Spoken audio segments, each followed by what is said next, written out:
Good morning, everyone, and welcome on in. How are we doing? That is Jim with a 6-7 badge and a 20-watch streak. How are we doing? Another 400, indeed, towards the Joe Hendry redeem. But how are we doing? Is he going to cash it in early? That's the question. Will he cash it in early? That's the question. But we're back for the eggs today. I did forget to do this again, didn't I? We will be just taking part in the Booster Thursday event. So we will pin that at the top. Working on your GC team for champions. Good luck, good luck. That's the one that's more restrictive than what they've got, right? If I'm not mistaken. I'm just doing the very end of the last picnic to get another little bunch of eggs. We should have enough to cope. Yeah, it's like the official. Okay, so they've released a game that you can't use everything in the proper tournaments, but they didn't put everything in the game. Way to go. Way to go. I'm happy for them.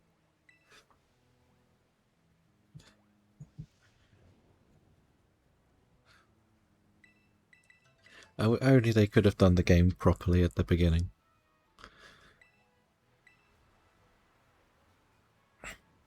Are the recruits guaranteed to only be those at the moment, or is there more of a still just everything that can be in the game at the moment? I know we did do a battle on there yesterday. Chad challenged us to a battle. We gave it a go. There's two to pull from. Okay. I probably didn't really pay enough attention when I was doing my 1-free recruit, looking for more shinies. Yes, we have got one shiny in the Champions game. So that is a good start. So I'm happy with that. We'll see what happens. There should only be about 5 more minutes on these eggs. I just thought we would do one more box at least before we start it. Because let's be honest, our luck has not been good in these eggs. As you can see, we've done 1060 eggs. And how many of them have been shiny? Exactly. Huxley to come in to redeem. Okay.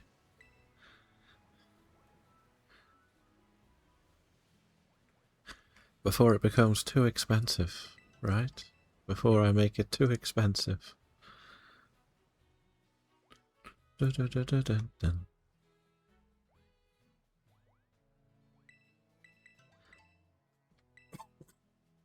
You're lucky I didn't check the multiplier was correct on it. I may have forgotten to check whether I used the right symbol. Oops. Oops.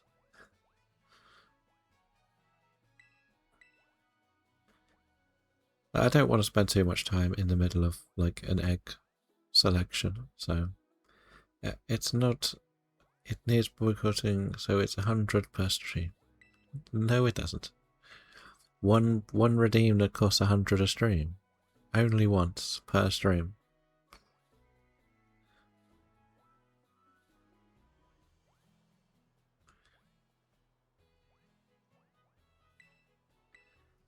Maybe that could be an option. Is that what you want? One per stream? I'm deciding I'm going to try a different town. Because this town has not been very nice. Everywhere we've been has been rubbish, so we're going to try a different town again. Okay, that'll do. I don't mind. Like, it's only cheese we've used. Yeah, we do still have 10 minutes, but it's not the end of the world. Is there anything funky on the map today? Let's see. Well, we do need one of that. What else is here? Cargo. Well, we got nimble and low kicks. Great. We got Noibert. What else do we have today? Good morning, Mr. Belgium. Nuzleaf. Oplio. Smaggle Sandshrew.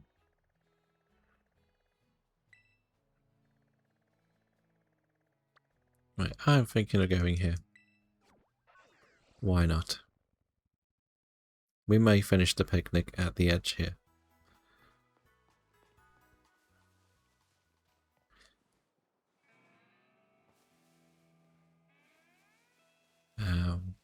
Will this be good enough? Welcome in. How are we doing? We are trying to do some shiny roulette and not had any luck at all. So we've got about 8 minutes left on this sandwich before we can go and actually start, but we've got about 10 to 12 boxes. So hopefully this will work out nicely.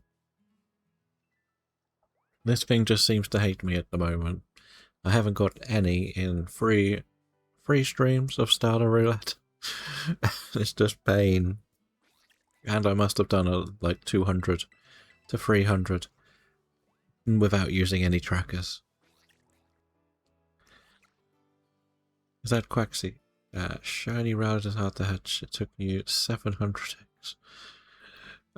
They just hate us, these starters, don't they? Is that in this game or one of the older games? I think that's Huxley acknowledging us. Right? With his favourite duck in Scarlet. Okay. Yeah, in the whole of these games releases, I've only ever hatched 2 shinies. Which was the Fiona in like 27, and I have had a Frikoko in the past. There is a Trapinch in the chat. If you're interested in trying to catch it, feel free. I am still working on the sparkly eggs, so I'm going to be missing nearly everything again. These have done so much brood. I know this is not the most efficient way to do it by putting all 3 starters in, but I like the chaos of not quite knowing what's going to come out of the eggs. So we do it this way. If we get like 3 of one, then we will stop using that one. So it's not like we're completely losing our minds. Keep about 9 boxes of eggs. More boxes means more possible. Yeah, pretty much. That's why this game is frustrating. Because you have to do this very boring picnic to get the eggs. With Sword and Shield, at least you can run around and hatch them while you're collecting. Mr. Belgium is on Gazlord DAs. GG. Good luck. Good luck. I'm sure you'll get the shiny by the end of stream.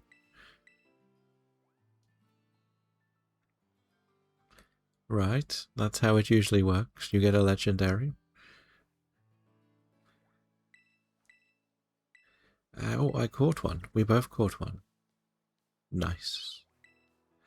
Nice. So yeah, we do also have the daily gym badges, where you get to claim 1 a day, and you can add something to the scroll of destiny. Oh, picnic, no boring. You like the picnic? Okay. I think it's more that if you're getting like 8 or 9 boxes, you've got to do like 2 hours of just sitting here, like pressing the buttons. That I don't really like. If that makes sense. Like, it's good if you are doing something else to set up. If you're just watching someone, or you can put this on the side and collect the eggs, that's not a problem. But with Sword and Shield, it's nice that you have less than a box at a time at times. Because the thing is, if you get something in the first box, you've then got 8 boxes of eggs you can't do anything with. There is Crit with 41 badges. Very nice. Welcome in. Is feed. I fed. Is food the fastest to grab? Yes. And there we go. All of the badges. Huxley's up to 92, and that is your first badge. I've got level 2 egg power on at the moment. I know it's not the most defensive.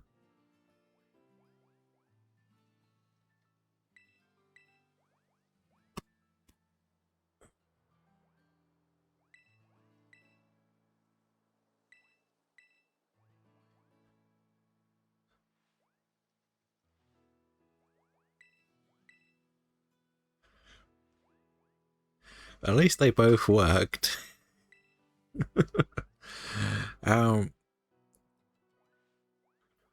That's the positive thing. Right, okay, let's do this. We'll show you the shiny vault. Well, had we only got... Okay. So this is... I've got 2 pages, so I keep them in generational order. So here is box 1. I should really take out the Raichu and the Muk, but I keep forgetting. And on the next page, I'll wait so you can have a proper look at everything before moving over. And in box 2, we have the next generation of everything. So many, so many. So where I'm doing this brand new shiny Living Dex challenge, I'm sort of giving away a lot of the older shinies. No Sneasel. No Sneasel. I'll do just 2 more minutes on this. Quickly get a couple more. I thought I would start this before stream went live. So we could sort of get a few set up. Like, I did about 20 minutes before we press play. So, well, maybe 15. I don't know. But yeah, I thought it would make a bit of sense. And let everyone come in before we start hatching. But how is everyone doing? Has anyone else been on the eggs for the booster event? I did end up making the event page for the SPVC. No, not gonna work. Okay, why is that not working? That should have worked. Shiny Professor Voices Challenge. That's the command I set it up as. Right? Did I set it up wrong? Did I set it up wrong? SPVC.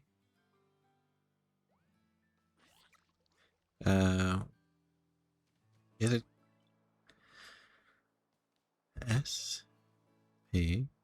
SPVC? That's what I've saved it as. It says it's there. Did it not save? Did it not save? No, it says there. Well, there we go. We'll trigger it that way. That gonna work? I don't know why that doesn't work.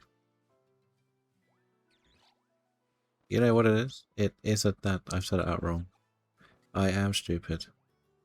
That's what it is. Now it'll work. SPVC. There we go. Problem solved. So I put it on wildcard, so I didn't need to put the exclamation point. But that is now set up, so if people want to take part in the Shiny Professor Voices challenge, you will have to let us know.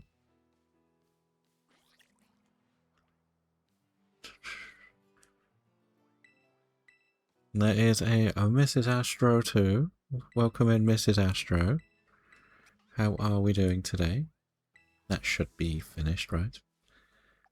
Yes. So I was deciding I was going to run around this city today. All the other cities hate me, so we'll try this one. Nice ocean view.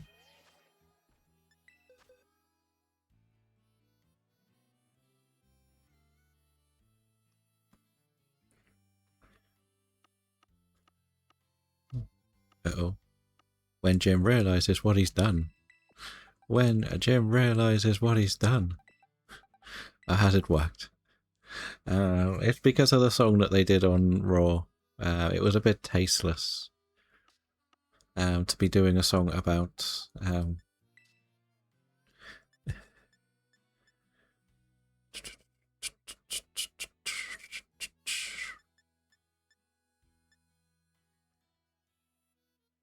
right. That's just, yes. It was very, very tasteless to do that after they had basically sacked a load of the talent. Really? If we're being honest. Right, that now gives us a grand total of... I didn't see it that way, but yeah, I get it. Like, if it had any other week, it would have been fine. But to basically come out and say, sack someone, is very poor taste and time. I know he probably didn't have a choice. Should we do these two first? Is this going to work? Have I got enough? We don't want odd numbers. We have an odd number. So this will be the backup one if we get tired now. We'll do this one first. So... But maybe it's part of his Hill arc, as I did share some of my favourite of his songs in the Discord as well. And a very interesting Obafemi remix. To say the least. We use the word interesting. Is that the best word to use? It was because I saw someone else with a different version of that song. I'd forgotten about the Bon Jovi. What, the worm one? The thing is, probably only me and you really get that. I doubt the Astros will get that song quite as much. That's why it's really, really fun. The Kennedy one's funny as well, to be honest. That makes me chuckle. But there we go. Number one for the day. Number one shiny for the day. Of course not.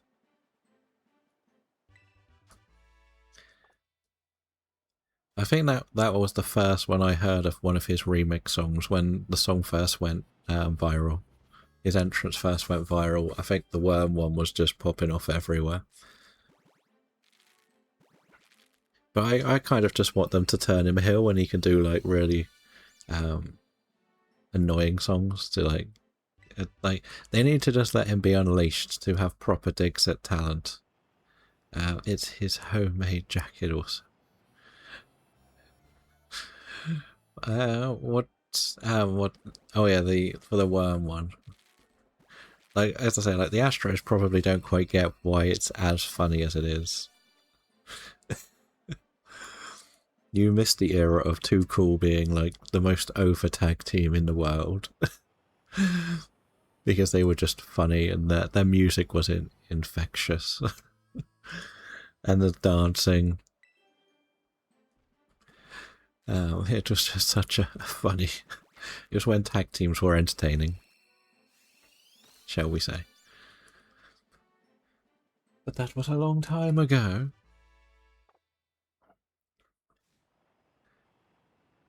Like, setting up that, you can see Scotty laugh, and yeah, like Drew said the same as well. When you do the Drew one, he did an interview, didn't he, later, saying he was trying his hardest not to just absolutely bawl around laughing when he did the Drew song. And that's the thing, like, you need to do something that just... They need to just let him loose to do these songs about the talent. Then I think he'll get over properly, but he's also got to do it right so he's not burying talent, and it works on the indies because he was always picking on like the biggest name who was basically touring to visit, so he was not burying anyone. Is Scotty on at the wrestling pod? Lovely bloke. Yeah, he's doing loads of tours with his son, isn't he? If I'm not mistaken. If I remember. Because I know he was down here for a couple of shows, because like one of my friends who does the wrestling was at the same place. As you probably are more in the circulation of what happens in the more indie wrestling scene, one of my friends used to be in like the Al Snow one that used to be along the south, or had a connection to Al Snow, but was involved in that incident where the guy got put in jail for basically beating up a jobber or breaking a jobber's jaw. So they were all in the same one. And he's out now and he's back doing the wrestling because, like, they sort of know he made a mistake, but they sort of let him back in. So it's quite interesting to see how the different reactions to it go. Because like one of the guys who was involved in it was a very funny heel, and he used to run a bar as well. And I used to chat to him. It's just like, because like, he used to come where I used to work as well to shop, and I was chat to him about the shows because it was just so funny, like watching him be like this like calm, nice guy, and in the ring he's basically just like a horrible, horrible person, meant to be, obviously. He was channeling a bit of like the MJFs, like the entitledness.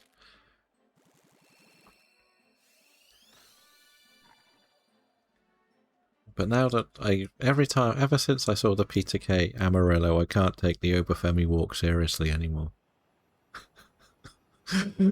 I just can't. And it's funny, they've almost made him. You watch one of his entrances from like 2 years ago, he doesn't swing his arms as much. So it's almost like they've gone, just make sure you put the arms a bit higher. It's really funny when you go back and see the evolution of his walk.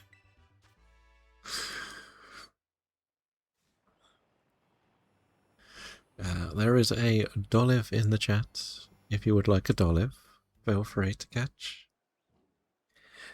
Sent the Peter Kay video that many times.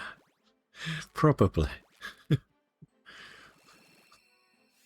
But it's one of them where you've got to kind of just do something to make yourself go over. If he just walked to the ring looking big and imposing, what does that really do to make him stand out?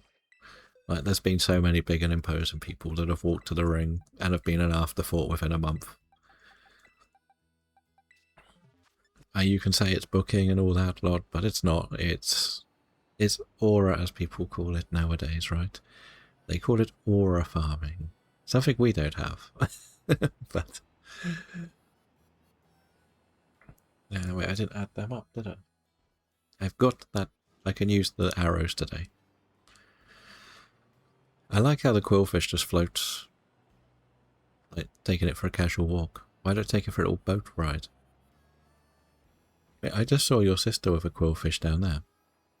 Wait, where did you go? It's exciting to see how far you can go, yeah. And they don't really know what to do with him now, do they? That's the problem. They've sort of put him in a position where, yeah, he's beaten the biggest threat that's ever been in the company. And now what do you do with him? You're not giving him a title yet. It's too early to give him a title. And they're doing this open challenge thing where he's just going to squash people. So I don't really know what their plan is. Like, they should just instantly put him into the IC title. Just make him go after... it's a bit silly. They could have got away with it and had somebody like JD win the Intercontinental title in a ladder match, which keeps Penta looking strong, and him walk in and just destroy JD instantly and get that title. And then you could put him up against like some really good in-ring talent, like what Sammy was doing with Trick. Helping him adjust to the main roster, but also giving him quality matches. So you could put him with someone like Chad Gable or El Grande Americano, or something, and see what he does with that. Because then he can have like a couple of weeks of quality matches, and then you could maybe get him back with Bouncy Bouncy, and they could do their like rematch through NXT because they were quality together. and a little bit of a title defense, and then when he loses it, just put it in a triple threat and the other person take the fall when someone takes him out or something, so he keeps strong. But because, like, you probably see it a lot more as well, Triple H is a very long-term booker.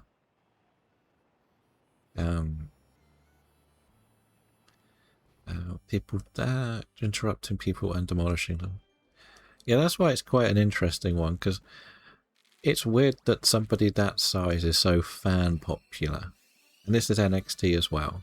It isn't just because it was against Brock. It's strange. I guess, like, he probably got that little bit of a rub from how the Cody match ended.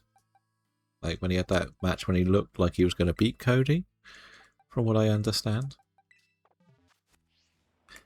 But yeah, it's got a lot. They've got to be careful.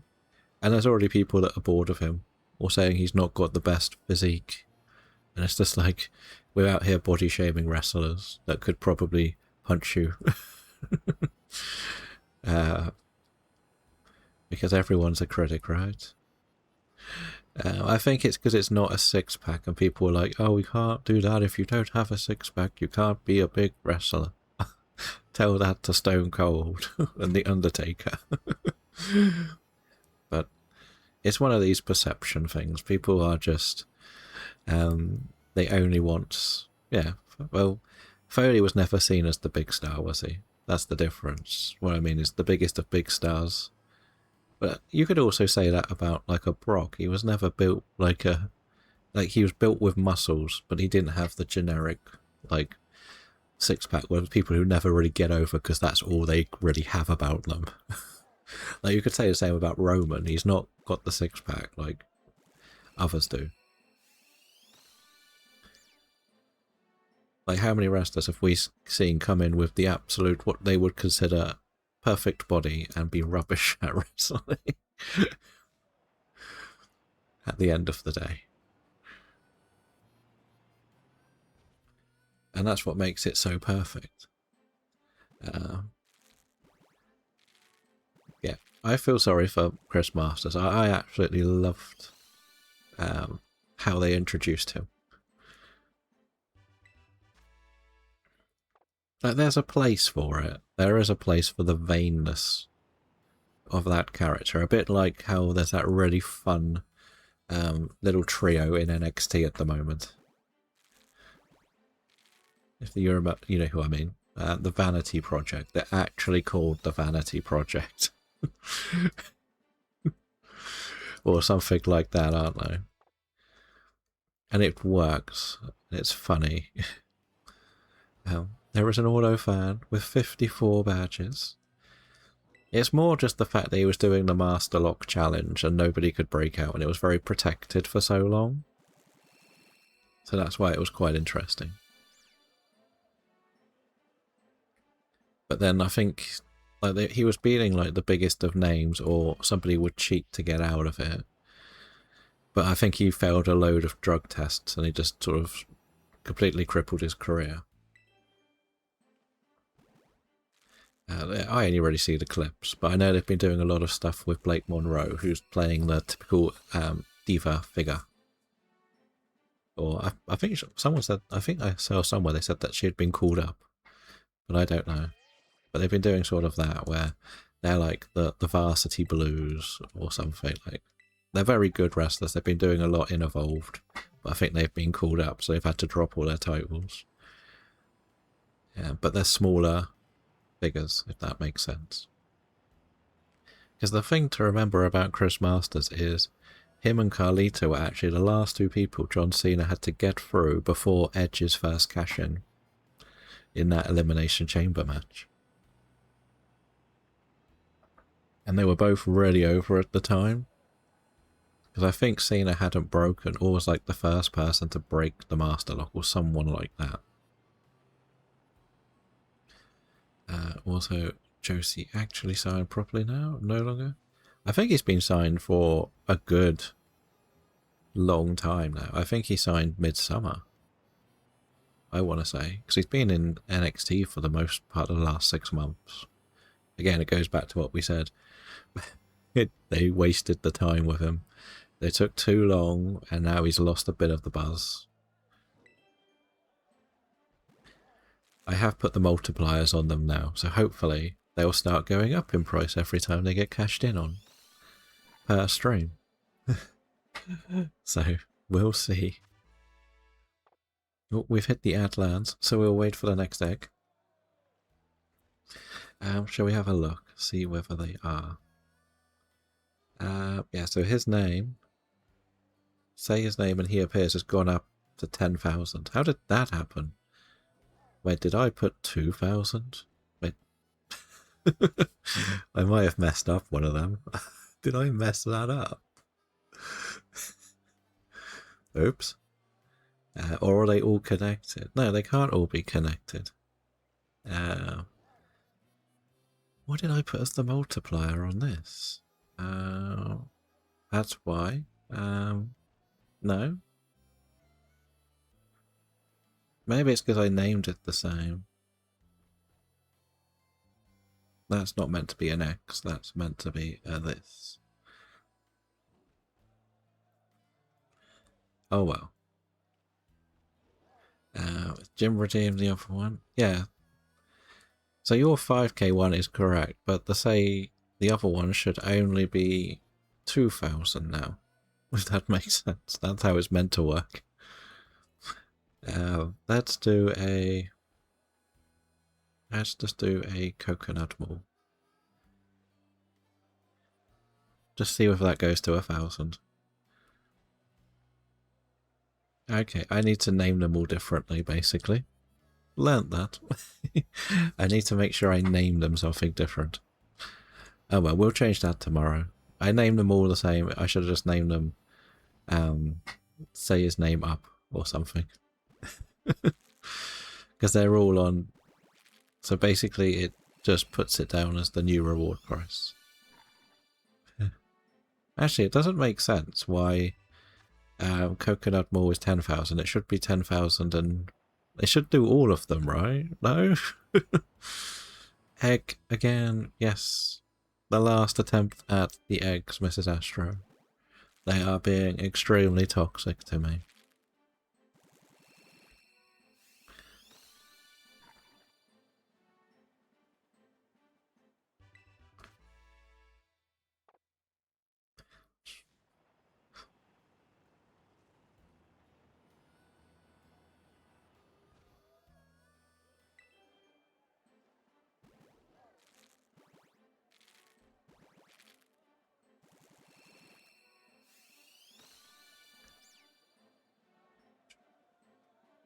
There we go.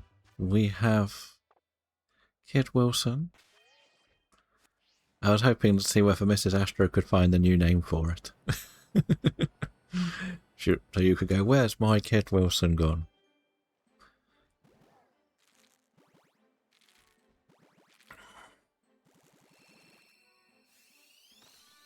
But maybe it's not a bad thing if they all multiply.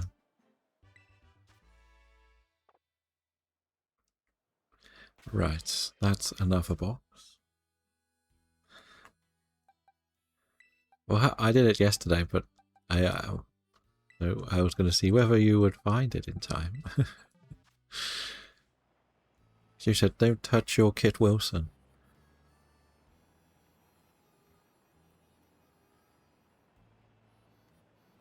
And I see that Mr. Astro may not be winning Booster Thursday now. There is a new challenger approaching. I believe Flen got like 11 Pokemon. He's got like 230. I haven't got... I've got 1 point this month, Mrs. Astro. I have 1 point. I basically need to get at least 10 eggs to get to top today. So I don't think that's happening. I've got enough, but it's not happening. You set up the Ditto trick for Slugmarix. Yeah, even if I get one, like, nobody can say I didn't try. Let's put it that way.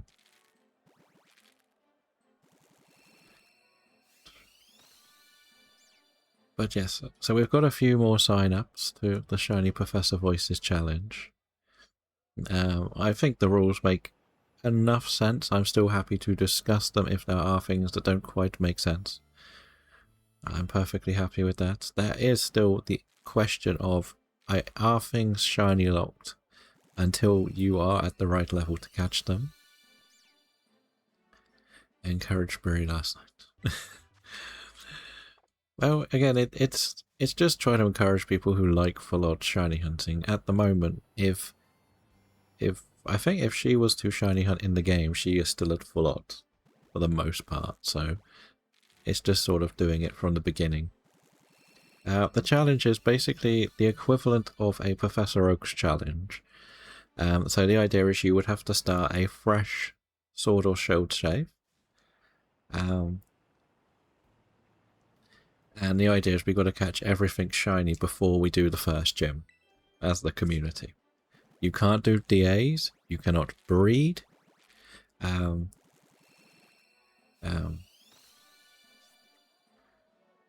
reading engaged instead of encouraged. It's encounter only. There is the exception for breeding for the starters, but at the moment I'm not putting it in the first part of the game. For two reasons. I don't know, it's for anyone to take part. There is sort of a little bit of a stricter rule set, but if you are interested, I've made a little thing in the Discord. I did gently... Oh dear. So if you were to get involved, the thing you would need to be able to do is take... basically, you'll need to be able to take this picture to show you don't have a badge in that game. Obviously, I can't do it properly here. And you can't do like the knockout methods, so you can only get certain Pokemon at a time. So, like, to get the Brilliant Auras, you can't do that. There we go, and that is your 12th badge. Your read up, okie dokie. There is the Shiny Dex page, but if you're interested, you have to let me know because I will have to put you into the event. You can go and visit the DAs to get some Pokemon that are stronger. It's just if you get a shiny, it won't count. It's as simple as that, really. The sort of hint is, if you do some DAs, I would suggest either collecting a Ditto or one of the Hoenn starters. Because eventually we'll be breeding them in part 2. But unless everyone says let's do it in part 1, we can do it in part 1. I'm open to have that discussion, because they are the only ones that are 100% that you can get early enough. I should also ask everybody to say what starter they pick if they're only running one save. Because, like, for example, if Mrs. Astro takes Grookey, Huxley takes... I get that feeling. I was very lucky to get the Trevenant early.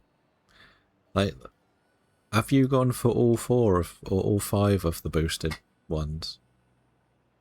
But as I said, if Mrs. Astro took Grookey, Huxley took Sobble, and Wool took Cinderace, then or Scorbunny, then we know that'll be their starter choice. You've managed to find a shiny running a single harvest one. Very nice. What did you manage to find shiny?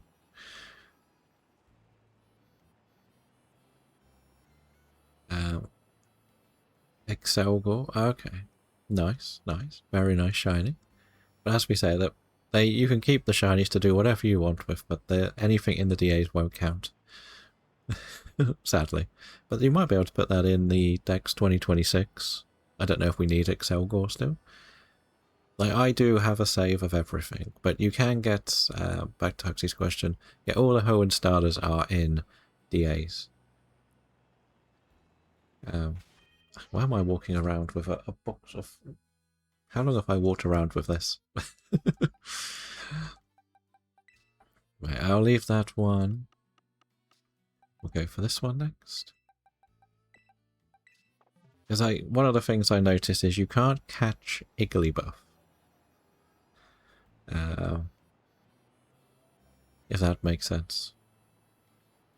So the baby ones will have to be caught, but I don't know if you can get the incense early enough as well to do the baby ones that cannot be caught in the wild. As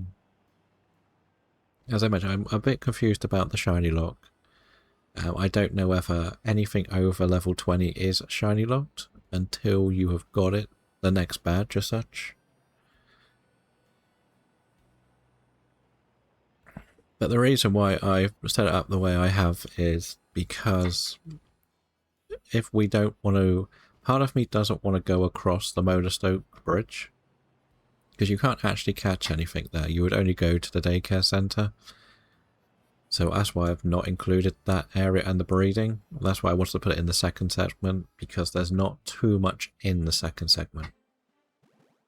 You got Flashfire, Lightning Rod, Harvest, 8 Damp Things for Explosion, and a False Swiper. And a Ditto. Fantastic. Fantastic. Like, just be very cautious of how many things you battle. I will also say that. Still no Storm Drain. There's no Magnet Pool NDAs. If you get enough of the ore, is Magneton got Magnet Pool as an ability?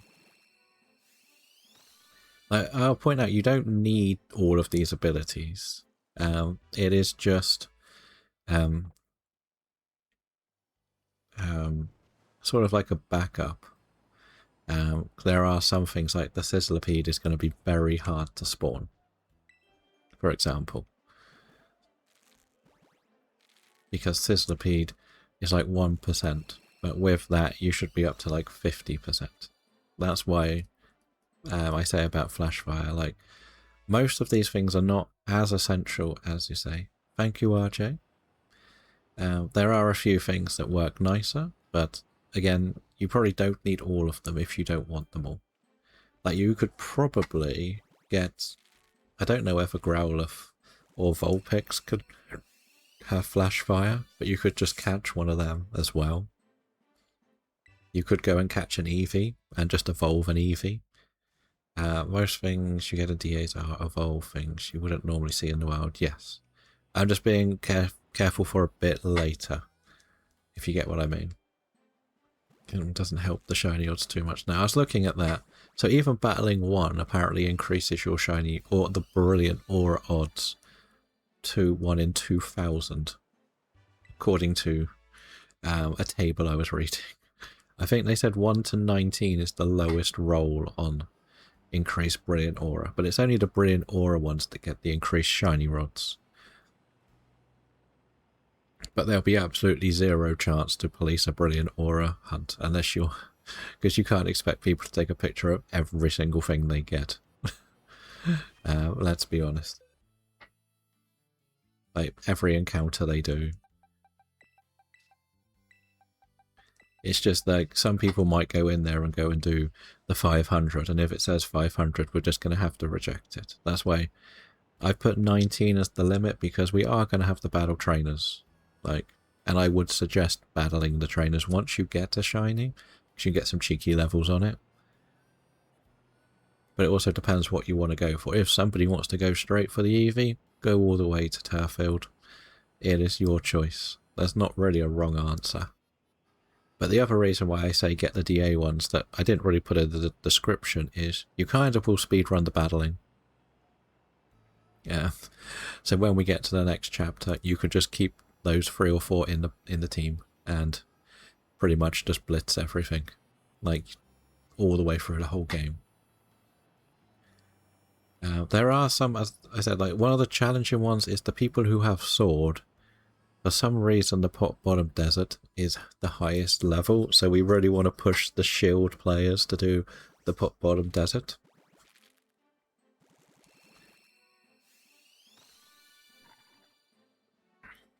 More than anything else, because for some reason they have 11 to 15, sword has 19 to 24. But the only thing you need to get in sword there is Rufflet. But I have to investigate how baby ones can be bred. I think you need to put a special incense on, don't you? In the first area of Route 1 and the wild area... Whoop. And is the first areas Route 1, the wild area, just those two? No, everything I've put on there is Route 1, 2, 3, 4, the Galar Mine 1, all of the wild areas you can go to, so Rolling Fields, Dappled Grove, East and West Lake Axwell, South and North Melodic, and the wild, and when I say wild encounters, the explanation point encounters in the Watchtower at the Overworld is over 20. So none of them should be shiny, but everything is about 24, 25. But in the wild grass, you can get encounters. I haven't really written down everything, and I've also included all of the Isle of Armor. That is not breeding, only catching. Because again, if somebody says they want to do the breeding now, I will sort of say, okay, we'll put the breeding in now. It's just that part 2 is pretty much the smallest route in the world, and I think Chin Chow and Lantern. There is a couple of, like, if people don't have the DLC, they may get locked out of a bit of it, like the Isle of Armor stuff. So we may have to cross that bridge, as we said, when we get to it. But that could be where somebody, if we finish the main area first. And there are a couple of once a day overworld spawns as well, so that is for your soft resetting fans. But I would suggest if you are going to touch any area, just give it a quick check on one of the websites, either Cerebi, Bulbapedia or Pokemon Database, because they will confirm the levels and the best ones for you to go for. As I said, there are Wanderers that I think you only get one a day, and they will be your only chance to get stuff, and Psyduck is in the first segment. So, yeah, you can get a Psyduck if you want, Huxley. It is on the Isle of Armor.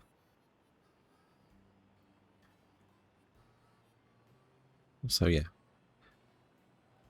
But I have to just have it locked. I want to make sure I can communicate with anyone who wants to take part. I don't...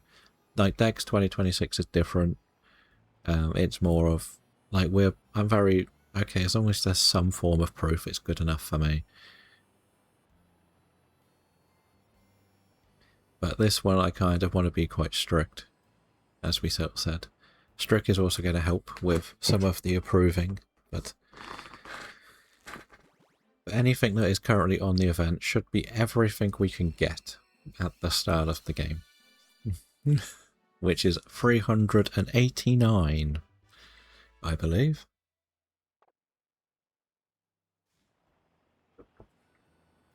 So, that's going to be fun.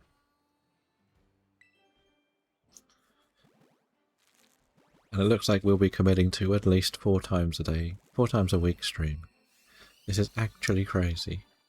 What's crazy? Here's me thinking it's like 30 Pokemon. No, this is why, like, if you were to do a traditional Professor Oak's challenge, I use the term traditional for a reason.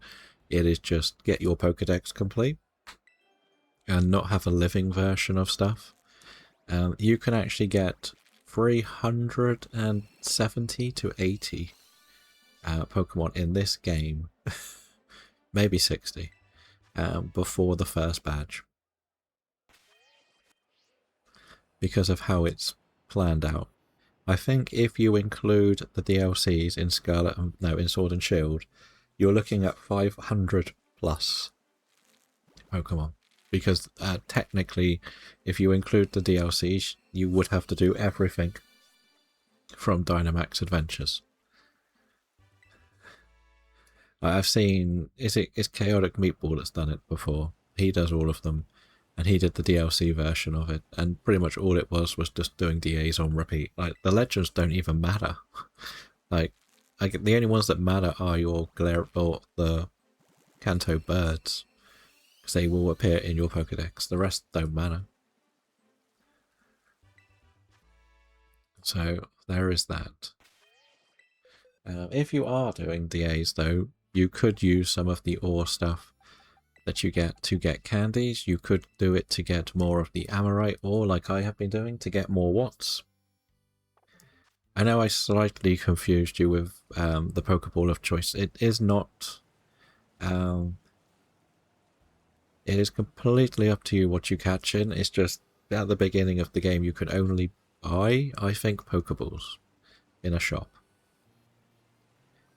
So if you want to use netballs, dusk balls, timer balls, repeat balls, you can buy them all. You can even get premier balls if you want from the DAs. They only cost one. But then, as I sort of say, with the watts, the little glitch people used to do was use all the watts to get the luxury balls and then sell them for money. Because they are worth quite a lot of money. And then you can just stock up on Pokeballs and get tons of Premier Balls.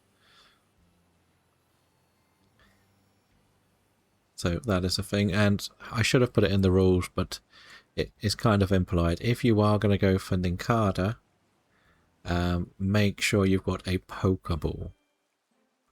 It has to be a Pokeball.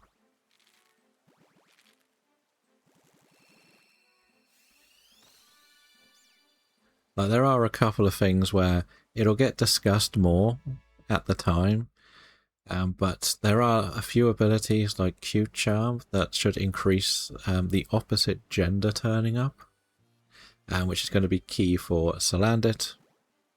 So if somebody catches a female Salandit, we would probably suggest evolving that to the Salandar, or Salazzle, whatever it's called. Because if the next person gets a shiny Salandit male, it can't evolve. So there are little things like that.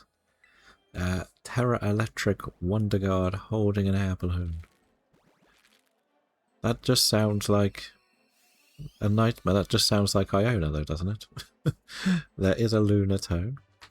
Yeah, that's why the bike is so amazing. Like, when I first was going to do this challenge as a solo project, one of the options was get the bike. If that makes sense.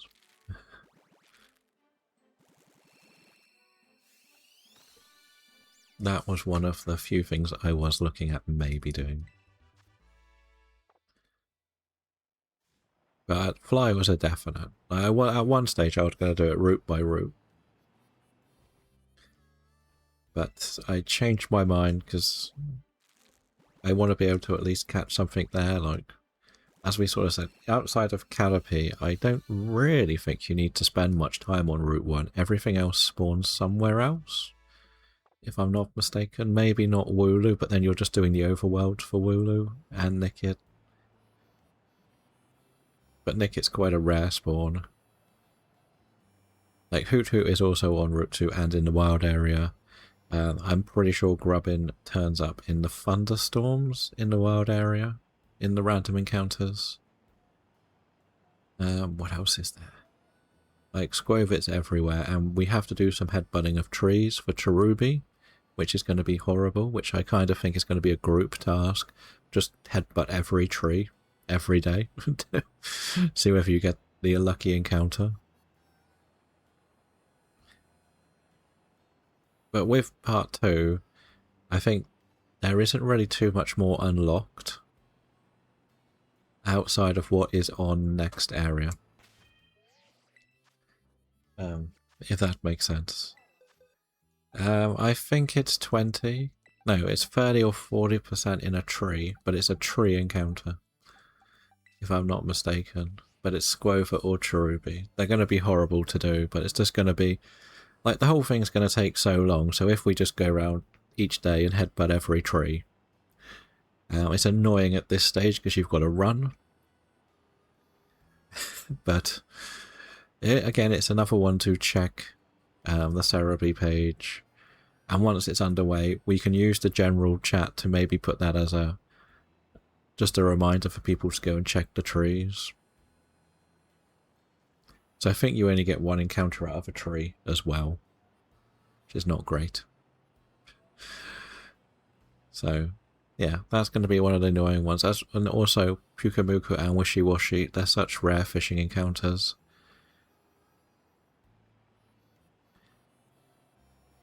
But, yeah, I want to try and make it strict, but I think I'm only trying to make it strict because that's what I wanted to work on as my own personal challenge to it. But I was quite surprised to see as many people interested in taking part.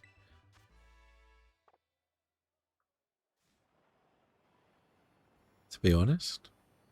But it's also something where it can be done quite casually. So that's also a thing.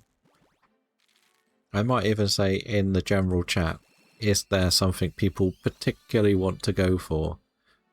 And that could be their set target. So for example, if Hugsy wants to get the Psyduck, no one else already goes for the Psyduck. If I say I want to get a Blipbug, no one else goes for a Blipbug, or something like that. But I'm open to go for whatever, I'm just using mine as an example.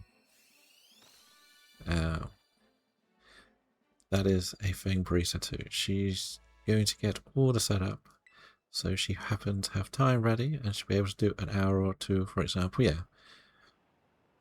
Yeah. That's why I think it works quite nicely. It's a bit... I know, as I say, I didn't want to, like, step on other people's toes with their ideas, but I think most of these challenges are just done on the side. It's not a race to get the most. There's not a prize for whoever gets the most. Or anything like that. It's just... It's sort of a little bit of a, you know what, I need to get a shiny Wooloo. This challenge is here. Let's see if we can get the shiny Wooloo if you're doing a living dex. Or a living shy dex, because that's the only place to get Wooloo, is in this game. So that's kind of how it's set up to be. And there could be some people that say they want to join and they might get one and not even touch it again, which is fine. There's not really anything wrong with how little or much people do. I just don't really want complete randoms like we do in the Dex 2026 to come along and go, I got this, and then they've done the knockout method. And I have to go, that doesn't count. I think I should have also put in the notes that you can't use the curry method as well. Because that's not really encounters, is it? And Huxley's like, what's a curry method?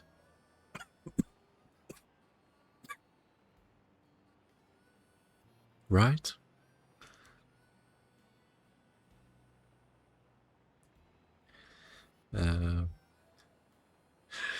I don't even know how the curry method works, basically.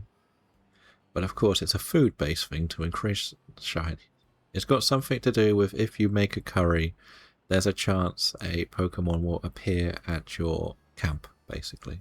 And I think they have higher chances of being shiny. I don't know for sure. But you can make... it's nothing too... so you can make a curry while making curry Pokemon show up at the camp. Sometimes they shine. Yeah, and I'm assuming there's slightly better odds. Right, Mr. Astro?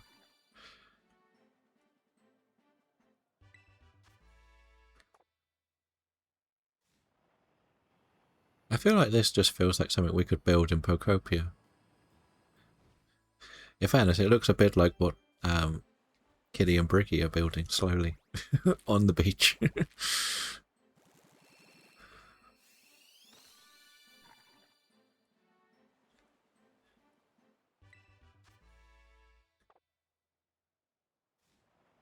Oh, CJ is up to 6 badges. You get the standard 1 in 4,000. Okay. But welcome in. How are we doing? Yeah, the street and shop by the new apartments. I did laugh at the shop because I don't think you can get in the shop.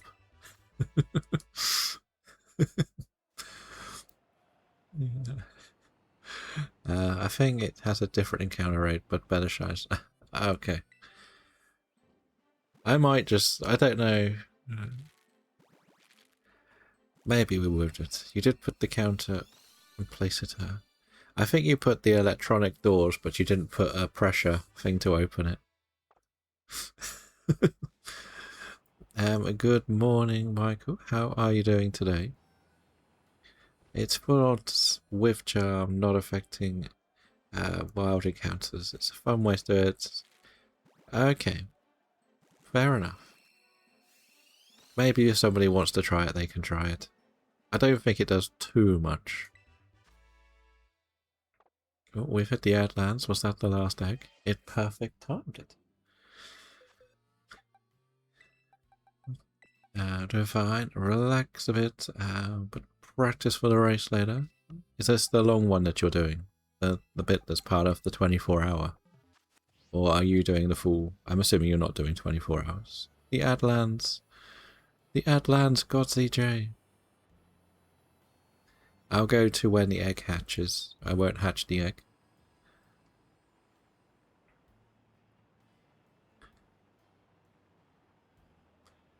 But I think everybody's enjoying the fact that I've got the Cloud Island and they can actually build together. I think they were enjoying playing it together, but with how the game is set up, you can't do any building in the other person's world, so you just have to play with what they've got. After you cook up the curry, a wild Pokemon may visit you. Okay, the shiny... Okay, thank you. But again, I don't know if we want people to be doing that. It's not... It probably takes a long time, but I don't know. If people want to do it, I guess we'll see. If somebody only does it, then maybe we won't include it. Yeah, is it your 24-hour race this weekend? Or, I know you mentioned something in the Discords about it. I remember seeing.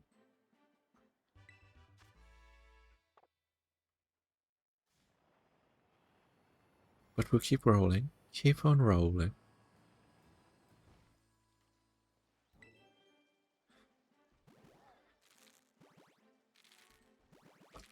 And how long of that are you personally doing? Is it like Le Mans where you sort of bounce between drivers? Or do you have to do the whole 24 hours? I can't imagine they can make you do 24 hours, right? That would be crazy. Between 6 and 7, okay. Oh, is out there with your 6s and 7s, everybody? At 6s and 7s, the defending. Oh, Huxley's got a new 6-7 emote. Good morning, Stroke.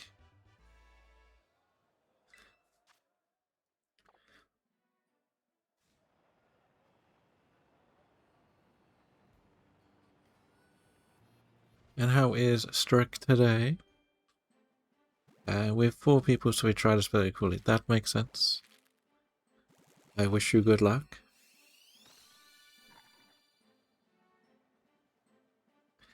You know what would be really nice? If this could be shiny.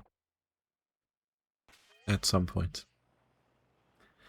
I blame Arceus for not giving me a shiny.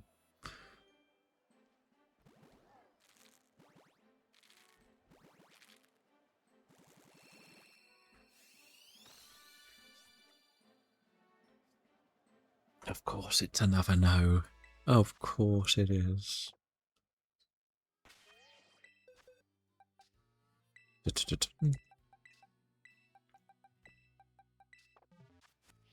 Strick's out here getting all the shiny eggs. And let's sneak up and steal the first spot in the Booster Thursday event.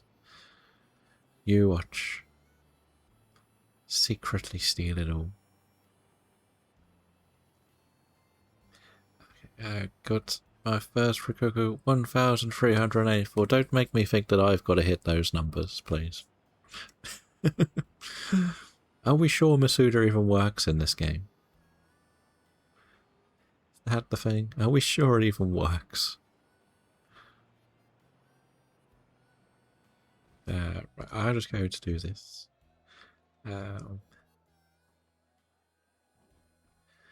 You can follow ZJ, who is doing a special 24-hour race, or part of a 24-hour race this weekend. He does do the iRacing, so if you are into your racing, check out ZJ and support him on the race. It would be much appreciated to see whether there is a W coming their way. No worries, no worries.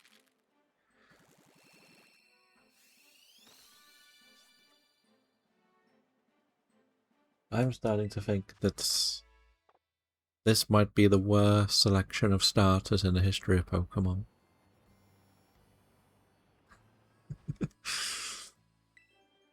Is what we say? Do we Karen a shiny? Is that what we do? Do we Karen a shiny? Not yet.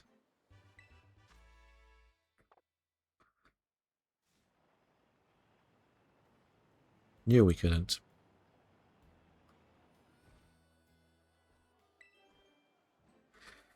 What is it with these eggs? These eggs, they hate me so much.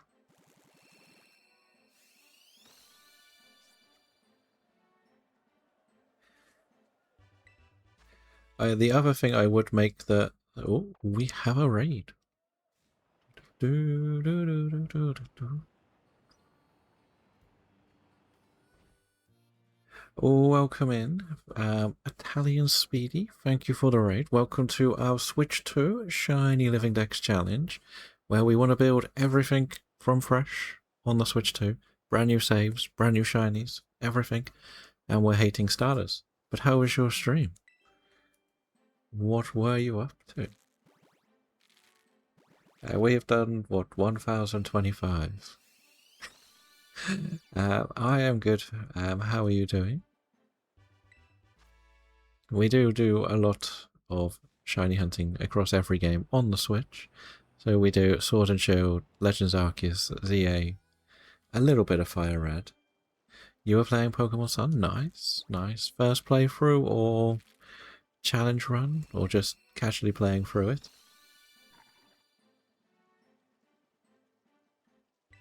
I know I'm not as good with the Ultra games, or any of the Sun games.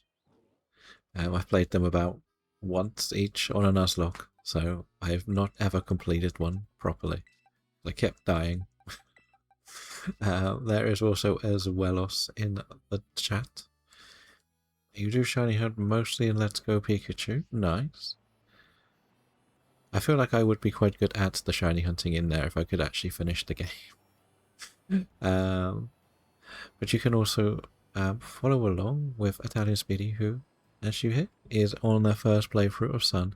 Let's do some shiny hunting in Let's Go and some ZA. But you'll get to see plenty. You get to see some Pokemon content there, and thank you for the follow. We currently keep everything anonymous because we want to make sure everyone feels welcome and doesn't feel the pressure of being called out when they follow instantly. So, because we do have so many challenges going on at the moment. We do a Dex 2026 where we're trying to get a living Dex of shinies through the calendar year over on Shiny Dex. And we're about to start the Shiny Professor Voices Challenge. Because why not? Which is basically a Professor Oak shiny hunt in Sword and Shield. So that is a long time. Took you 164 Pikachus to get the shiny one. Nice. Yeah.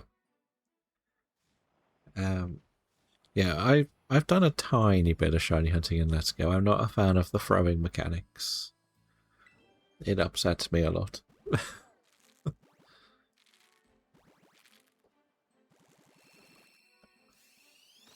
Then you found a shiny Oddish at 67 Oddishes. Nice, nice.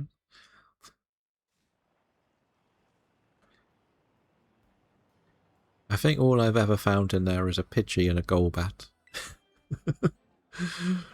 I don't really have too much luck. Indeed, indeed, Huxley. But Starter Roulette has not been treating me nicely. This is the 4th stream on this. And, wow. As you can see, we're at 0.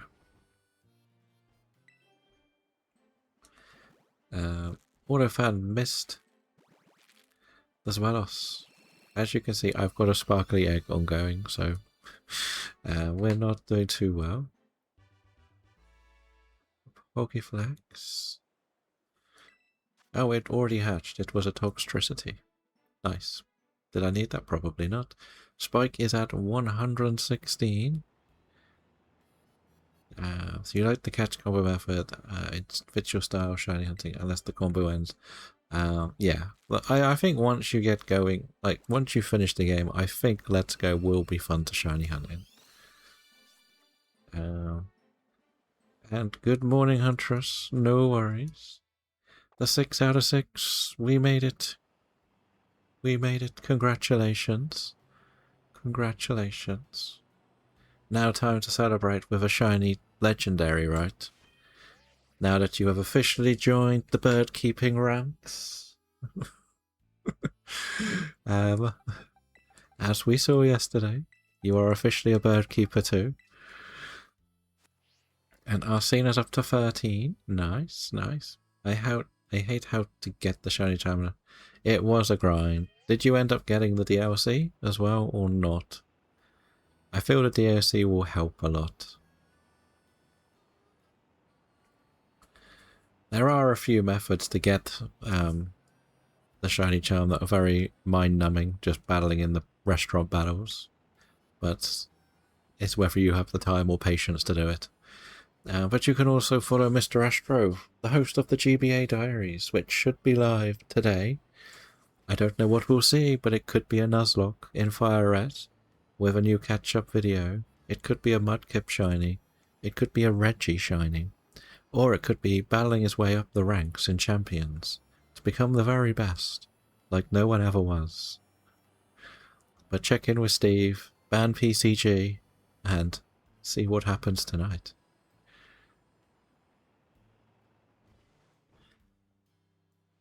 Now it's my turn to get a shiny, right? I need the shiny. It must happen today. No? Okay. It just works perfectly. It's like the lore of the channel. So that got cut at the chat. So I need to do some post-stream. No worries. Thank you for the raid and the lurk. Hopefully you have a good rest of the day. And hopefully we will see you a bit in the future. And did you summon us a shiny?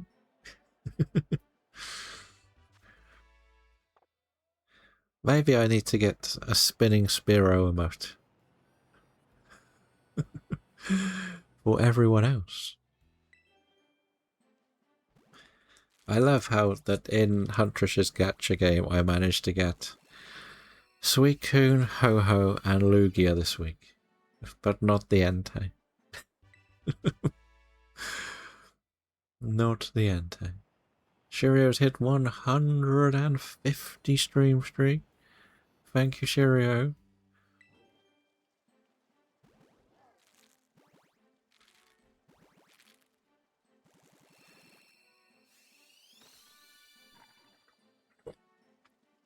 I think if we get a shiny, we'll just do a Triple H.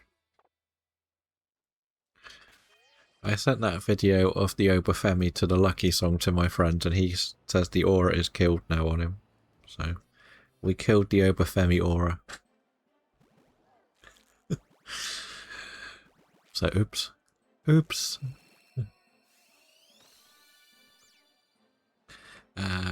You need to add the Amarillo one.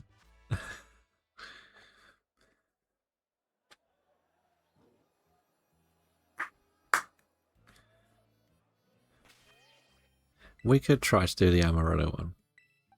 It was just, like yesterday, I was watching, I don't know if you've been in one of Oreo's streams. He's got like a super lucky redeem where it plays that song with Squirtle doing like this walk. And all I thought was that just reminds me of Obafemi. So I was like, let's make it a video.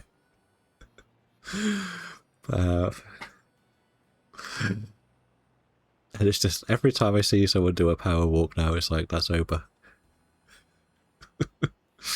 But how are we doing today, Shirio?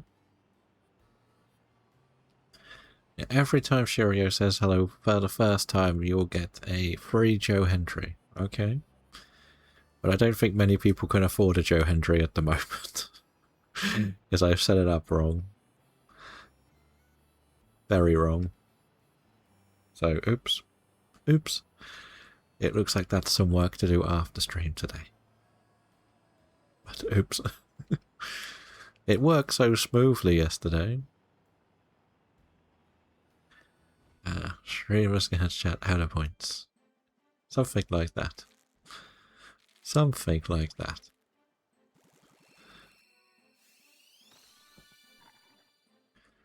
Streamer stops Joe Hendry getting overplayed. I'm scared to see how much Wave Your Hands costs at the moment, to be honest. We'll find out, I guess. Hopefully it's not too bad. Only 1,000. Only 1,000. I wonder how much it costs now. But now it's 10k. I don't get how it becomes 10k. It doesn't make sense. It really doesn't make sense why it's 10k.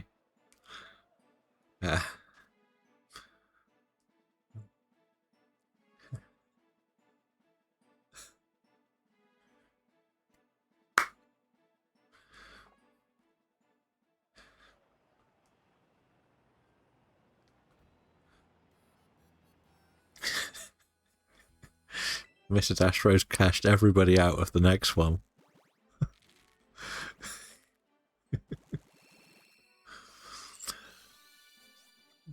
That's about right. That's what it should be. To be honest, that one works right.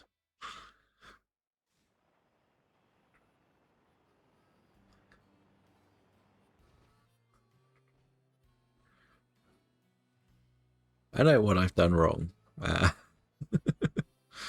So what does that do? So he appears is that. Let's see, what else has gone up? Wave Your Hands is now 10k. Say His Name is 10k. And Coconut Moore is 10k. Okay. That is it. No more Joe Hendry. Probably not. I don't quite get why some have gone up and the others haven't. Toxic, that's already back.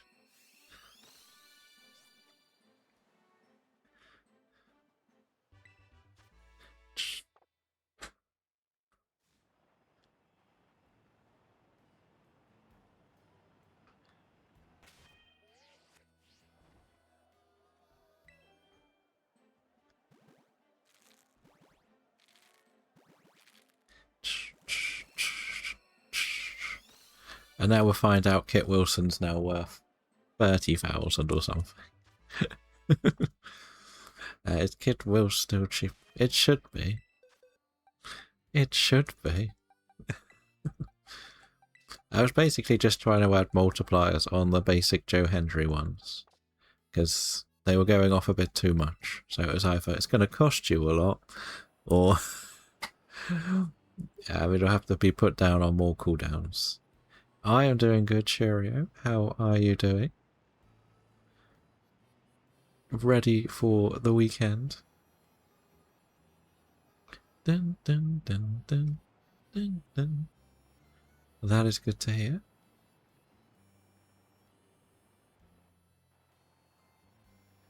Do you reckon we'll get a shiny today? Does anyone in chat think we'll actually get a shiny today?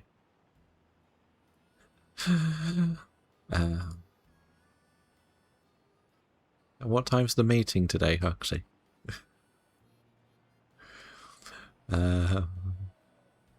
No from Jim? Okay. 2 days without a shiny. What's going on?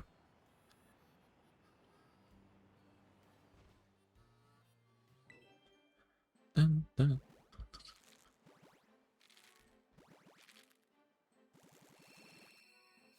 I do. You'll definitely get one today, and it'll be a cat. You got one at 10:30. Just half an hour, maybe. Okay. When are you starting for? It officially starts tomorrow. Was out with the sun. Nice, nice. Did you get to see your niece, nephew, and sister, and everything? I think I put the event to start. It starts at like 9:05 tomorrow morning because it's not under UK time on the tracker. I thought I put 8 o'clock, but it turned out it's 9 o'clock. Will Joe Hendry prices return to normal? Okay. So start of tomorrow's stream then.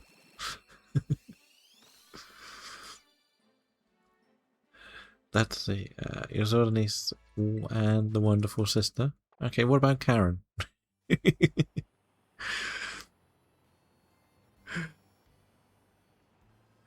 But it's good to see that you saw them all. But you can also follow along with the Shiny Huntress, who is 1 out of 2 on the partner push, is doing a Dream Team quest in Fire Red, Leaf Green. Managed to get the second Shiny yesterday. So that was great to see. Might not have been first choice, but it's still a Shiny. But it's doing DAs today, and has a little gacha game where you can try and collect all 15 during the month. They get a little roll in the Discord. I'm at 14 out of 15 for the last 2 weeks, seemingly, because the game hates me. So, and you can go and talk a bit of horror and wrestling as well. So enjoy some time with the Huntress. I'm not bringing the Oreo one back. It was done for a bit to wind Oreo up for one stream. And then he went and got a shiny yesterday. He got a shiny Spearow too. Which was hilarious. I think 3 people got a shiny Spearow.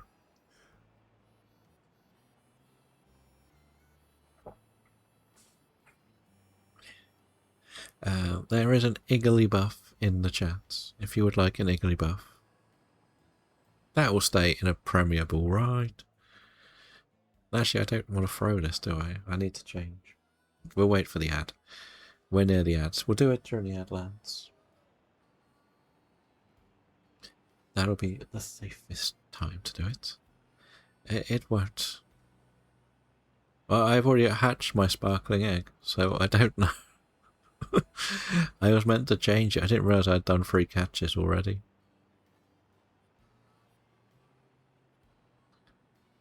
I'm just trying to get through the sparkly ones and then worry about the starters. I got the Litwick in a Wonder Trade, which was nice. Finally got the Litwick ticked off.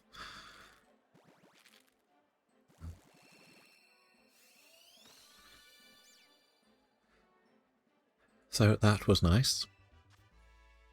We have 47 more to complete the Pokédex now. So it could happen. I'm catching up with the people with 1 or 2 left. I also got the Hisuian Zero, whatever it's called, today for finishing my Wonder Trades.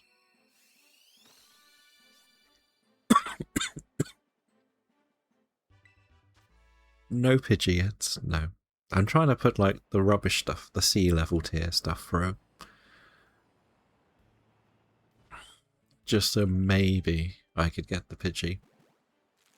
I got the Sentry, I think, 2 days ago. We're going to go through the last 3 that you 2 need. Tadbulb, did you miss one overnight this time? Nope, not that one. What about the Tarantula and the Sliverwing? 4 days? No. It's worse when they're the baby ones. Good morning, Ape. How are we doing today? We are going to get a starter. It should happen soon, right?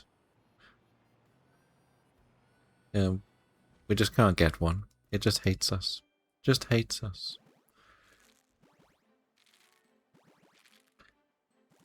Dun, dun. Why? Why? Why are you a red one?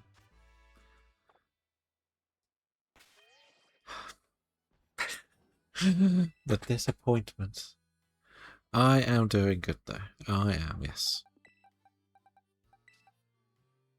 We have been still finalising the little we're having it as more of an open discussion about the little rules for the Shiny Professor Voices challenge. So we can't get accused of not doing a Professor Oak's challenge correctly. Pretty much.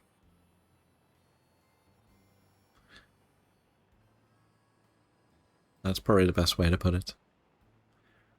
I do feel like this could be built in Pokopia. I don't think I can do it, but someone who could build probably could do it. The houses look pretty simple. I can't do bendy paths though, can you? But like, just those little steps towards a door. This fence is in there, the letterbox, the lamps. Like, even like the vending machines are there. I think this could be done. And no, I'm not doing it. 17 badges for Ape. Nice. Oh, didn't even know this was a part of the map. A sold vest? Why did I not learn that the good items were around here? I don't think I've even been around here on my original save.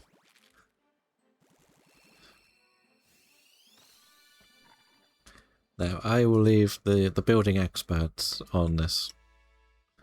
I believe that the whole seafront will be perfect by the end of the week. Maybe. So I'll leave them at it.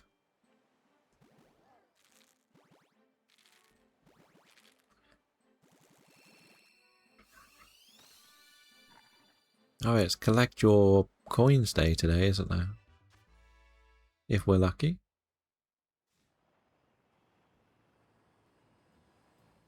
Okay, a random bird perch, but no one sat with their birds. What is this? What is it? Who? Who? You only got 2 Mew.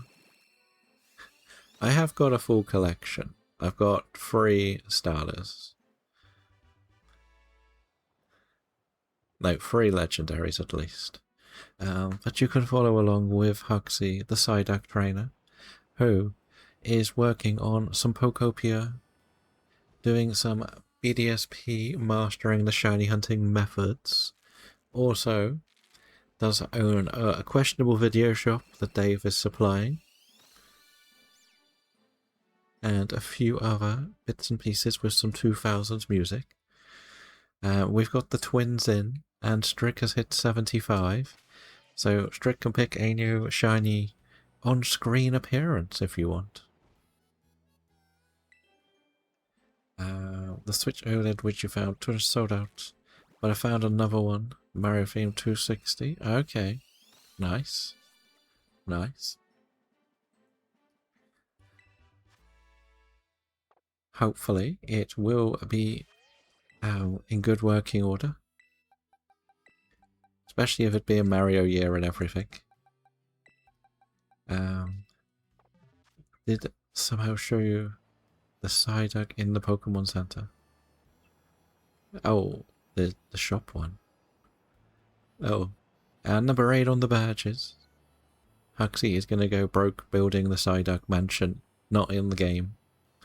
I do like that in what you were building, you did like half a window. It made me chuckle when I saw half the window. Shiny Wooloo. But it's not your choice, Lizzie. It's Strick's choice.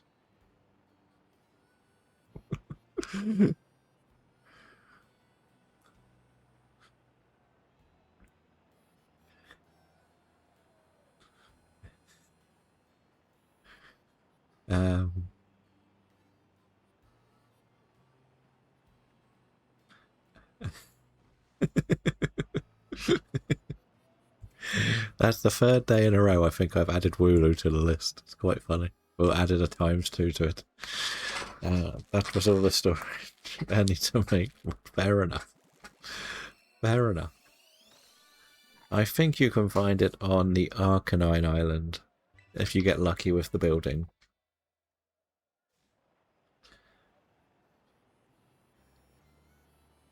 From what I remember. I was going to put something in there to see if you could discover it. I like how you completely redesigned it from like a beach temple, a beach sort of resort, to an actual temple. You're like, no, we're just making a temple now. It's my temple. Okay, we've hit the Atlas and this is hatching. This better not be the shiny one, right? Good. May have done some Googling and followed that a bit. We have a rave. We have a shackle rave. Right, let's just change this. So I actually have a sparkly egg that needs to hatch. Right? Refresh. I'm actually running out of eggs. I've got one dragon and one sparkly, and then all the rest are starters. So that's not good. Right. Nothing to it. We're having the rave. Everyone is having a rave with the shuckles. I'm guessing somebody wants to get the shuckle in the Shiny Professor Voices challenge. Is that what it is? Everybody wants to get the shuckle. I don't think we can get shuckle until the first 2 badges. It's a research one, I think, that one. How convenient? What's convenient? What is convenient? Who are you? And where are you going to vanish? Into thin air? Oh no, you are going to go around the corner.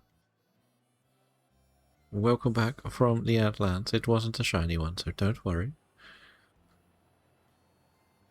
Where is the convenient one? You can also follow along with Spike, who does do some shiny hunting in Fire Red Leaf Green, a little bit of Animal Crossing, some Minecraft, some Skyrim, and usually does a monthly charity stream as well, so feel free to watch along and see what they get up to. There's also a Shields with 57 badges. Welcome in. How was your BDSP underground adventure? Or are you sick of it as well?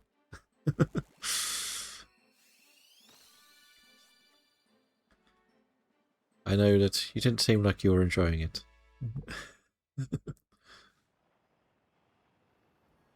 This is the only thing I would be good at building, is this. Oh, we can't do that either. You got a lurk? No worries, thank you for the lurk. Have a good session. Hopefully you will get what you need to get done today.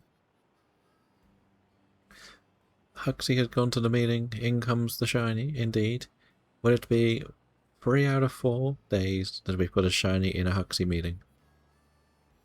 That's the question. This wasn't good.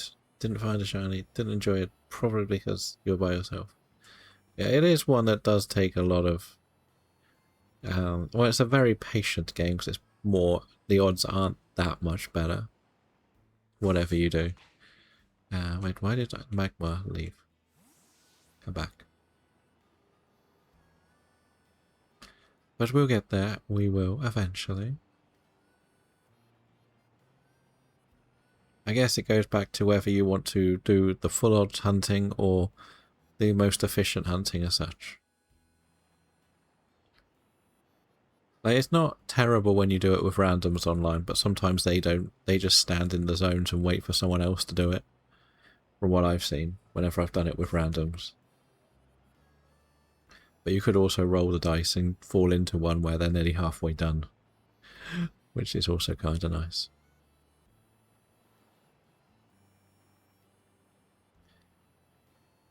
But what other towns can we try to hatch eggs in that might give us a shiny? Because at the moment, we've tried the Iona town. We've tried the little town at the start. We've tried the one in Kitakami. Hello, Oreo. How are we doing? Number 17 on the badges. Welcome in. What is there? Fair enough. Something invisible. An invisible wall. Did you manage to get any more shiny Spearows yesterday? More than one? Are we getting closer to the Spiro tattoo?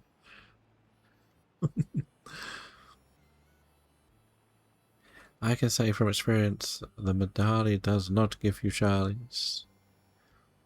Okay, which one? Medali is... Which one's that? I'm rubbish at remembering the names. Which one is... Larry's Town. Okay, we won't go to Larry's Town then. I'm just trying to find some with like a different circle. I'm just hoping and praying to get something. It's been just tormenting me, this, for so long.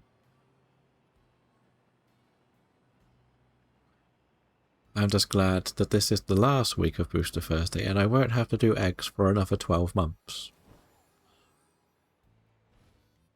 I feel like there should be an item in here.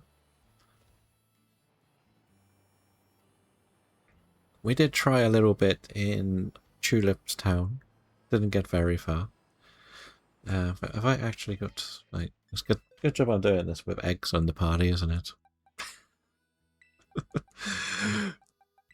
Didn't see a thing. Didn't see a thing. But Nathan's up to 54 badges. Nice. Welcome in. Good. The talk went better than I thought. With the doc's dad, even helped explain to Mum the difference between times and said, as long as you guys know the finances, but even if he sees, that we'll be fine. That's good. That's good. It's one of those very difficult things because you sound like everything you are sort of mentioning sounds like what I was like. You go and do it, and then you turn around and nobody is doing the same amount you're doing. And then when it needs to be done, you've got to go and do all the work. Talking of birds in the chat, there's a Fletchlinder. And whether it's unhappiness or pain and everything, you end up working yourself too hard and you're not really enjoying the free time. You just want to hunt. I want to hunt prosperity. The fee isn't too important. Just don't want it to feel like a chore. No, it never feels like a chore. To be honest, that's why we mix the games up so much, eh? Would you be interested in joining the Shiny Professor Voices challenge as well?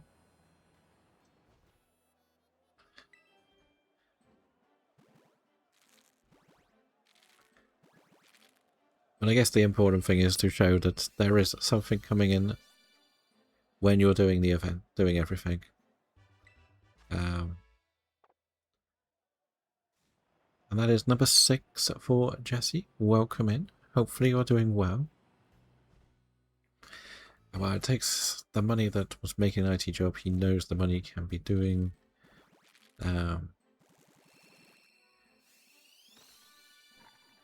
Yes, so it is pretty much a Professor Oak's challenge, but we've included a few rules. It's going to be in Sword and Shield. That's the first rule. You have to start a new save, but it is encounters only. You cannot do knockout method or anything. It is just encounters. There is some exceptions when we have to do some breeding for the starters. You are allowed to get stuff out of DAs to help you.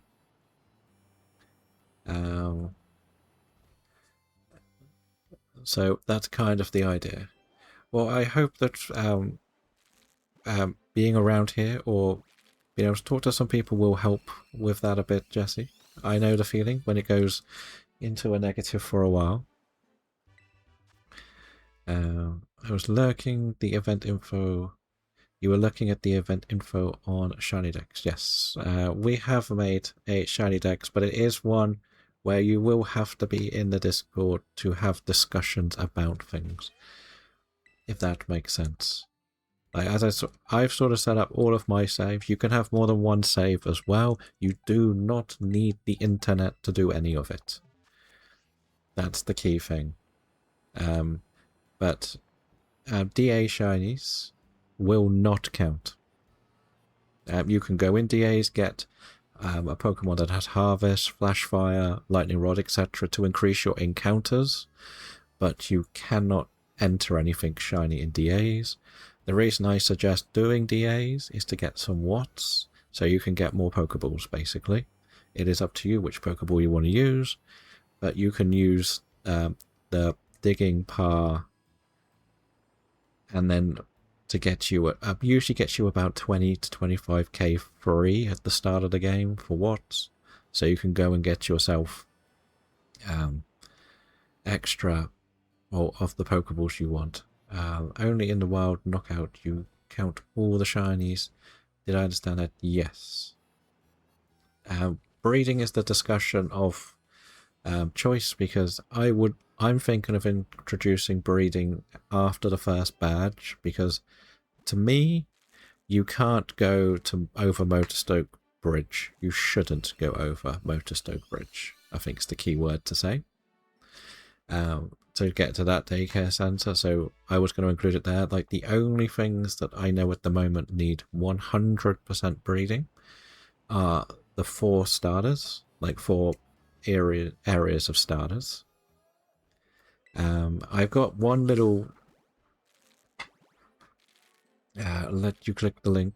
I can't show it on Shiny Dex, but I might have the picture on here, actually, that I can show you. Let's see. I'm being a bit strict because it was going to be a personal project. But I think I've sort of said you need to show this page, so it shows you've got no badges. This is like your shiny trainer ID caught, and then on this one it shows you the number that you've battled. So if that is over 19 at the moment, I think we're going with we won't be accepting the shinies. And that sounds very strict. But it's the only way you can sort of protect from people getting too many. When is breeding allowed? Would you require pictures of the parents to prove they're not Masuda? We probably can do that.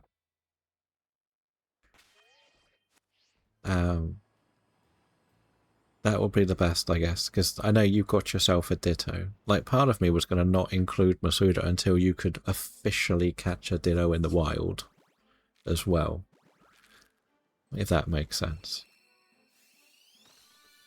I don't know how the odds work if you were to put a Bulbasaur and a Grookey together. Would you get a bit of both?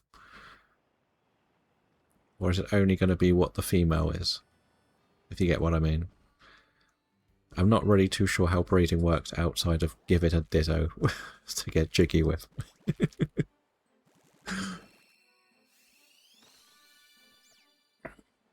I think it's the female if they're different species. Okay, so maybe if one of us got really lucky with the female ones, we could use that. But yeah, it's currently the Kanto, Hoenn, Alola, and Galar starters that we would need to breed. Only. I think we do need to breed for Igglybuff. And the other thing that we're not including is the raid dens. Because if you're doing a Professor Oaks challenge, you go in there and do the raid dens early. But we're not going to include them. That's why I'm trying to make it encounters only. I want to try and encourage the full odds hunting and not the breeding as much as possible. So yeah, that's the concept. The event page has everything I believe you can get before the first gem, just from encounters. I haven't put the starters on there, unless somebody really puts a good discussion into putting them forward from the first bit. There is I have done regional forms as well. Like, we can start collecting the Alolan forms, and we will have to breed all of them. And any of the original Galarian forms we would have to do. I've sort of asked whether people can say what game they're using and what starter they're taking, because the Alolan one is dependent on the starter. I am trying to encourage to not put things in, but if you do feel like It's going to help catch. If you've got a harvest mon, use it. It's not the end of the world.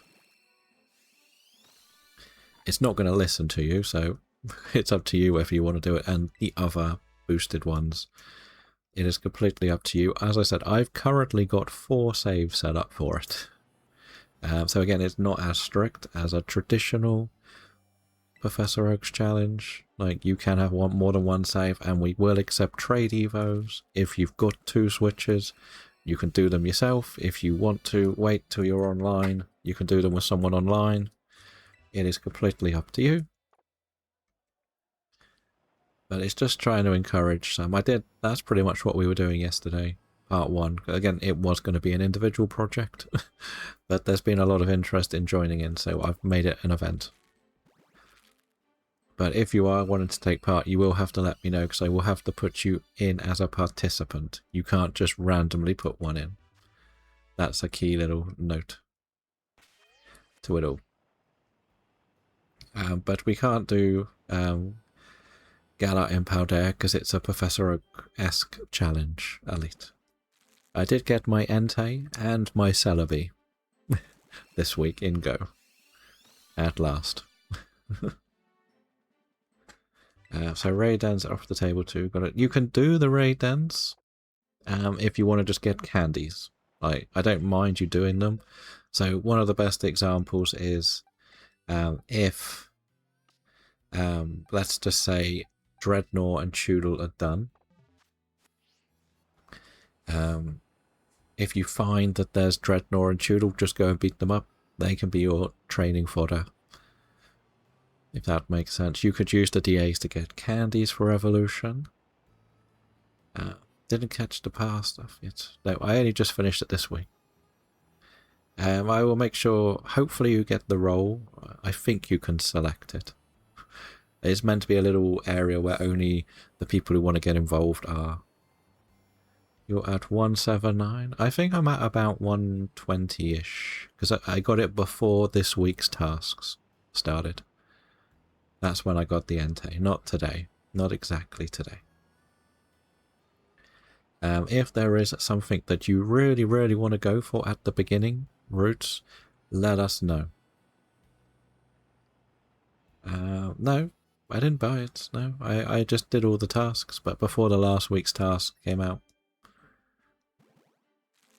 Pretty much. If there's something you really want to go for personally, let us know and we'll try not to target it between us. If there is stuff that you think I have missed or shouldn't be on there, I can also change the event. Like, it's not like completely out of the realms that I've missed something. It's quite hard to go through every guide to find something that's not on the list. There are some soft resets though, I think. But it does also include the DLCs, hence why we talk about the DAs. And the Isle of Armor has about 7 locations you can hunt in. And we were sort of saying a bit earlier, the Slandered, if you get a female Slandered first, I would say maybe we evolve it, in case the next person gets a male Slandered. Because otherwise, that means they can't do anything with it. So, yeah. It's as full odds as possible. I do think battling things only affects the Brilliant Aura, but I'd rather make it clear. It's going to take years. Yes, exactly, Stroke. That's why. It's not like we like challenges that get done in a week, right? Like, the thing is, the more it's going on, the more time, the more chance you'll get more people will get involved. You want to hunt for Yampa? Little Croco baby, indeed, indeed. Like, the joy of it is that it will take ages. It's not got to be, there's no time constraint. I've put the end of 2027 because you have to put an end date. Pretty much. That's the only reason I've done it. 3 in a row, indeed. I haven't been counting them individually today. But you can see it's a nice mix of crocs. Not as many as the last few times. Not really. It feels like it's the least, the Crocs today. But yeah, so I will put in there that Strick would prefer Yamper. I don't know how easy Yamper is at the beginning of the game, but I imagine if you get yourself a Lightning Rod Pokemon, you'll be good. Or a Static. Why did you put them all in Apricot? I put them in Luxury Balls. They're all in Luxury Balls. Or I didn't want them in Pokeballs, basically. I like using the Luxury Balls. I have a Croc in a Dream. We do have some, actually. I was doing something in the past called the Starter Project, where I was trying to get all of the Pokemon in the different Pokeballs. So we got one in a Love Ball. And that was it. But that was sort of something I wanted to do, because when I started my project, I wanted them in Luxury Balls, and it was quite hard to get them. So it's still not be easy with the ability. I think it's only in Route 2 Yamper, isn't it? If I'm not mistaken. I know the best place to get Yamper, but it's actually once you get Ride on the Water. I didn't think it was on... Actually, it's Route 4 as well, isn't it? Keep forgetting Route 4. Yeah, I think it can turn up in the grass on Route 2 on the way to the Professor once you've done the tutorial.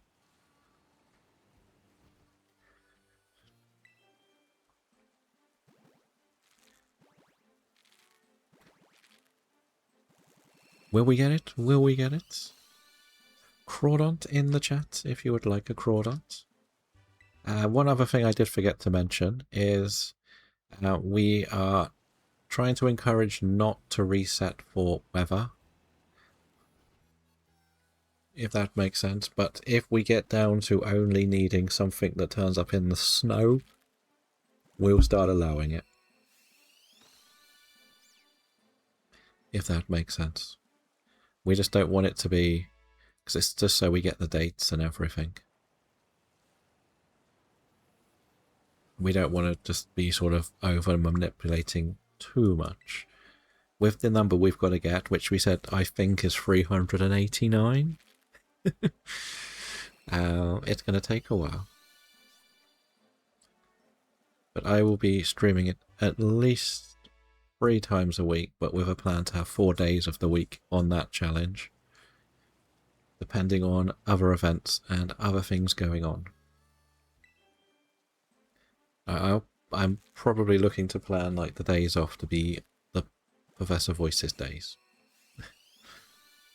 If that makes sense. We are 5 minutes from the Atlas. We haven't got a shiny yet. What you breeding odds? Whatever Masuda is. This should be like 1 in 500, isn't it? As far as I know. That's what I thought it was. You got your Croc. I wish I could have done it that way. The only time I've ever got good odds is the Fiona I got in 27. That was one I got. So, the other good thing is all of these are needed for the Dex 2026 challenge. So that would be nice to get one. For that, at least. But we're working on it. We're working on it.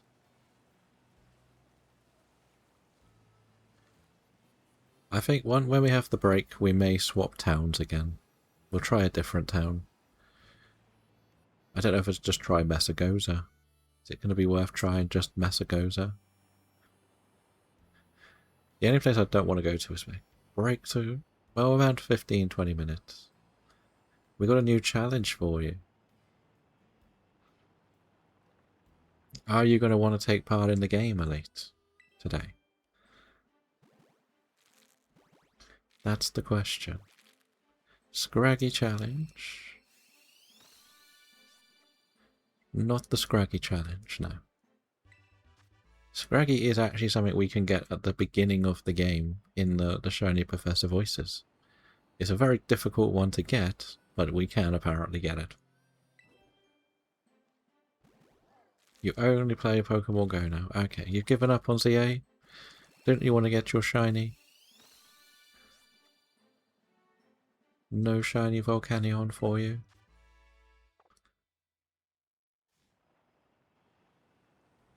I know you were going for it. You tried plenty. Okay, nice. I like how you say tried. Is that you tried and you gave up?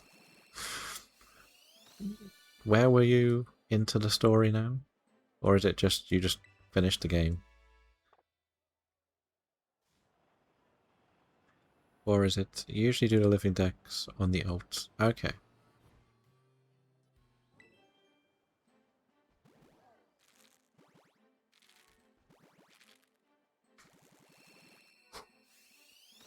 I had to get rid of Pokemon that I didn't like in PCG.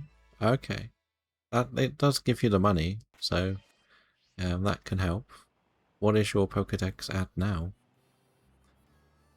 It is encouraged to try and get rid of some at the end of the day. You said I have to get access to submits. Yes. I will have to give you access to submit, I believe. But I know what your Shiny Dex name is, so I can do that after the stream. It doesn't actually start till tomorrow, because I wasn't going to be playing it today. You said you were doing Shield, didn't you? As EA was most a way to get and add the megas. Okay, fair enough. We're going to get Quaxley Bingo. Probably. Probably. And I do know I can run around faster. I just don't like doing it too fast because it sometimes makes it a bit janky at times.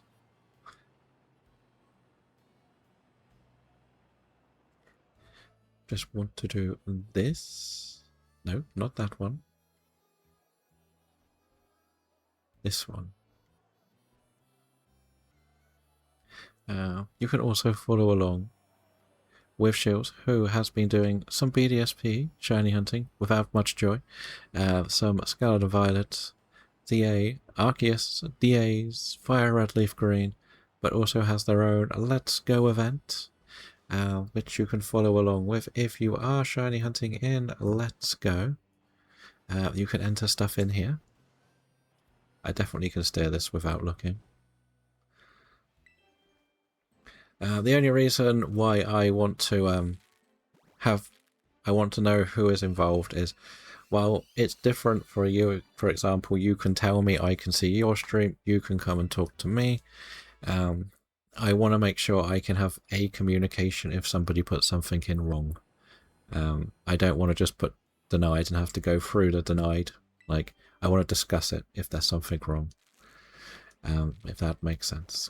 Thunderstorm here, so what's not tomorrow actually great, because tomorrow variety day, so you can do it live. Nice. I would say get the save set up. You don't actually have to do any random encounters to get to the DAs. You can lose to the guy to get to do the DAs if you want something strong. And I would also suggest switching movies and battle animation off if you're not really caring too much about that stuff. That's what I've done. Because I've done so many saves and playthroughs of that game for extra DA slots. There is like a sub-challenge, which I guess I could put together, especially now that we have had a shiny in a DA, is I was also going to try and do full odds DA hunting on the side as well. That was going to be a personal project, but I guess I could make it an open project as well. So that is something to note. The Diglets are going to be annoying to find. Is there any particular thing you really want to get from the early part of the game, Oreo, or not? I think that was another 5.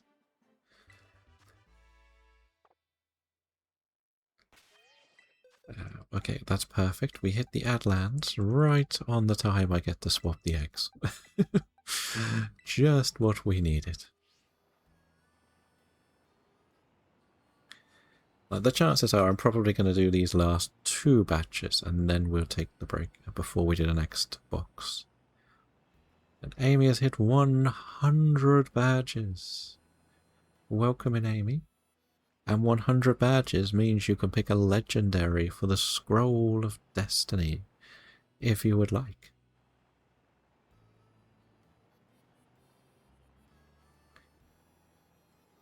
It is up to you, of course. I've just thought of something for the proving how many we've battled thing. Could be a problem if we do DAs. So if you do a lot of DAs, you'll probably get a lot of Skuntanks. But it will be the Stunky you're encountering to get the shiny. But when you take the picture of a Stuntank, it might do it wrong. Dialga is added to the list. Thank you. And hopefully you are doing well. Okay, that was not meant to start hatching now. I forgot we were still in the ads. Please don't be shiny. Of course it's not shiny. Of course. Nice, nice. We still have not seen a shiny, so don't worry, you have not missed a single thing. This game just doesn't seem to want to give me shinies, however much I try.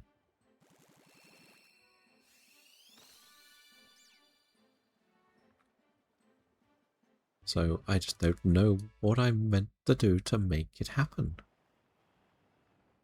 At the end of the day. This is the first we do after 10 minutes. Welcome, as always. We always welcome everyone in with open arms. Will it be? No. And it is great to see you for at least 100+ days now.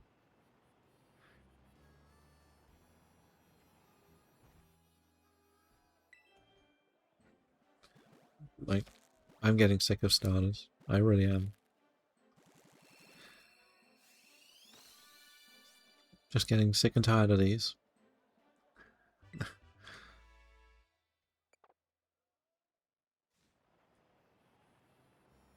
They don't want to be good. They don't turn up when they're meant to.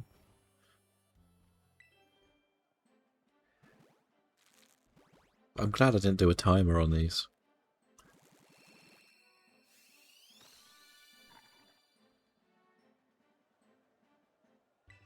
But we'll see, we'll see.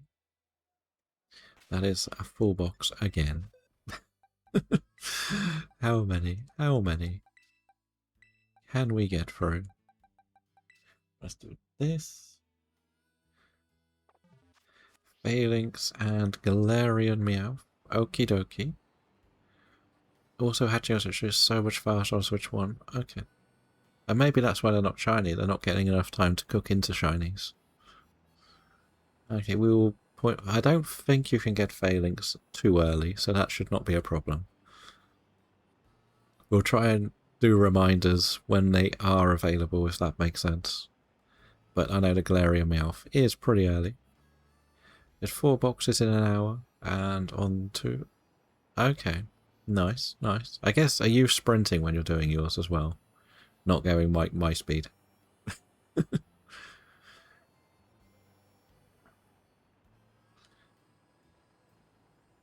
Let's be honest, we've got to get nearly 400 before the start of the game. Before we even do the first gym. So I doubt we'll get too many.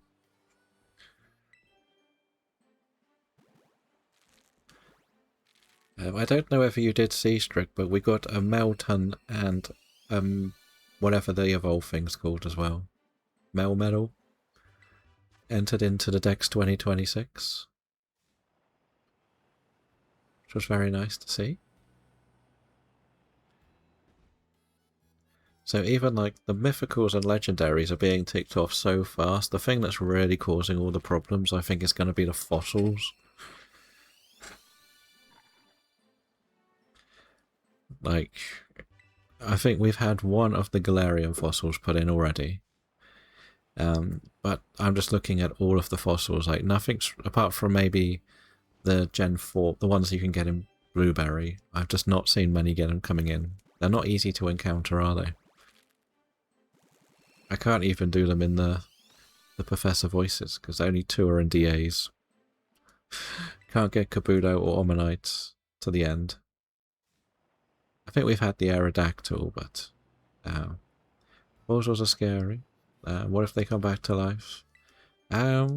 We have fast travel. But welcome in, Ninja. How are we doing?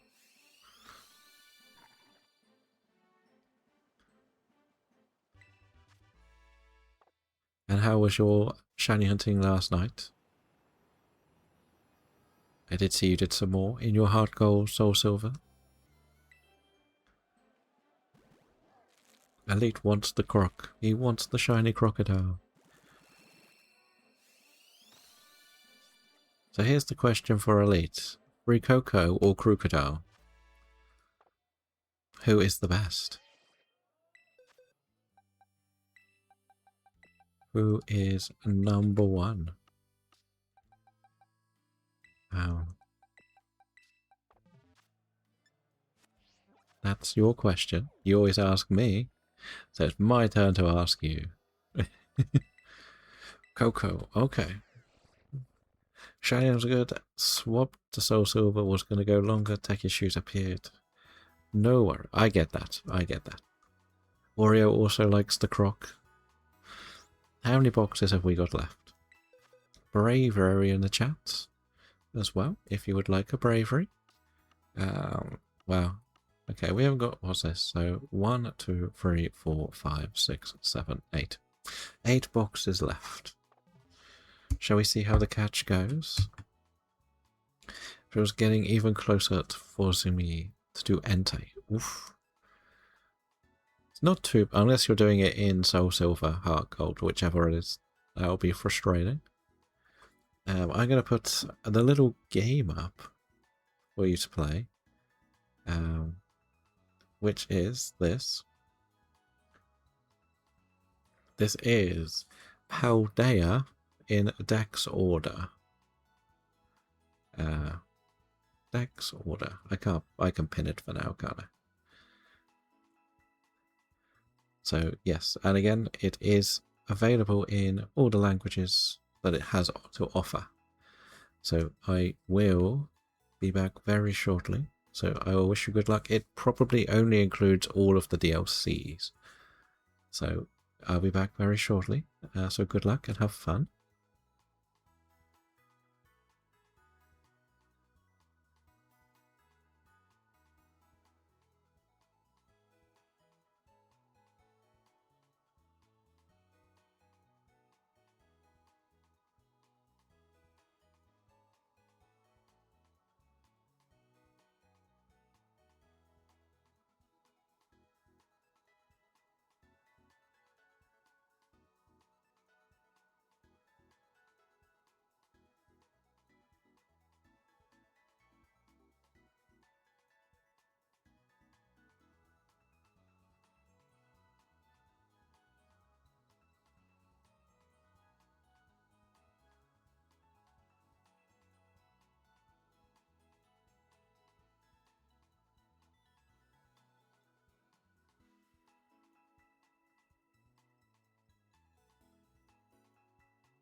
So it turned out this one was harder than we imagined, right?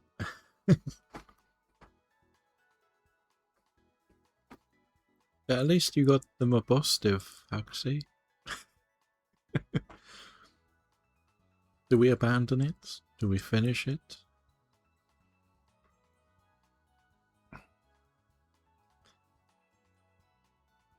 Or not? Who is going to win?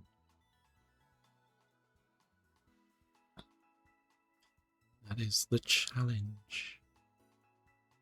Oh. Autofan knows all the answers. He's just been waiting to snipe them all.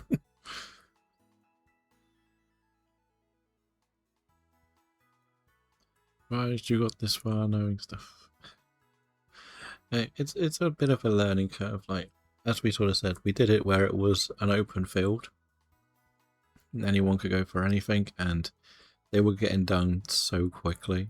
So it wasn't quite as fun, and it didn't give me the break I needed to run away and do my thing.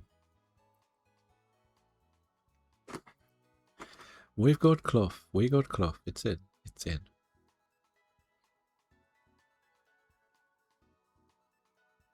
What about nimble? Would it be nimble? I can't spell either. No, it's capsicum. Scorvillain.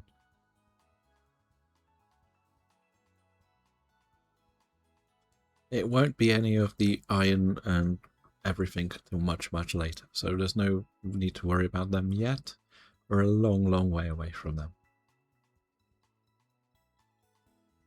And I have also added Oreo to the event. So, while I was away. And given him the role in the Discord, so you can see the chat and the rules and everything.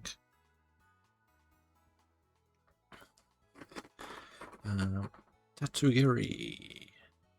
No? Nope. Ralor. Definitely looked like Tatsugiri sprite.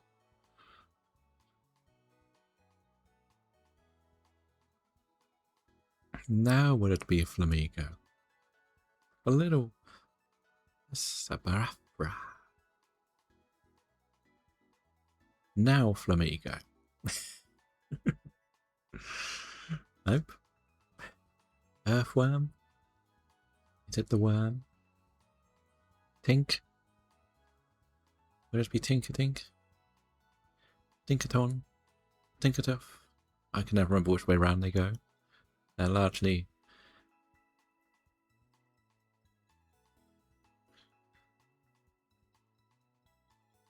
We'll see.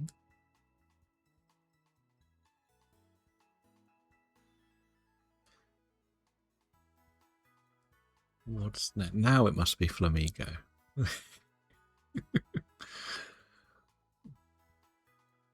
Will it be? No.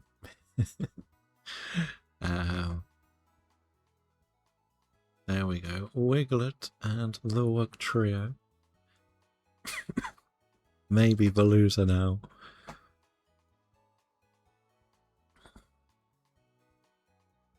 They both want the Flamigo, not the Veluza. Single stage burb now.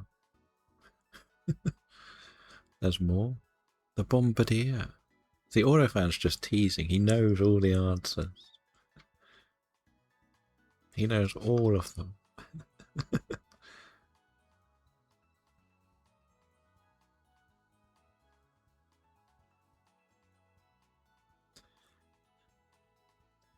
Finazin, Palafin. Then Flamigo.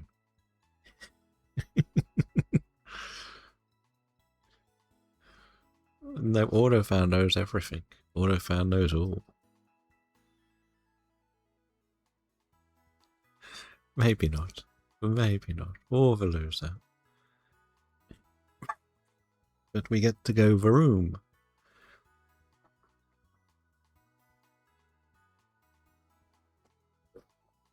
And Varoom. I can never say its name. How does one Revaroom? Oh, cyclers are.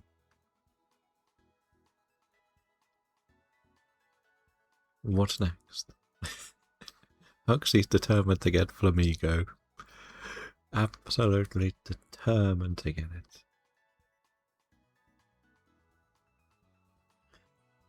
But will he be the one? Will he be the one? The chosen one to get the Flamigo?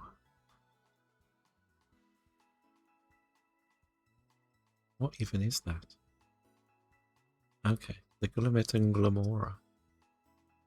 Now it's Flamigo.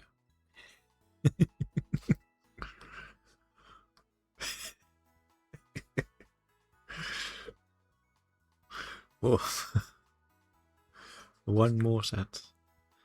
Oh. And he didn't even get the Flamingo. Oh, thank you for the alert, Trojan. Hopefully everything is good. Now try Veluza, see who nicks that one. No, Satoru and Satitan.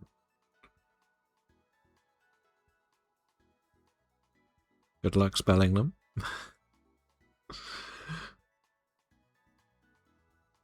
Perfect. Look at you working together now.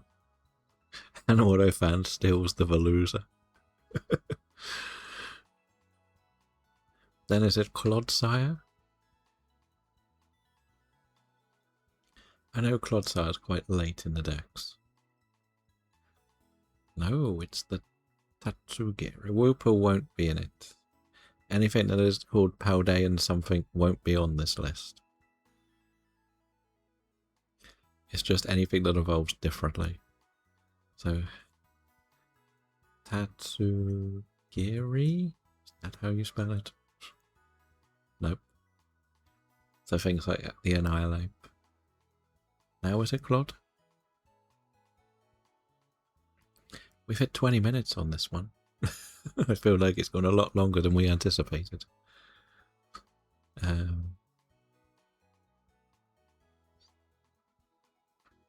Are we into the paradox ones yet?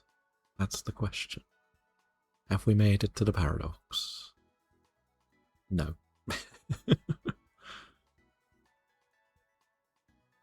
There's one for strict. Dun dun dun dun dun sparse. Sliverwing. Will it be? Will it be? Oh, King's Gambit. Okay, so now we're in the paradox. Past fast. Except Roaring Moon. Past fast. Past fast. Not the iron ones yet.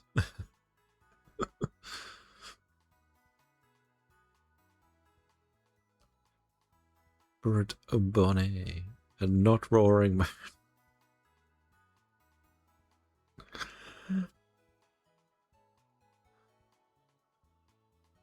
Now is it Sliverwing? I feel like this has gone not so smoothly.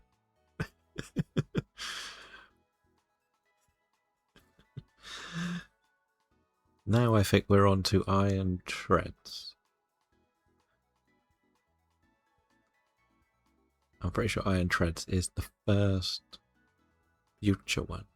Okay, we still had that one to go. Iron Valiant will be very late.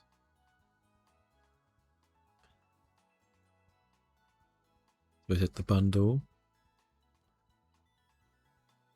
Or not?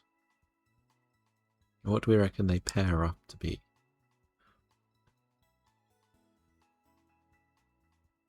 Uh-oh. We have to get help. The Iron Bundle it was. Indeed. The Autofan's been lurking to get that first spot.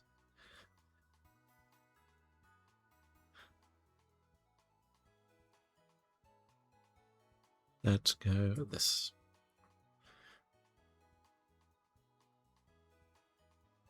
Iron moth? No, it's iron. Not iron font, iron joculus. If we could spell it. Right. If we could spell it. No, it must be the moth. And the fawns? Now, ridgy backs. Now it's this line. Now we have this line, and I think we get the gimme gold next, or is it?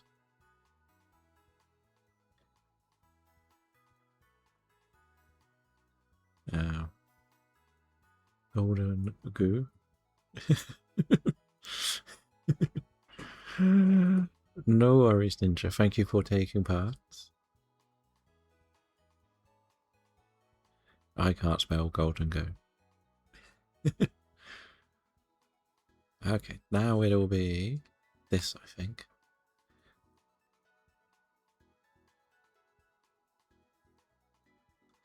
Now it's these things. Then it's Roaring Moon and Iron Valiant. This one's taken like half an hour.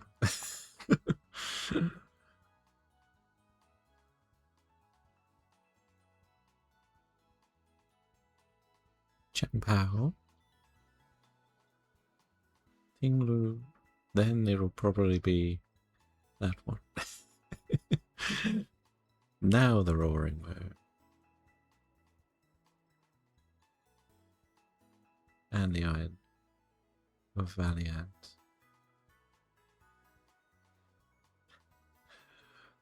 Then Maridon and Coridon. And then we go into the expansion pack, I guess. Is it the T first? Is it the T? No, it is these two.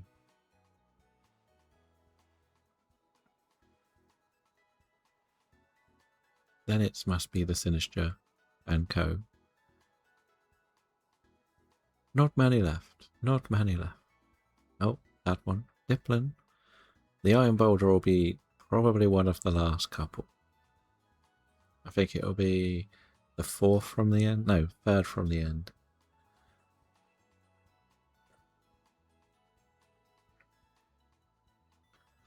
Now it'll be what?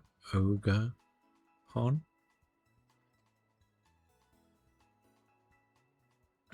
Maybe, if I could spell. If I could spell, I guess is the wording. Or is it going to be the Loyal Three? No, Okie Dory first. The Sus Trio. Okie dokie.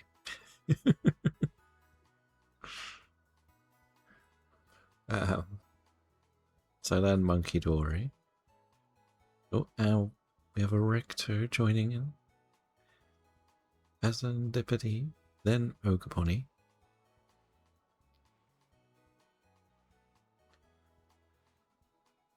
Serendipity. Sounds like a rom-com.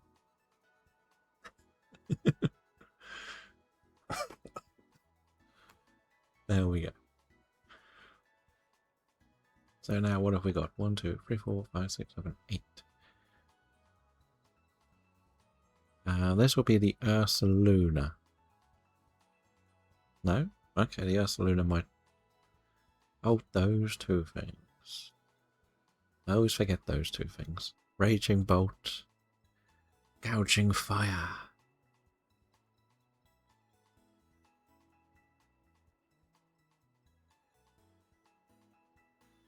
I think we got the last couple right.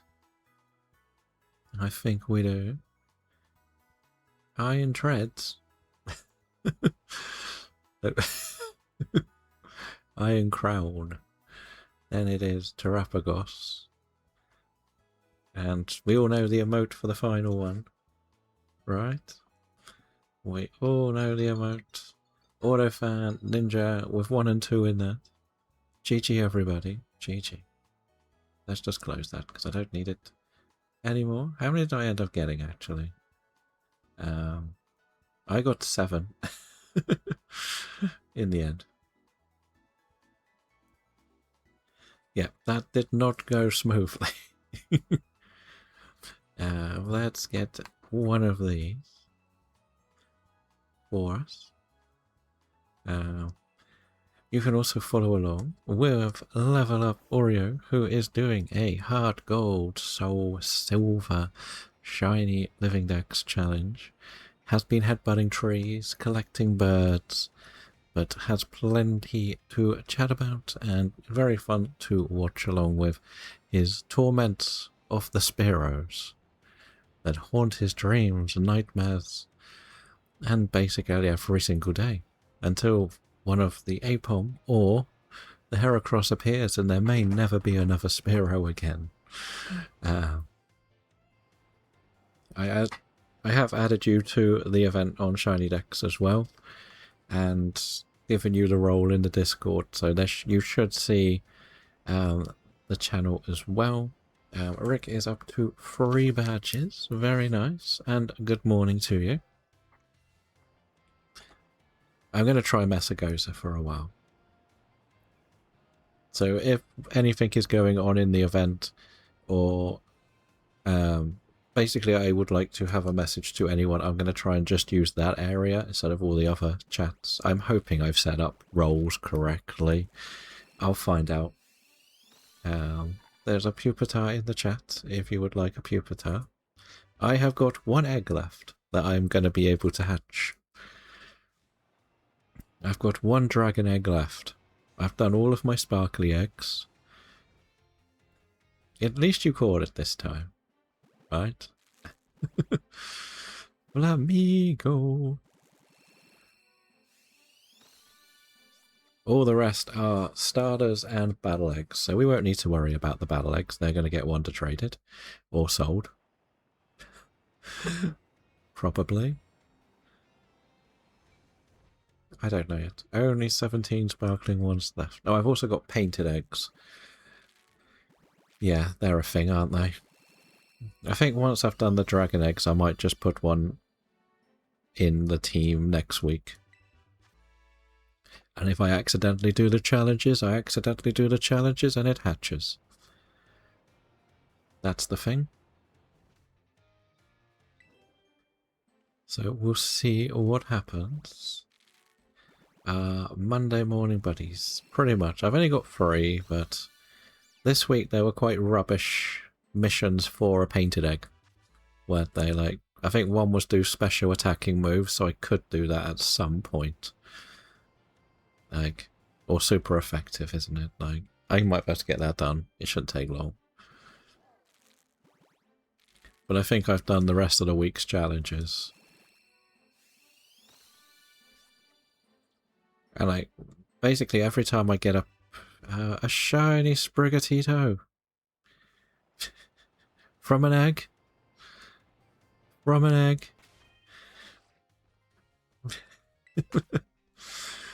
What is going on? Huxley's getting shinies from eggs. Have you caught up? Have I caught up with you, or have you caught up with me? I got 13 shinies. 17, okay, we're getting there. We're catching up. I think we've both had at least 1 egg hatch. Shiny. Because I got the Dracobolt. I think we also said we've got 8 more boxes to go, so I don't know if we finish these 8. Now catch up with Autofan. Aren't you on, what, 59? Last time I checked.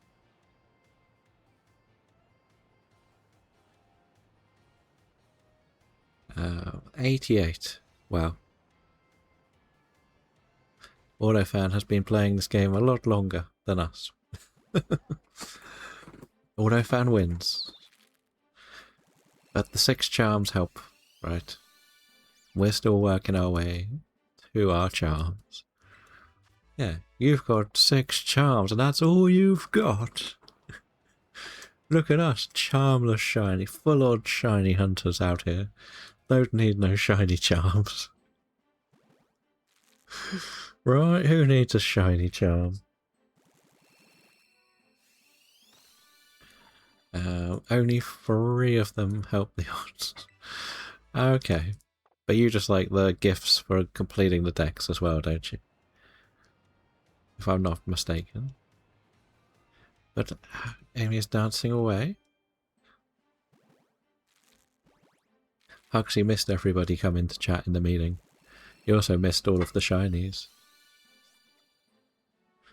that we didn't get.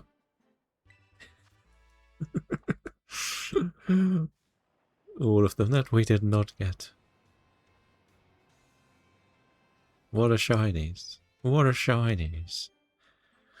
Arceus. Oh. Is it still just the Sliverwing you're after? 13 shinies, yeah. The PCG has been treating us nicely the last couple of weeks. Sliverwing and Primeape. Have you got a Mankey you can evolve if need be, though? But as we sort of said, there's no point you doing it until you get the Sliverwing, really, is there?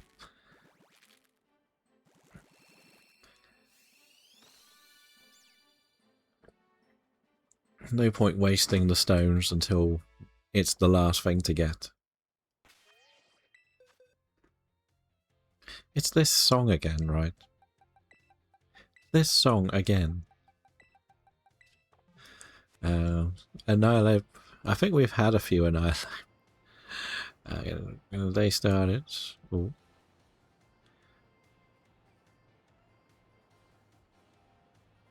I think I might still need Annihilate, actually. I am catching up, though. I am at 47 needed to complete the decks.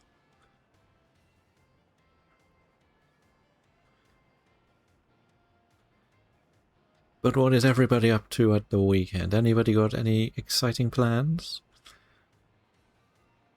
Or is it a relaxation weekend?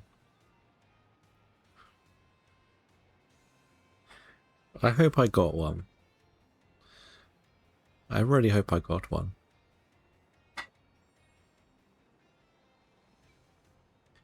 I had that same feeling about the Litwick line. I needed Litwick, and I kept saying Lampant and Chandelure. I've now got the Litwick, thanks to the Wonder Trade, but yeah, it was a bit annoying. It kept disappearing.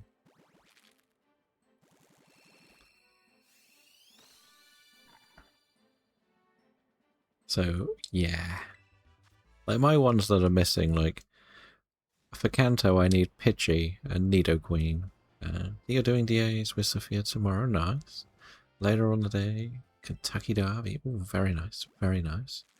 Private dog field again, so taking the pooch to the big run on Saturday, very nice. Very nice. Fair enough, fair enough. I've got an engagement party tomorrow night, or tomorrow evening, so that's pretty much mine.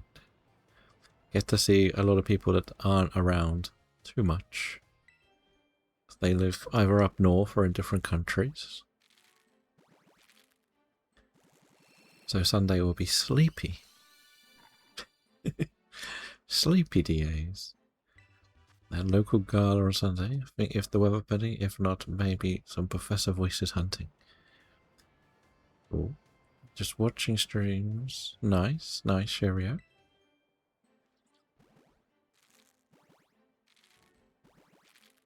We will be doing some Professor Voices tomorrow.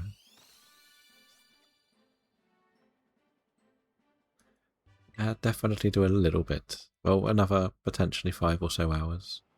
So hopefully we can get something. So do I make the DA one a challenge as well? Do a DA full odds Dynamax adventure hunting as well? Probably not.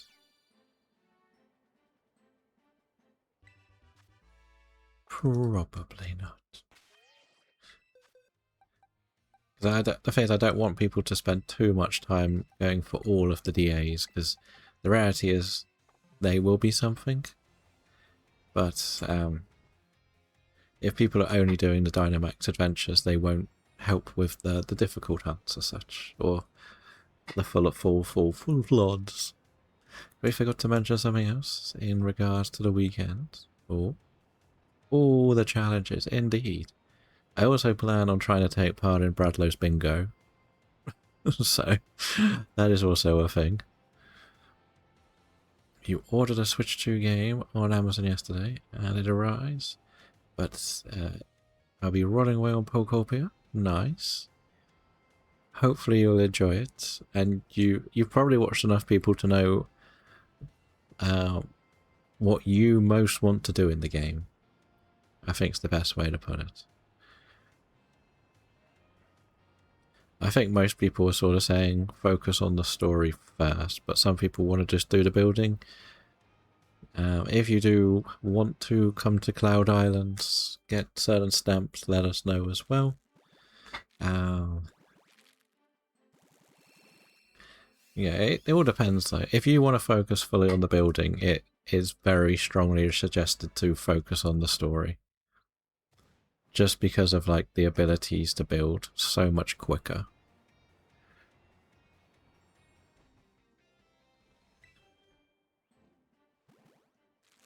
Like, we've did 2 saves on it. One of them was completely stream-based, and that save has had 25 hours on the game and has got the credits done. So, that is the big thing.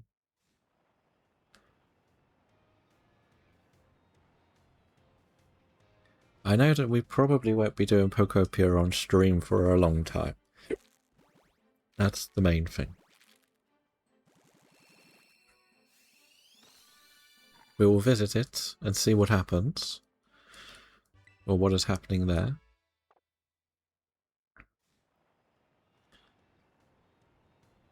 The thing is, when I play Pokopia on stream, I struggle a lot with chat.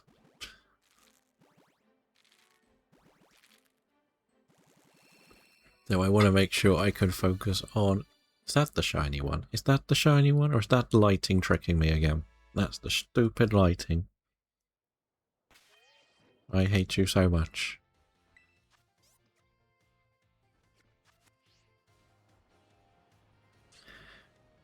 Yeah, it's very hard to do chat and actually do the game as such. If that makes sense. At least when I'm shiny hunting, it's do an encounter, look at the screen. It's much, much smoother. The fun thing is, Huxley, you could probably... Oh no, you can't. We got Sprigatito. I was going to say you could have entered it into the Dex 2026. But we've got Sprigatito. I might start sprinting to hatch some of these eggs, because I've got so many boxes left. And I would like to get all of them done today.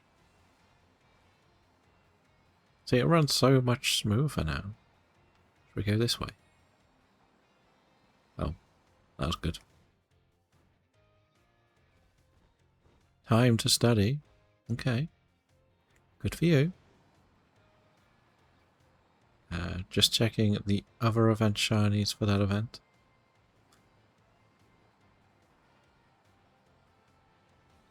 Oh, what? Oh, nope. That was not the way to go, and that's definitely too far. Too far to go. Let's focus, bump. Bump. And Cheerios 178. Squawkabilly, Inkay, and Baboch. Oh, nice. Nice. It's a bit harder to do the catching up on them, but...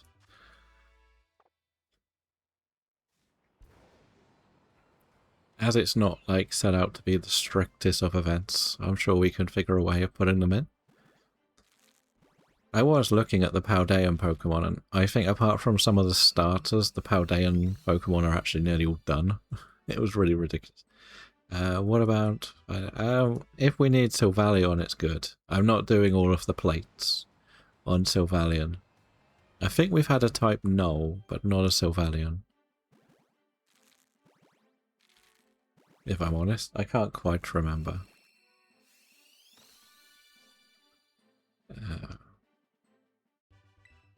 Like you can look, it will filter. You can filter on there like what we've got and are missing. So,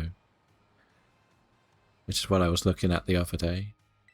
I went through my other list to get rid of the unnecessary duplicates. Throws lurking. Store it. Uncover his car. Is to go to work? No worries. No worries.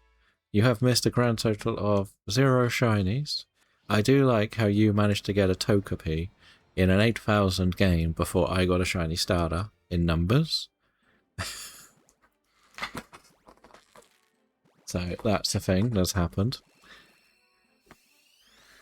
You managed to get a shiny Togepi. And I am what? What are the odds for Masuda? At least 2 times over odds now on these starters.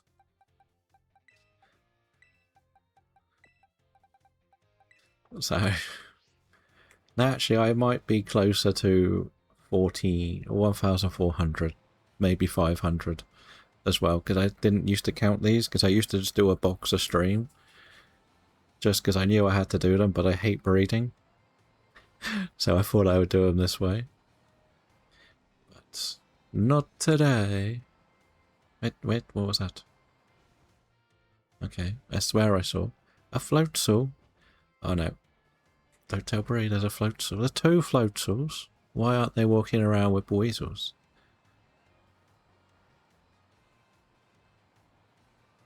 There is a Mime Junior in the chat. If you would like a Mime Junior.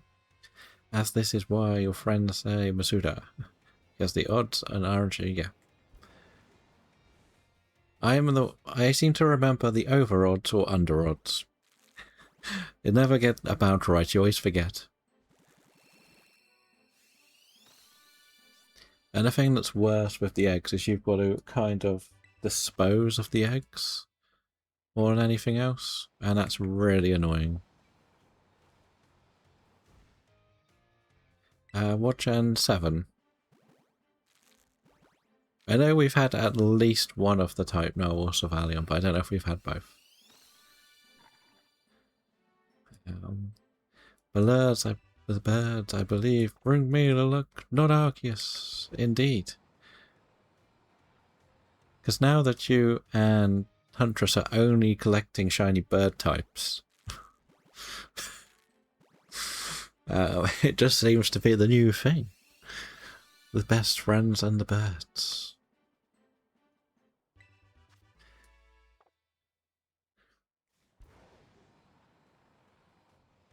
But hopefully this will end soon.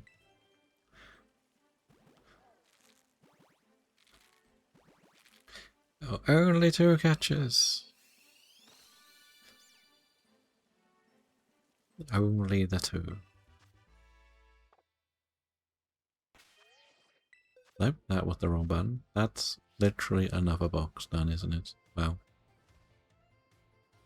Whoop. See, I also get haunted by flying types in this game. They're not the normal ones, they are Hoppips. They haunt me every day. It is needed. Oh, fantastic, fantastic. That is another box. I just need to check what this is. I see a congratulations. What has happened? Wow.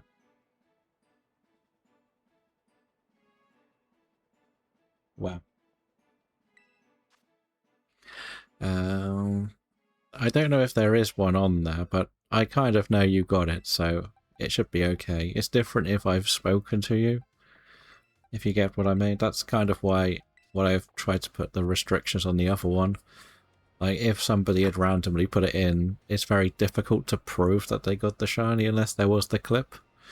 But because I know who you are and I know that you got it, I saw it pop up, I can accept it as such. You got the tea today. Loose leaf today. Very nice. Very nice. Okay, it says up there. That's fine then. Just be careful if you don't want it added to your proper decks when you're entering in.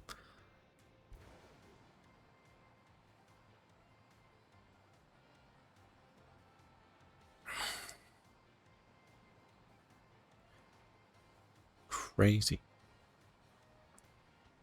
Turns out one of my friend's daughters has got a house. I don't know how.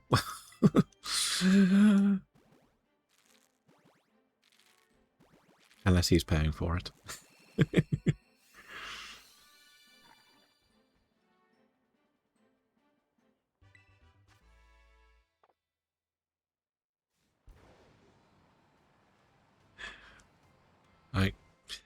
He is quite well off, so he has a very successful business.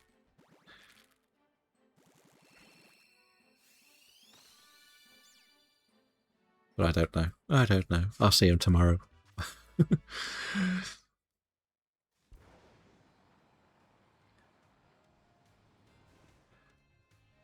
But yeah, it is very nice. It's weird to know that I've got friends with children in their 20s. I seen when I have time to join the process. No worries, any little bit is acceptable. Like whenever you're free. It is just there as a long-term project. If there's anything you really want to go for it, let us know, and we'll try not to target it. Yes, we're trying a new location outside the drug shop. Didn't work. Didn't get performance-enhancing eggs.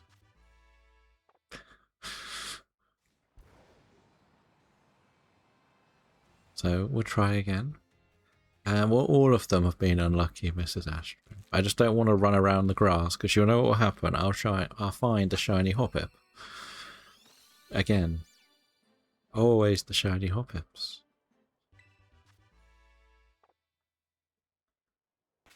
So for context, for anyone who is newer, when I first changed my schedule around, I was doing something called the Paldean project, where basically I would be locked to a route until I got a shiny. And the first 3 of like the first 5 routes I got a shiny hoppip. So yeah, that was fun.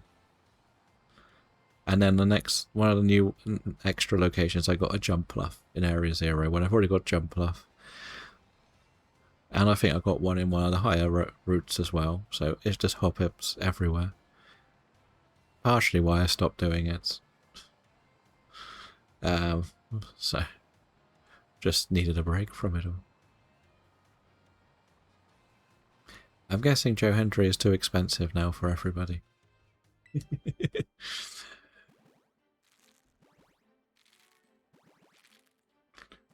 Dun, dun, dun. Because we are definitely double odds. Right? Definitely the double odds. 20,000.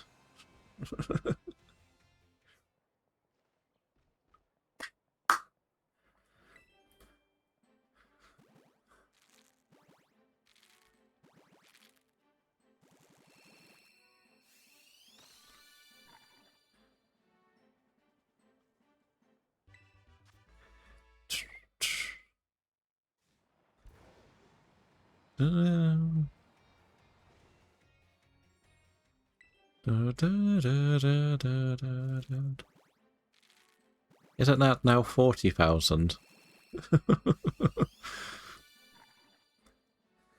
I think that makes it 40,000 for the next routine. I'm not mistaken.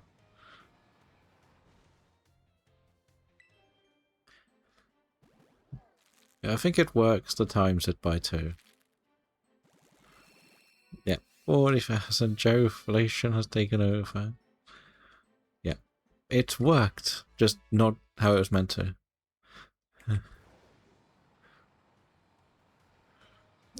Indeed, indeed. Thing is, I don't really have too many things to redeem that are high value. Apart from Joe Inflation now. I guess, is the thing. No, we've hit some Adlands, that's fine. That was all crocs. All the crocs. Elite would be very happy with that. I think out of further 2 times.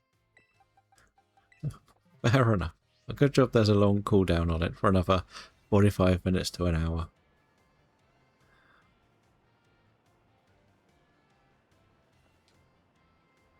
But is it worth it? Is it worth it? At least it's not fully toxic, right?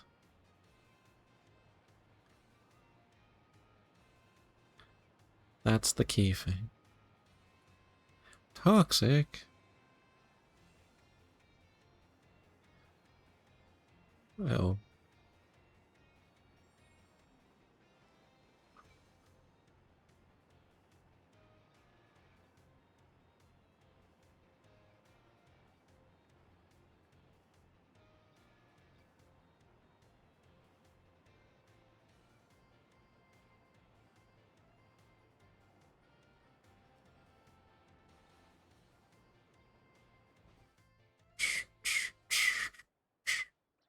The best thing is she ran Kit Wilson during the Adlands, so not everybody heard it. That...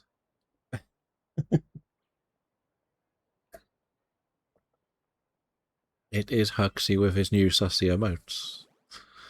And now you know why I don't put chat on stream. And I don't put the emotes on the screen anymore. Well, I stopped doing the emotes on screen because it used to just glitch. I used to break the stream. But I've never put chat on there for that very reason. So... I think Mrs. Astro might need to go and talk to someone now. About getting Huxley arrested. The funniest thing about them is they're all acceptable according to Twitch. That's the strangest thing.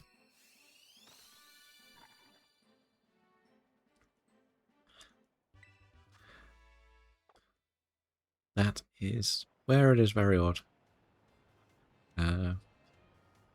Think of food. Oh no, Cheerio. Make sure you rest it and make sure you take lots of hydration. Hopefully it will help a bit. As somebody who has been through so many muscle injuries from football eras, I know the frustration of it. You're like, I'll be fine, and then, ow, ow, no, I'll be fine. Attitude that I had too much. A workaround, if you've got 90 days with no appeals against the remote, you can upload about Twitch reviewing. I think they only really review the names, to be honest, from what I can judge. So that gives you, what, another... How many days do you get your thrusting Psyduck emote put on there? How long will you do it?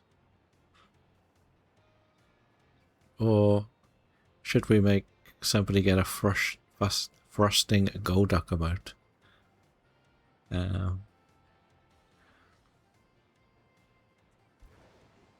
Just to see.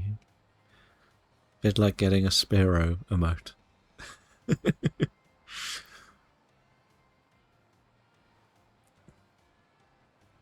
I'm sure we can find someone to make one for you.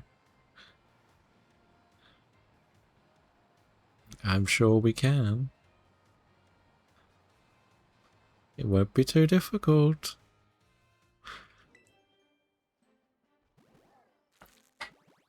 Starter Roulette is turning into my least favourite thing. Just gonna say it. Definitely my least favourite thing. I'll be double that press not to make it.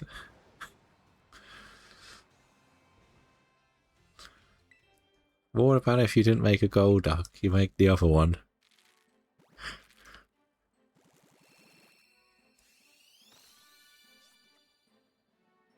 When was the last time we saw Golduck in the PCG?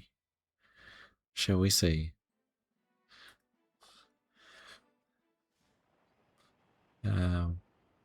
3 days ago.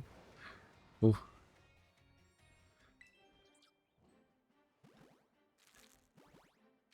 Cyfrost. Potentially. Potentially.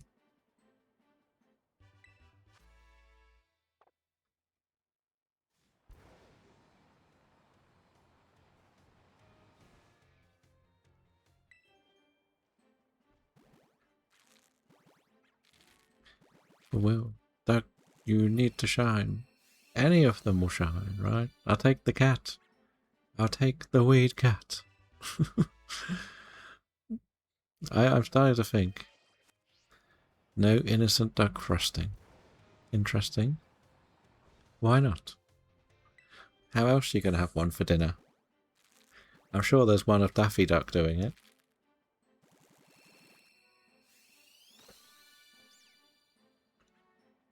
Or Donald. I'm sure I've seen a Donald Duck doing sus things with emotes.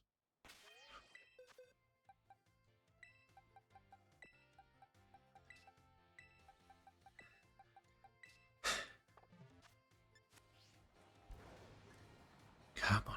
What were we were on 1060, I think, when we started. So we've we've done 200 eggs today so far. We are going to start going faster on these loops. Exactly.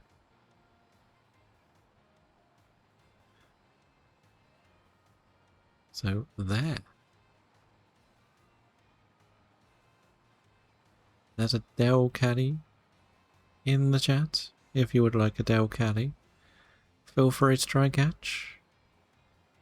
I probably find out I need that one, so we will try to catch it in a minute.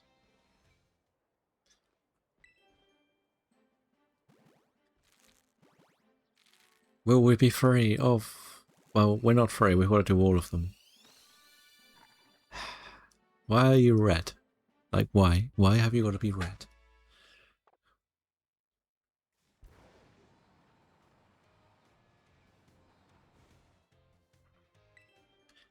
Let me have a shiny. Let me have a shiny. Even the audience is laughing at me. They're like, where? Where is the shiny? Who is the shiny?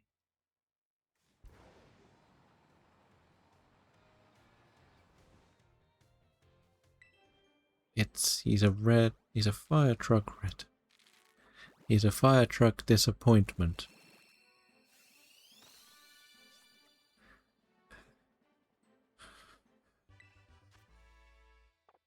What will we get? What will we get? So the duck was rubbish. Is this going to be a pointless cat? Watch us get a shiny in the PCG before we get this shiny.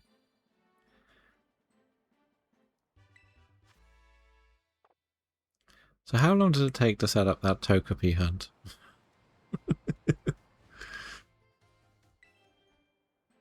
You will get the cats. Maybe. Maybe. Someone's got to have faith. I've lost it all. I've lost all my faith in these eggs. I think they must be defected Pokemon.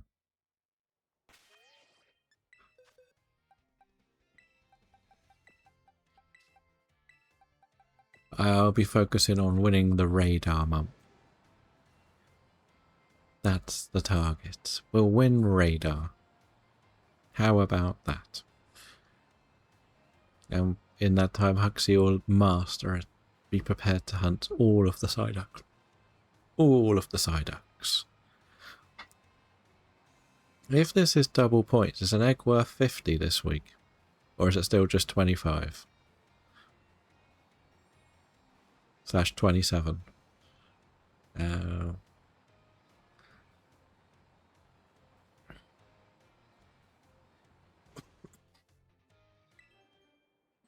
But I know that Mr. Astro will win. I know it's between the 3 of you at the top, isn't it?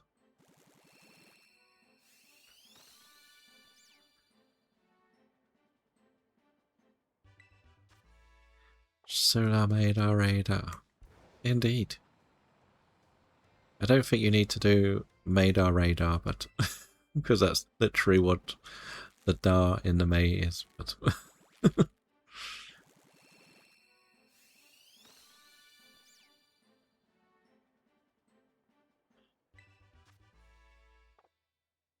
if it is going to be the same time frame to do the hunting, I'll probably do all of my radar on the Wednesday still. That'll still be the plan, and that'll be the only time I do the radar. It'll be on the Wednesdays. If it is going to be just the 28 hours, I will move radar to Fridays, which is a bit of a problem because I'm not here next Friday at the moment. I need to see what sort of time Mortal Kombat is showing. You get to varsity, talk to premix, answer the question. Stuck around when you hatch the flame body magma armor. Spread tower failing. Okay. So an hour to set up. Okay. But I also have to buy a copy of Heart Gold Soul Silver to do it. Which we already talked about the prices. Bit outside of what we're willing to pay at the moment. Tiny bit outside of the budgets that we're working with. I know I got one of my sponsors payout today, so that was nice. Have to try and translate the money, but from US dollary dues to the Great British Pound. That was, what, $114 dues to copy 2 articles and paste them.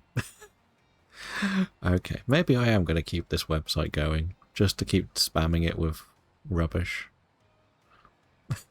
Is that okay? Or is that controversial?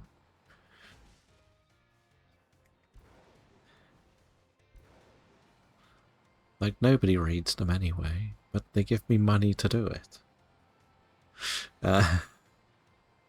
But it would be, say it more to 3 or 5 hours, depending on the speed of skipping fights. Okay. I probably won't do it. It was more a bit of a joke about how long this is taking.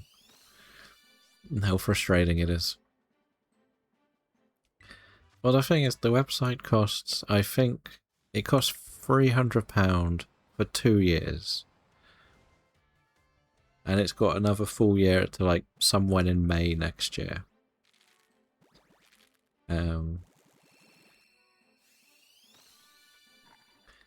And I've been signed up to some form of Danish company that's very hard to get their website to ever work, but the money always comes in, so I don't complain. I usually have somebody in, I think, Indonesia pay about $60 for the same article about some gambling site. Every 6 weeks, which I think should be soon. I get the next one. So at the end of the day, they pay to keep that alive, and it'll be a bit of extra change. Like, they paid for the emotes in the end. Because I'm trying to have, like, I'm trying to keep everything into, like, a PayPal account. So I've got it all sort of saved up. And I think now that one's gone in, I may have the budget to do what one of the next things I wanted to do was, which was potentially get a proper commissioned logo rather than just some AI slop like we've got.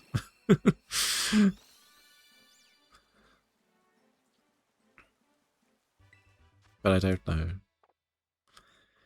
I don't know if to reach in a slightly bigger figure first, if that makes sense.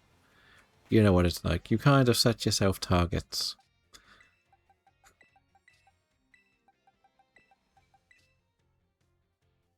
Because let's face it, my designing ability is not very good. I can set up challenges, so whether I follow through with them is the next challenge.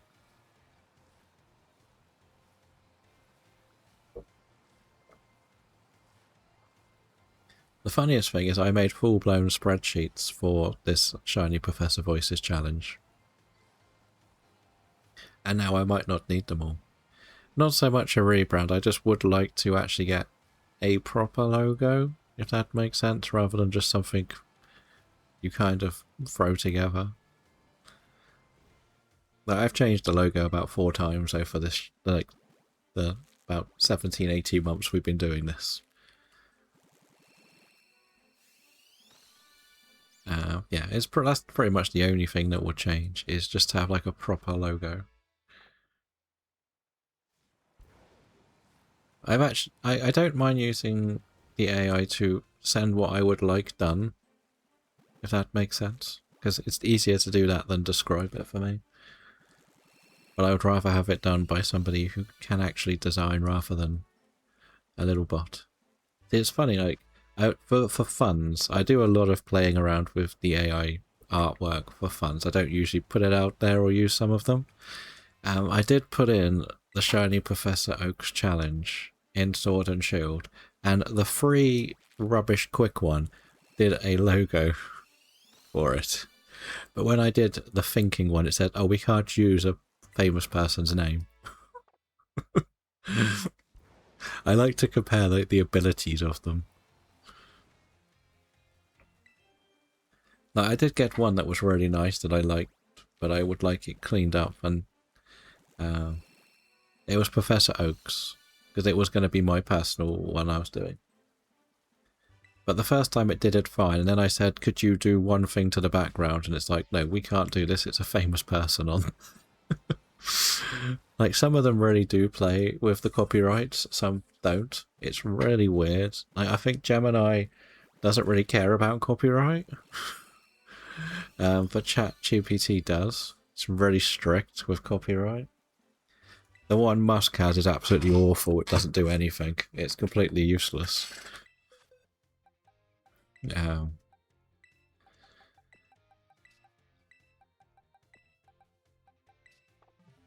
It's kind of funny. Like, I put the same command into like 6 just to test it, and that was the worst one. Was the Grok one? No idea what it was doing.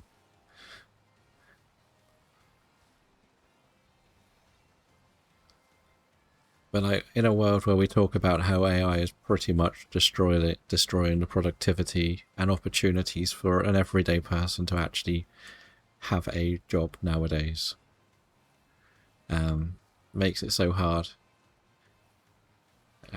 It would be nice to actually at least use something that I've earned from this and other things to pay someone for something.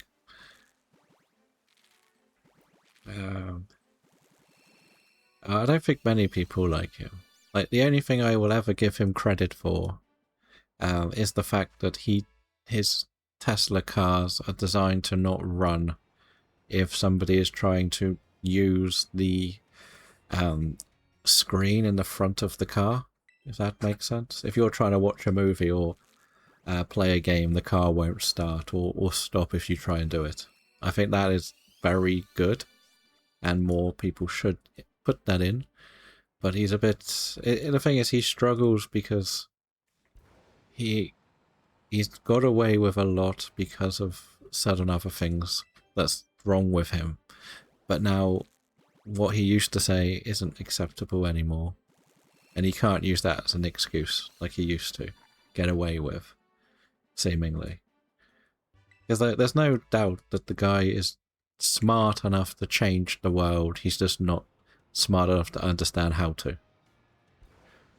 I think that's probably the best way to describe him.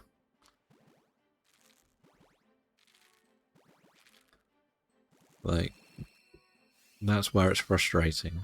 Like, he's being turned into let's just make as much money mentality, which is what is the worst thing with some inventors.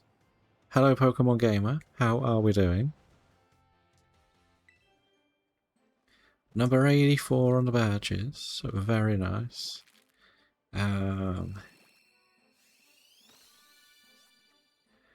Bladed, yes, that's what I mean. Like, I think he's probably done similar things in the past, and said that was his autism, and that's caused the ripple effect. Now it's like, actually, no, You know what you were doing. You can't say that anymore. You can't, just because you're that, just because you have autism doesn't mean it's acceptable to do that. I understand that that's very much of a... I know the last thing is very much a problem. You want to go back to bed? Fair enough. But as we sort of mentioned, you're probably going to be joining the Shiny Professor Voices Challenge, I believe. Yeah, I get it. Like, as I said, like, he's probably smart enough to change the world. He's just not smart enough to realise how he could have.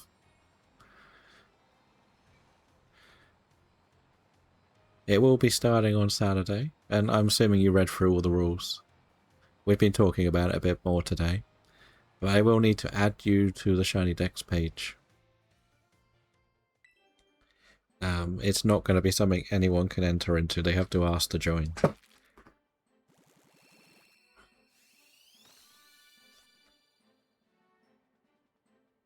That's the best way, I think, to look after it and communicate. Dusted and do some DTQ quests. Fair enough. Well, it's going to probably take a long time. I believe I was looking at what I put together and there's about 319 to do before the first gym, and that does not include any breeding. I would say you would be quite safe if you wanted to just set up another dummy profile on your Switch instead of delete any of your previous save files. I would say that would probably be better for you. You have money. Okay.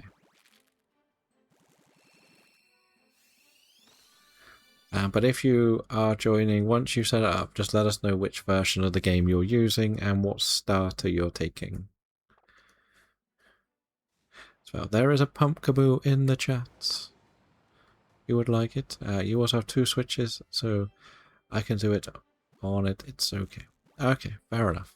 I've got 4 saves set up for mine, so don't worry. Needed for the 2026. If shiny, nice. The shield is always. You took Sobble. Very nice. Are you going to go and do a couple of DAs, or are you just going to get Fly?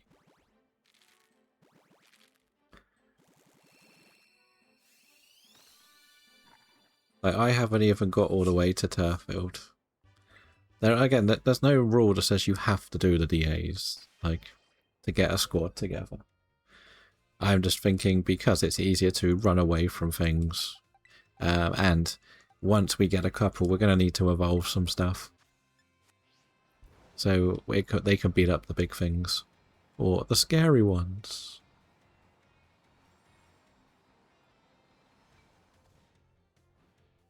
But I also look at mine as another 4 saves for backup DAs. Should get runaway in DAs. Okay, that's good. I have Maractus so far. Do I need more? Wouldn't mind the water ability, of course, but I don't want to really... It is completely up to you. Like, I think the fire one's going to be the most annoying one for the Sizzlipede. I don't think the runaway is overly essential at the end of the day. Because if you get DA mons, they're going to be level 65, so they'll just punch and knock things out. If you get trapped. You kind of... Remember, you don't want to just knock everything out. You need to be a bit strategical. Because we are asking for the picture of the Pokedex as well, to show how many have been knocked out. And if you've gone and done 500 knockouts, it won't be accepted. Basically. We're trying to do it as fullest of full odds as possible. So, that is the little thing. So, hopefully that works. I really need to get the shield team to focus on the bottom desert.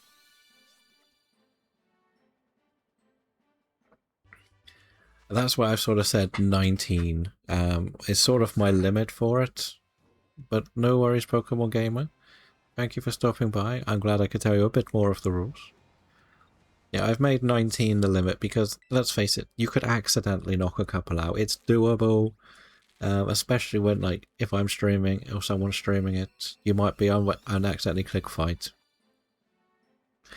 Because I think it's up to 19 and then it slightly trims the odds, but I think it's only the Brilliant Aura that get the odds boost. So if you know you've gone over 19, it's slightly different if you're streaming and you're sending in a clip, or you're recording it and sending in the clip. Like, people can see it's not Brilliant Aura, so if it's not Brilliant Aura, then I don't need the Pokédex picture. It's just a way to encourage the people who want to do it offline, but not a way to almost check what they are and aren't doing, because you can take the picture with the shiny as well. Good afternoon, Varys. I'm doing good. How are you today? Still no shiny eggs. Actually going to go full odds hunting now. Nice. But just remember, you cannot get a single badge until we have finished the segment. And preferably do not change the weather in your game. Varys is on 103. The weather changing thing will become a discussion once we're down to like 3 or 4 things left, and they might be locked to a weather. But only once we're there. Pretty much. Nice, nice. I'll still do charm hunting on the other file, but might start full odds hunting so much more. Yeah, that's my... it was meant to be an individual channel. Individual challenge. And a couple of people mentioned they would be interested, so it's been opened up for everyone. Why not? Let's mix it up. Which bit was that she was asking about? I was talking about 4 different things. Why not? Did you spell it wrong? There it is. There he is. Weatherlock. Yeah. So when you look at the guides, they show the fog. You cannot get fog until you are champion. So if you are researching, if you see something that only shows up in fog, you can't even do anything to get it until we're champion. So I think, like, Natu is not going to be able to be done until we're champion. It's a strange one. I believe I saw Snowstorm and Sandstorm is locked until we've got 3 badges as well. But I don't think many things turn up exclusively in them that aren't somewhere else on the map. Because I think Dwebble is Sandstorm, but it's in a cave in the Isle of Armor. I've done a lot of research. That tracker took so long to put together. And a 95 strove streak for Varys. Very nice. Like, the thing I guess we didn't really say is, so for example, you would rather go and hunt Wooloo. You are free to just hunt Wooloo from the overworld spawns. You don't have to do only the exclamation point encounters. I feel like we could almost say we'll ban Brilliant Aura ones, but you can't police it.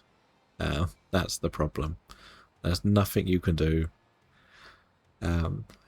Like, I could sit here and say I won't counter Brilliant Aura on my end, but for example, if Huxley's doing his offline, if it turned into a Brilliant Aura and it was shiny, like, you could enter it.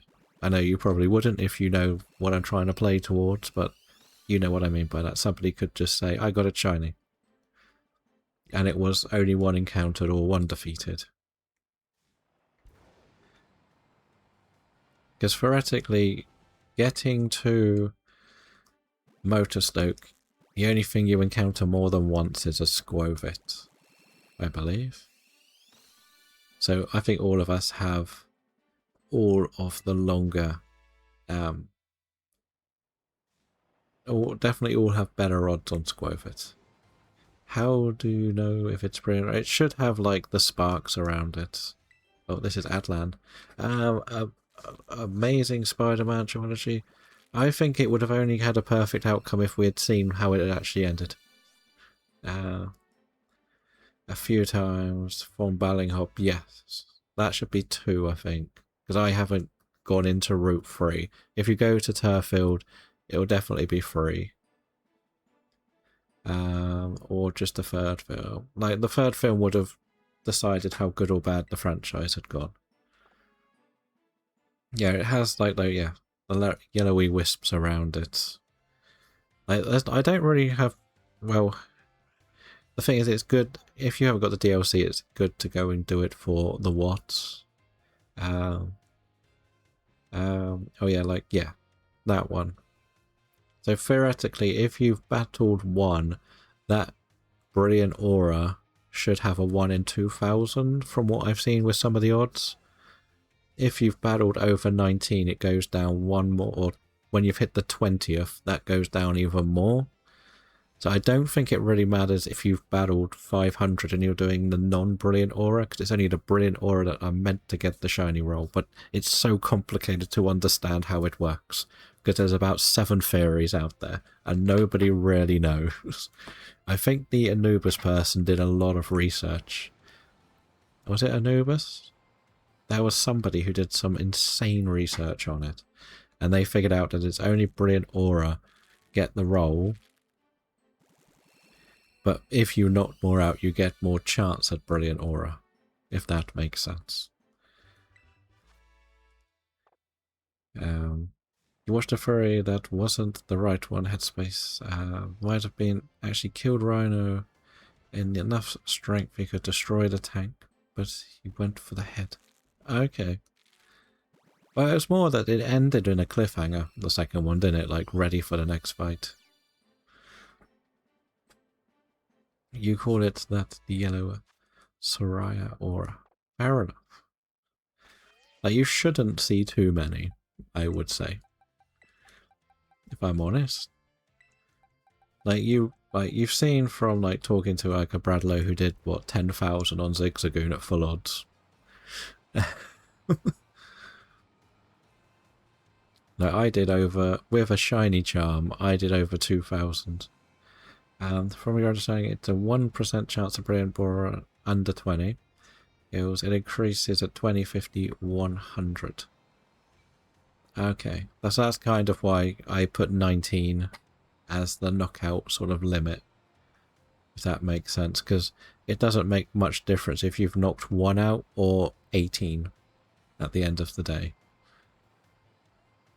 100 kills, max at 3% aura, but going up against 500 increases the shiny chance of the auras. Yes, I just explain it really badly. I really can't explain it. There are some videos out there, but I think by the time the full theory came out, everyone had just had it drilled in that other methods work. I've heard about chain theory working before. That, like, if you ran into only the same Pokemon, you increase your odds, but I've never managed to replicate it. Like we've shown on that. It's one of, out of all of the Pokemon games, it's probably the only one that nobody truly got. Welcoming Ghosty. We are doing well. We are doing well. And GG on completing the decks in just over the time. We look forward to seeing the next one. We're talking about this new, very ambitious project that I've set up called the Shiny Voices Challenge. Shiny Professor Voices Challenge. Where we are trying to do a living shiny dex in Sword and Shield. And you wonder why we're hatching eggs. So the concept is you would have to start a brand new save. You do not need the internet at all for this. If you've got the DLC, it will work on the same system. But basically we need to encounter only catch everything shiny before we do the first gym. We are eliminating anything that trims down odds, so no breeding. You don't need to touch the raid dens. You're not allowed to do the knockout methods. Because I don't think I can show you what we would need. I'm being a bit stricter on this. You can go to the DAs and get some Pokemon who could help increase spawns, but they will only ever increase the spawns for you. So you can get a Flash Fire to get more fire types, etc. Harvest for grass. But if you were to put stuff in, you would need to put in these photos. So this one shows I've got no badges. A Pokemon up to level 20, so you can't catch anything over level 20. So you'll need to put this one in. And hello Dindo, welcome in. You need this picture that shows you the person that caught it. The date, obviously these aren't real dates, these are just old Pokemon. And we're asking for this picture in the Pokedex, because it shows how many you've battled. If this is over 19, I'm going to be really strict and not accept them. Basically. But we are saving breeding until after the first badge at the moment, because breeding is only going to be the starters. So that is Galarian, Alolan, Hoenn, and Kanto. It will also be the regional forms, and by the time we get there, we'll be able to research what baby ones are exclusive to breeding. I am pretty confident Igglybuff is as well. So, yep. We do have the shiny Wooloo, yes. It is one of my favourite emotes. There is a Magmar in the chat, and Sam has hit 50 badges. But the idea is just to sort of do as much full odds hunting. The only sort of thing I'm sort of asking is if people are involved, they will have to be in the Discord so we can communicate about anything as well. So that is one of the goals.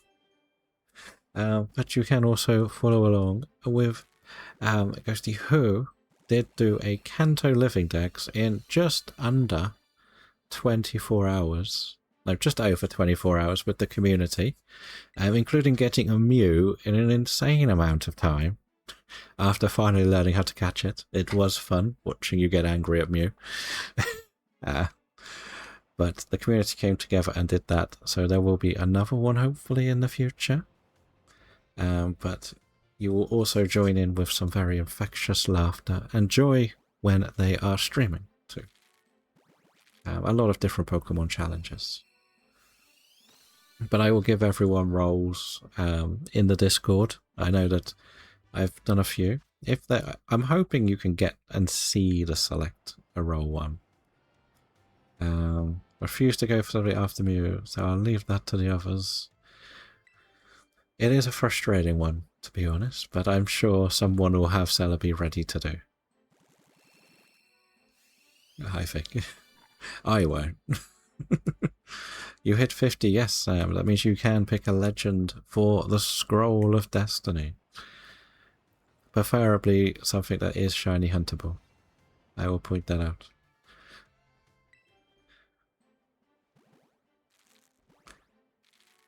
If you are ever curious to see what is on the gym badge list, there is this. I have got a collection on there. So if you did want to try and not pick something, it doesn't matter if you pick the same, because I'm doing this other challenge. I'm going to have so many DA save files, it's out of this world. But Sword and Shield Genghis. There's 2 Regigigas on that list. I still don't know how to do it, but everybody wants me to do Regigigas. I think that's going to be on the list for about 4 to 6 years. But if you are going to take part in the event, I will have to put you down as a participant in Shiny Dex as well. It's not going to be an open submission one, as far as I'm aware. I may actually, for a test, I may kick Huxley out of it and see if he can submit one tomorrow. Manix is a guaranteed catch. Okay. It's the one where I've got to have all 5 in my team, isn't it? And then go to that raid then, right? Does it matter if they're all caught in the same game? Can I do it if I just put all 5 in from any game? Well, it's more that because I know I can communicate with you, it's good to have somebody who can try and submit it. So encounter only, and only those you get before Gym 1. Yes, there are a few on the Isle of Armor.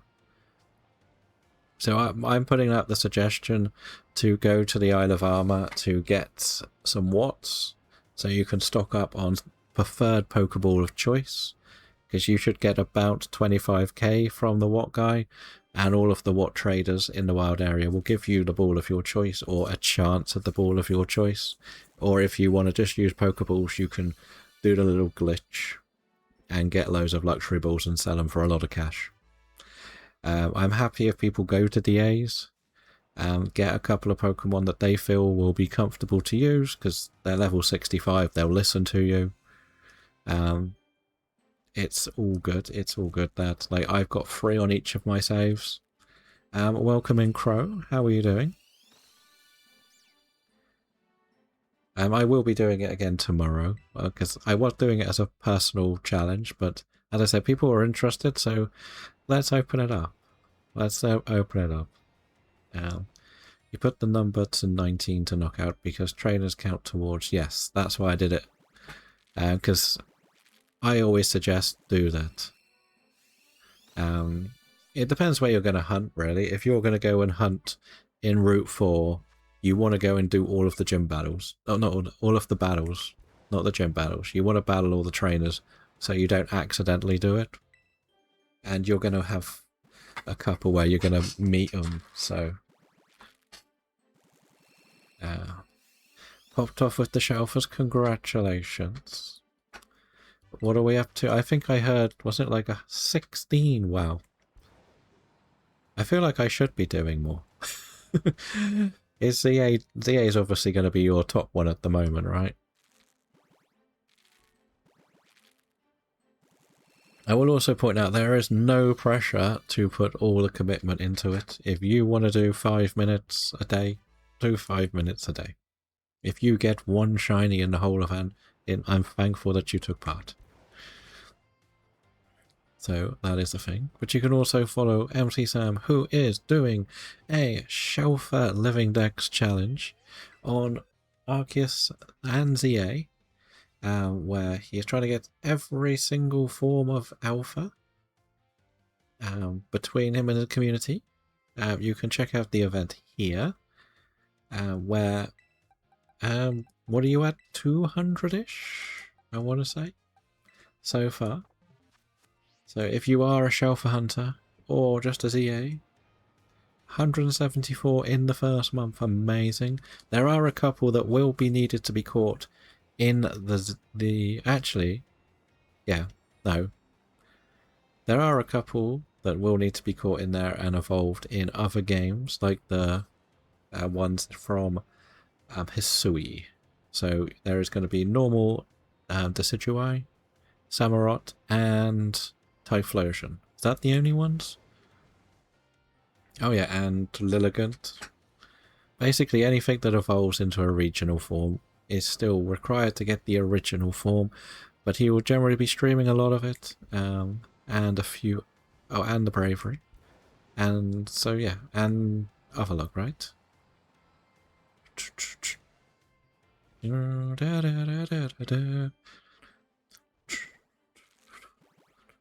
Welcome in, Poke Masterlink. How was the stream today? We have still not got a shiny. After 1,300 eggs, we are getting close to 3 times overodds. This game hates us, but welcome in, everyone. We are Voices. We are doing a switch to Shiny Living Dex, as well as a Shiny Professor Voices challenge, starting tomorrow, where we're looking to focus more on the full odds hunts. But how was the rest of your stream? And if you don't follow Pokemasterling, he does do a lot of the gacha games. So a bit of Wuthering Waves, the Arkland and the Genshin Impact, along with Call of Duty, Marvel Rivals, and a bit of Overwatch, I believe. There's a lot of different content over with Pokemaster Link. So you should check him out. He's usually on before I start in the mornings as well. So it's a nice place to go and leave a little lurk for me when I do all my prep work. Stream was good. You finished the new Wuthering Wave story. Very good, nice. Call of Duty got an update and got a win in Warzone. GG's. GG's. I'm used to it now, to be honest. This will be the last time we're doing this for a while. In 4 streams with Masuda odds, we've done 1,320. Bearing in mind, I have probably done a minimum of 200 before this that are not on that tracker, and I've had not a single egg shiny in this game. So I don't really know what I've done to this game and how I've broken it. So I guess we'll have to wait and see why it's doing its thing. I'm sure we will. It's more that this month was a boosted eggs shiny hunting month. So I'm doing a little competition, or a little group shiny hunt thing called Booster Thursday. And this month is... yeah, the eggs are worth like 25 points. And everyone's been getting eggs, and I can't get a single one. And usually I do quite well on Booster Thursday, but this month's just been awful for me. So it's what happens. Like, you're going to have... because I tend to only shiny hunt on stream now.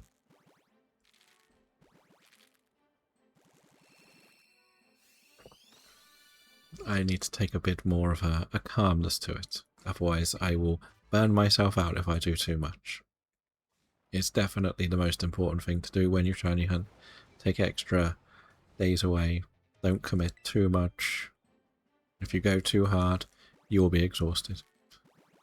I've learned this the hard way. My only submitted shinies are PCG, currently guessing the energy card. I either keep forgetting to guess the energy card or didn't get them right. Hello Ben, and hello Pixel. How are you both doing? Have one of you bought some shiny luck? You got your Charmander, congratulations. Do you know how many it took? And Ben is up to 109 badges. Very nice. Very nice. And you got a shiny Bagon. Nice. Everyone's getting shinies but me. What is this? This totally toxic.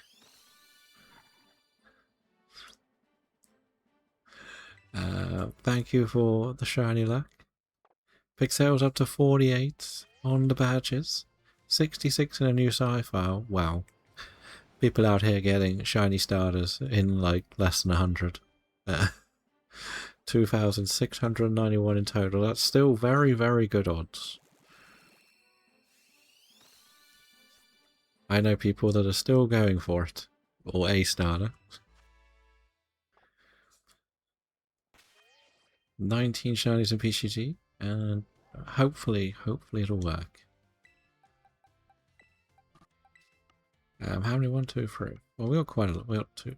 I think we got 4 boxes left. Had to do a new save because the old one was not lucky. Okay, I get that. I get that. A lot of us are finding that Leaf Green is the lucky one.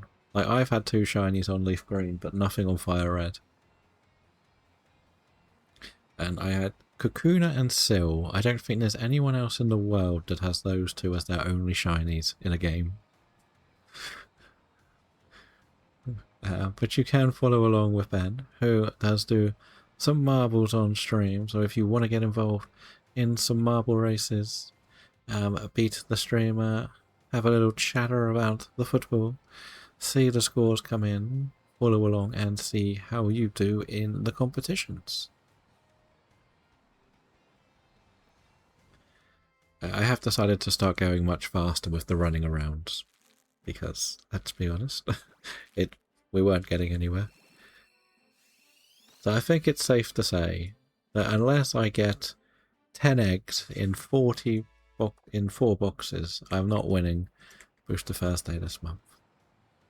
If I do get 10 eggs, I think I deserve to win. Or 10 shinies, I probably deserve to win.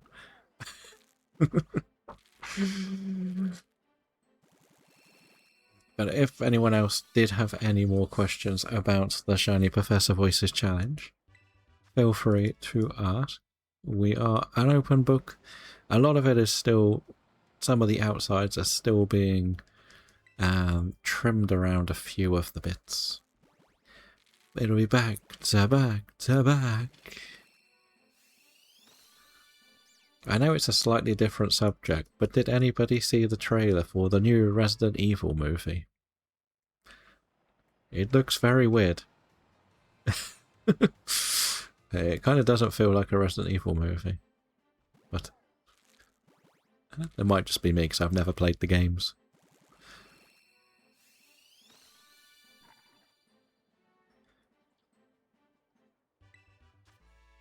I don't know. What does it feel like? It just feels like Barbarian with zombies. Or with Resident Evil baddies. Because it's done by that director. It looks really weird. It's just like... it looks like a paramedic going to a house and then weird stuff happens. But it just looks like a normal house. Not like a mansion. In my head, Resident Evil is a mansion. I don't know if that's just me.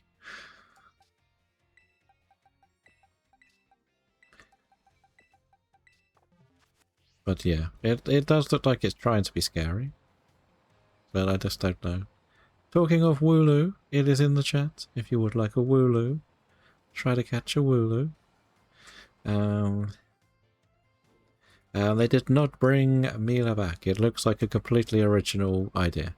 Have a safe journey, Pixel. We will probably hear from you on the other side. I can't wait for the Professor Voices challenge. Nice, nice. I will try to add you into the group or the discussion area as well, so I don't bog down the people not interested in it. So we can discuss things down there and put you into the event. There's no Mila Jokovic. I think there's been quite an uproar from the people behind the first franchise. I think they didn't even tell them they were making a reboot. He has a decent track in horror moves, yeah. Like, hit that, Barbarian and Weapons are fantastic. I know it didn't turn out to be very good. And I know I was one that said I didn't think it was very good. But when I re-watched it, I kind of liked, in all the wrong reasons, Welcome to Raccoon City. It felt like there was more to it, and like you could have gone much darker with the horror, but I kind of enjoyed to see where it went. But look of it, but added it to my watch list maybe over the weekend. Just make sure that Baby Huxley is nowhere near it. It is very sparkly egg, a frillish.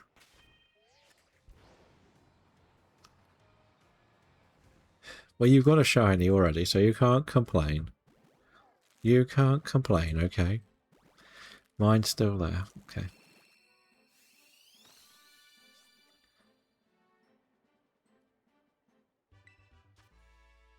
Like, where horror is excelling at the moment is by the fact that they get directors that are fans of franchises behind them. So I'm hoping that Zach is a fan of it. I can for sure. Stinky birds. Where?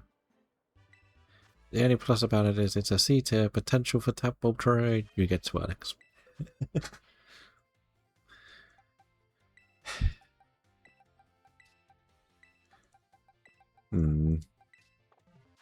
It's funny how a lot of new bigger horror directors get their start in sketch comedy. True. Because it's about mastering a genre at first, isn't it? in a weird way. If you can master it, like, you could even, I know they're not as scary, but like even Kevin Smith dived into horror after doing a lot of comedy as well. So it does work. Like, it's about knowing how the audience is going to react to what you're presenting, and that's what comedy and horror is. It's different with drama, it's just playing emotions most of the time. But it's almost like taking a funny story and turning it into the most extreme at the end of the day. Like, we won't really go too much into detail, but you can see that with Barbarian, for example. You can see that with Get Out. Get Out. There's the discussion is the racial tension between meeting a black man meeting a white woman's family and not quite knowing what they're going to be like, and then it being very odd, and it dives into something deeper.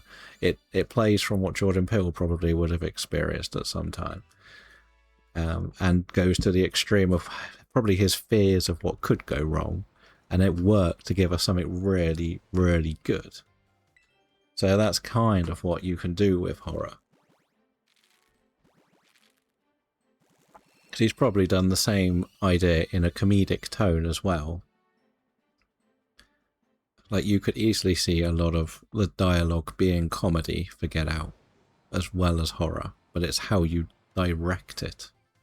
And that's why he's one of the best in the business at the moment. I can't wait for his new one. I missed the one he produced last year. He did that one about the footballer, didn't he? Or the American footballer. I missed that. You can also follow along with the Pixel Princess, who is mildly addicted to Pocopia, but is back in the lab looking for her shiny turtle. Also does do some artwork and a few other things along the lines of that. Some ZA shiny hunting too, and you get to see the doggos on stream too. I never saw him, but I didn't hear great things about him. Oh, you didn't see Get Out, I'm assuming, when you say that. Is that what you meant? Oh, the football one, yeah. I don't know if it did. It wasn't him directing it. Like, he's doing a lot of producing, and it was a big debate when he produced the Candyman remake, because the press were reporting it as Jordan Peele's Candyman when it was directed by Nia DaCosta. And they were like, why aren't you putting the director's name at the top in your articles? Or dismissing the female director as such. Because they were just putting his name in the articles. But the problem was, at the time, his name would have been the draw. That makes sense. It's very awkward when you're trying to promote something. You don't always have to promote it on whose work it is. You promote it on the biggest name attached to it. I don't know, yeah. And if you look in the past, Nightmare on Elm Street, not Nightmare Before Christmas is one of the best examples. It has Tim Burton's name on it. Tim Burton had nothing to do with the movie. He didn't even produce it. He literally did nothing for that movie other than say or present it. Tarantino's the same with Hostel. It said Tarantino's name at the top. He produced it, I think. Or he presented it because he was friends with Eli Roth. Had nothing to do with him. Very big pushing Peele's name as their marketing, despite... Yeah, I think that he produced both of them, but the thing is, he's got the Oscar attached to him, so they're relying on the Oscar name. This guy has an Oscar, you've got to pay attention to him. Like they did change it. Like, once your movie has come out, then the director gets their name established, and then you start throwing the name. So last year, or no, this year, we had Nia DaCosta's 28 Days Later, The Bone Temple. You could throw her name at it because she did a great job with the Candyman, and then she's got that recognition. But when it was that, I don't think she had a big movie to her name, So that's why they weren't going to put her name on there. Because it's just, oh, you've given it to an up-and-coming director. Like, I think the work she had done before had been very well received, but it wasn't horror.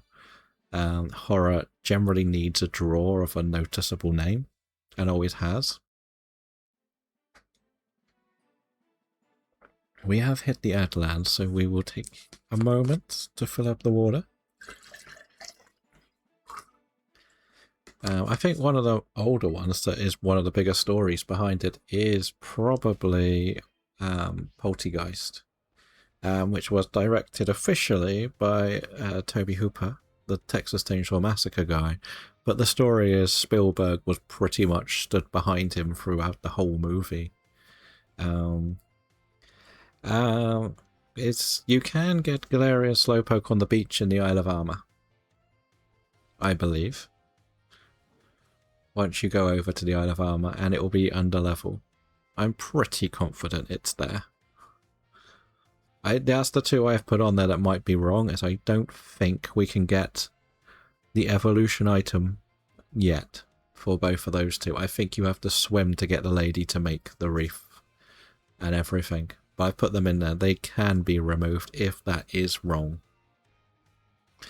But that's what I like about this event. Like, we can have the discussion. Like, you have to remember, I was pretty much just scrolling through every guide. If I've missed something, tell me I've missed it. If something can't be caught, tell me I did something wrong. I don't want it to be, yeah, I'm right, nobody else can tell me I'm wrong.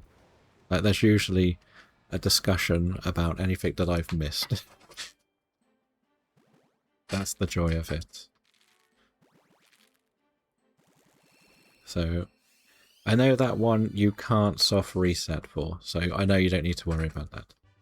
And it cannot, no. I don't actually know if it was in the base game. That's how late to the party I was to it.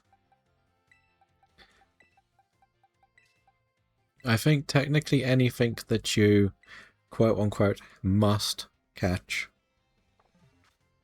can't be shiny.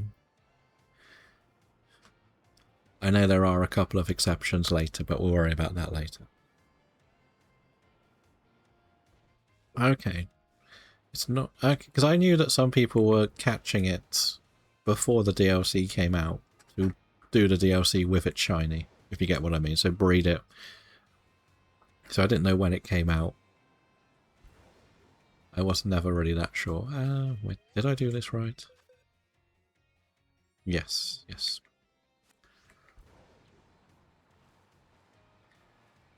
But as we were saying, like, there's so much with horror that just relies on names, like...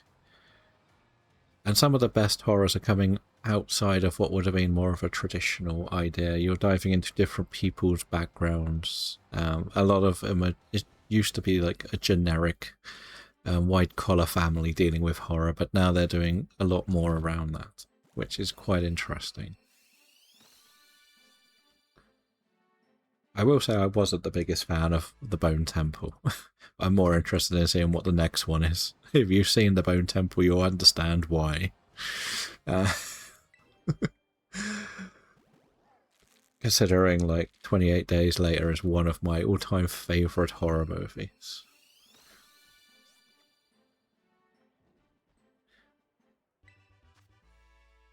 But if we're going to go down the line of my favourite horror movies, you'll be sat there for a long time listening to a list of movies you've probably never heard of.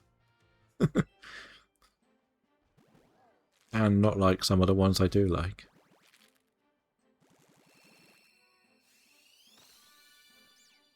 Sprigatito is sinking.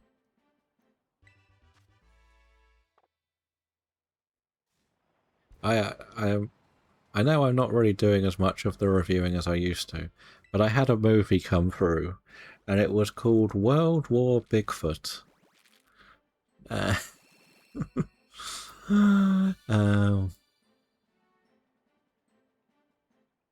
Pretty much. You preferred Bone Temple more than 28 years later? I think part of me feels like the movies feel like a TV series, both the 28 years ones. If you get what I mean. Like, I didn't really understand a lot of what was happening in the Bone Temple. because like for the time it had been happening, everybody seemed a bit dumb to the world, and it's quite a long way into the world they're living in. Like I would have accepted that story more in um, days or weeks later, but for 28 years it just feels really weird. And I would say the same for both. What's up next is how the Bone Temple ended. Yes. We can't really say much more, but I want to know more. Give me more. That's why in a weird way it just felt like for me it felt like a bit of an extended trailer for the next one. I don't know if it's Danny Boyle doing the next one or it's another horror director. I always forget.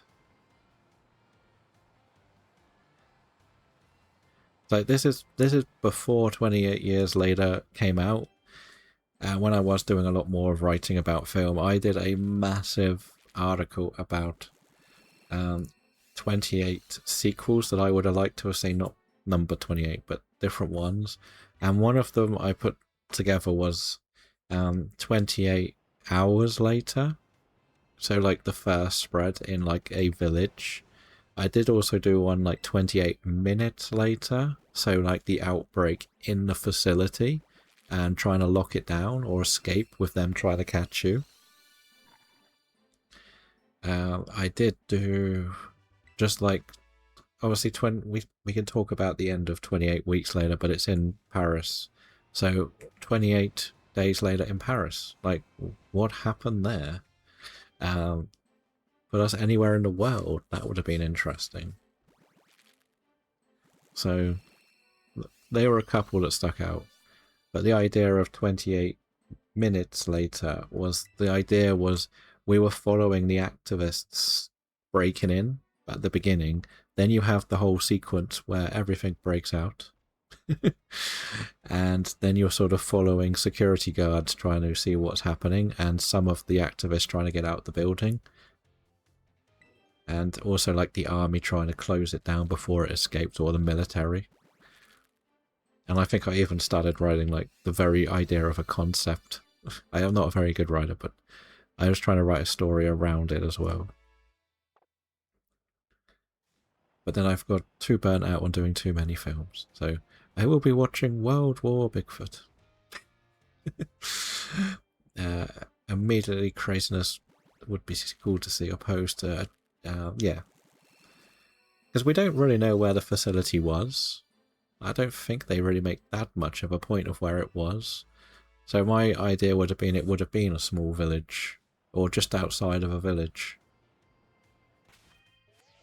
That makes sense.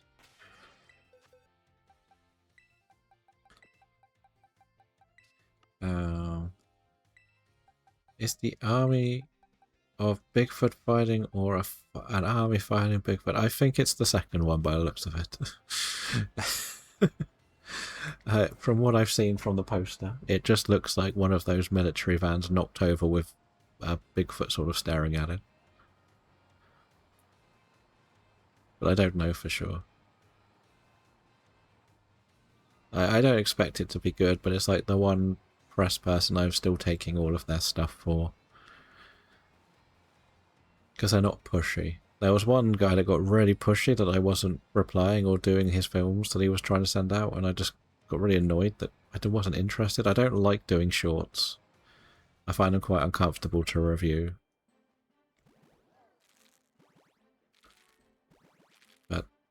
And then I dived into Tubi and got carried away with what Tubi has to offer. Which is very particular, shall we say. But it's also quite interesting to see some of these really unknown movies get a lot more respect, or you putting some word out on them.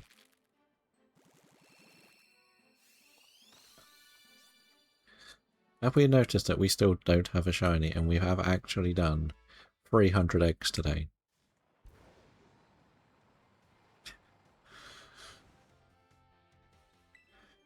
Unknown movies, exactly. Who remembers the year of the Jack Frosts? Probably lesser known ones.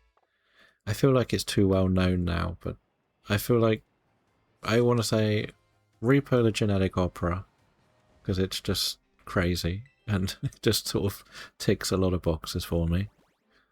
One that didn't get received very well, that I was obsessed with for all of the weird reasons, was called The Secret of Marrowbone. I do love Turbo Kid as well. Secret of Marrowbone plays into like my favorite kind of genre of horror. So I kind of like the ones where somebody is getting haunted by something, but it's more trying to guide them to what happened to them, if that makes sense. Not necessarily trying to kill them, but trying to guide them. So that plays into that one a lot. If we're going to go a bit further back, there's one called Death Watch with Jamie Bell, which basically follows a British military crew who find an unmarked trench in the middle of World War One, and they don't know why, and they've got to try and figure out what's happening. And the trench sort of starts coming to life, and there's some very weird stuff. A very good British cast, like Andy Serkis is in there as well. What else could we say is lesser known that I love? I know it's probably too well known, but I'm going to just say Train to Busan. It's probably well too known, but now.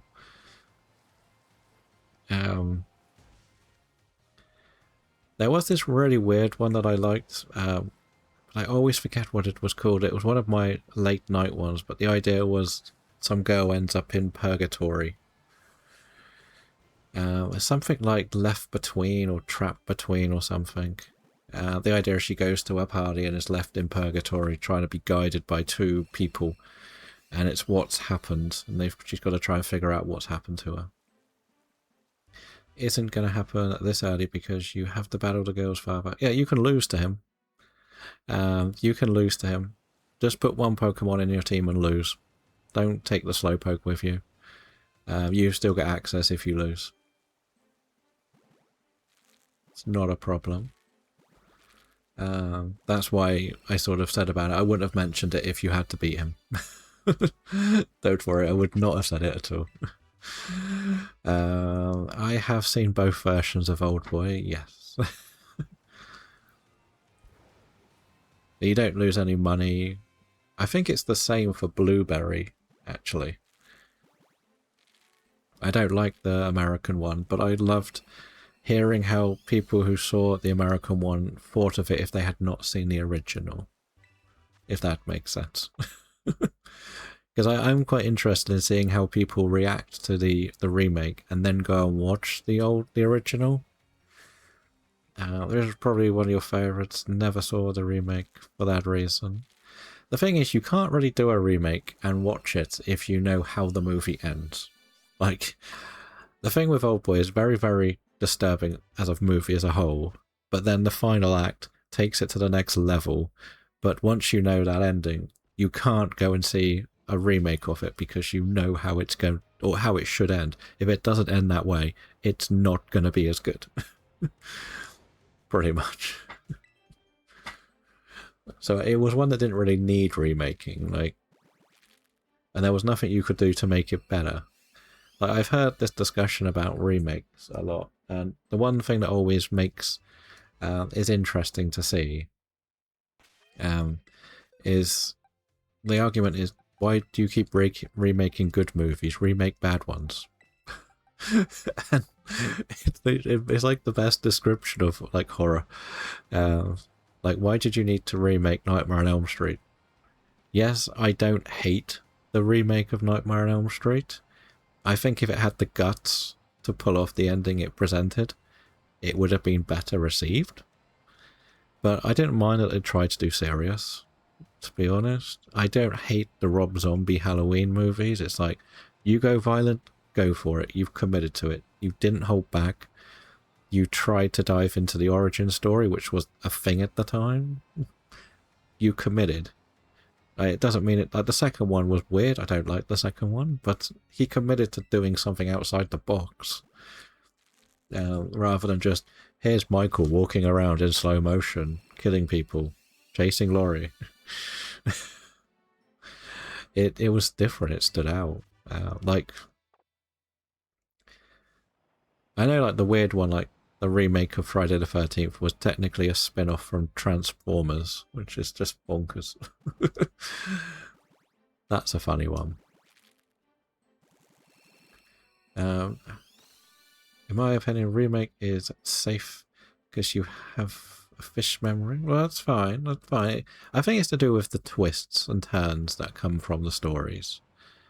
So, like, one of the perfect examples of one that is a remake that worked, but you can still watch, is the Insomnia movies. They're more action thriller. It basically follows a detective called to Alaska to investigate a crime. And very, very early on in the movie, he accidentally shoots and kills his partner in the fog, or a snowstorm, or a storm of some sort. And he has to balance the guilt of that versus trying to put the blame on the killer also doing that. So there's this balance of trying to understand why the sadistic killer has killed this girl, and him dealing with the guilt with no ability to sleep, because the original, I believe, was Swedish, because it's Stellan Skarsgård in it, but the remake was Pacino and Robin Williams, so it's one that worked really well because it was telling the same story and how that slight different cultures would address something of that guilt. So that was why it was really interesting. But the original didn't get as much fame because it came out in the 90s and world cinema wasn't given the opportunity to put on the center stage as much. Like, one conversation for a remake that I've seen, and I support if done correctly, is actually the remake, an American remake, of Train to Busan. Now, a lot of people are like, you can't remake that movie. It's like, why not? Do it in the underground. Do it in New York. In the New York underground. That would be terrifying. Put it in the London underground if you want. You don't need it to be the big open one. You can still tell the story of a dad trying to get across town, cross country, to take his daughter to his ex's house. And the train has a zombie outbreak on it. But the stations will have a different elevation of horror. It would be the same concept story, but the horror would be different. And that could work. If it's just going across country from like Texas to Washington or something on a train and it happening, yeah, it'll be boring. But think of the locations you can present to it. It could be brilliant.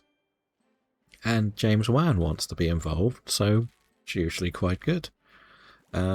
Survivors Help, yeah, and that's what Train to Busan, what one in an underground could be. Like, you have different cultures coming together, different acts, so it could work. Because you could have, like, I know it would end up being like the generic, but like, we know that New York is notorious for like certain areas where certain populations are more popular, but they will all get on the train together. So they would have to put their differences aside to survive. And there would be other, like, you would probably have a lot more messages in there. It's not necessarily about the horror. It does indeed, actually, it does. But hello, welcome in. How are you doing today? Like, I am a supporter of certain remakes. I just don't think you need to do the generic, like Child's Play. That's another one. Like, the remake was interesting. What was De Niro? Oh, it was Pacino and Williams in Insomnia. It was Christopher Nolan before the Batman franchise. He directed it as well. So it was about the late 2000s, no, the early 2000s it came out. It was when Robin Williams did Insomnia and 1 Hour Photo in the same year. And it's like, yeah, you're not a comedy actor anymore. It's why the floor is sticky. The seats are damp. Exactly. I have seen horror movies in the London Underground, like Creep is one that stands out to me. It's like watching Run Man. It's like it wasn't just a direct remake. Yeah, it was modernizing it. I personally thought that was not a very good movie, but like I don't think it needed to be called The Running Man. I think it's probably the best way to put it. So even who saw the original wouldn't know the ending. No, the only reason The Running Man is remotely good in the first place is because of Arnie's awful one-liners. It's just so bad, you just have to watch it, just because of how bad it is. I did prefer it being more enclosed than just like a free-for-all. But it does have its like check marks. Like I just don't think it needed to be called The Running Man. Like, or try and call itself a remake, if that makes sense. But at least it was brave enough not just to do exactly the same. It sort of was playing into the idea the rich do this and the poor don't get a chance. Or the poor have to do something extreme to survive. And it was also good at doing the whole digital era of stuff. Don't get me wrong, that side was fun.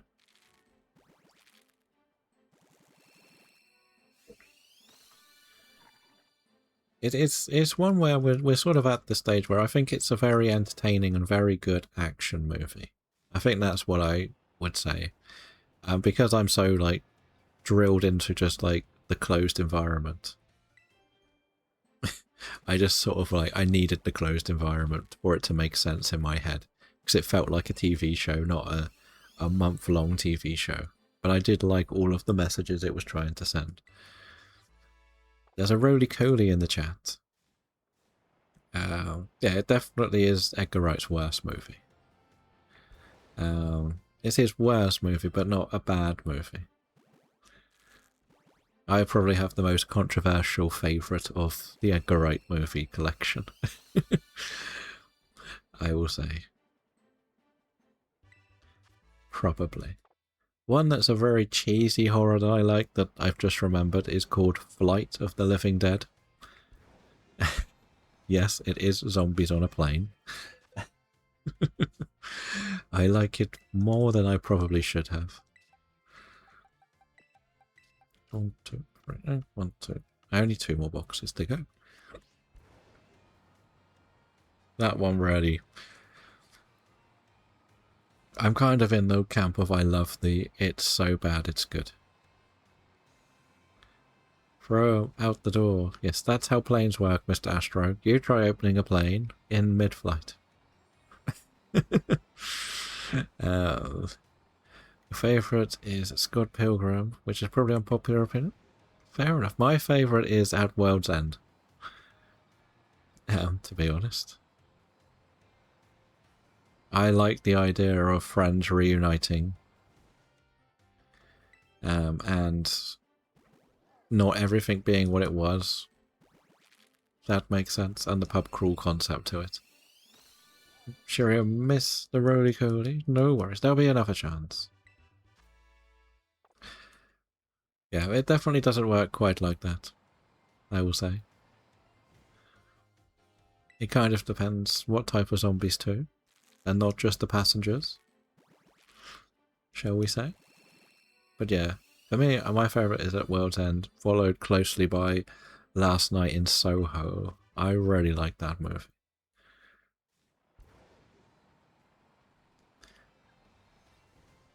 Chuck him in the cockpit.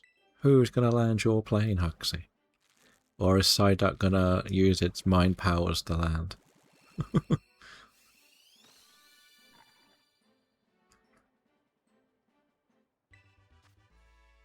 I'm just looking at all of the movies that I've got in front of me still, because I've kept my favourites out. I had a proper clear up of them. feel like that's true. He was trying to use a lot of different styles, I will say. Like, he was trying to capture some older concepts of horror that a lot of people didn't like as much. That makes sense. Like, it wasn't something that was used much. There's another one that I love. It's called The Frighteners with Michael J. Fox.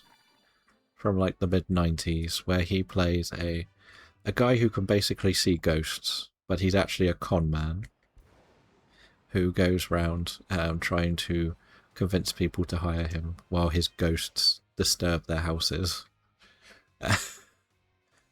Hello, I am doing good. How are you doing, Blue? Welcome in. But in that movie, he ends up running into a spirit that is of a serial killer. I don't... Sometimes we do in DAs, but that's the only thing we really do with viewers. Which game were you looking to play? Because the Union Circles are not very good multiplayer. What is a DA? Dynamax Adventures in Sword and Shield. So that was one of the characters in Lost, wasn't it?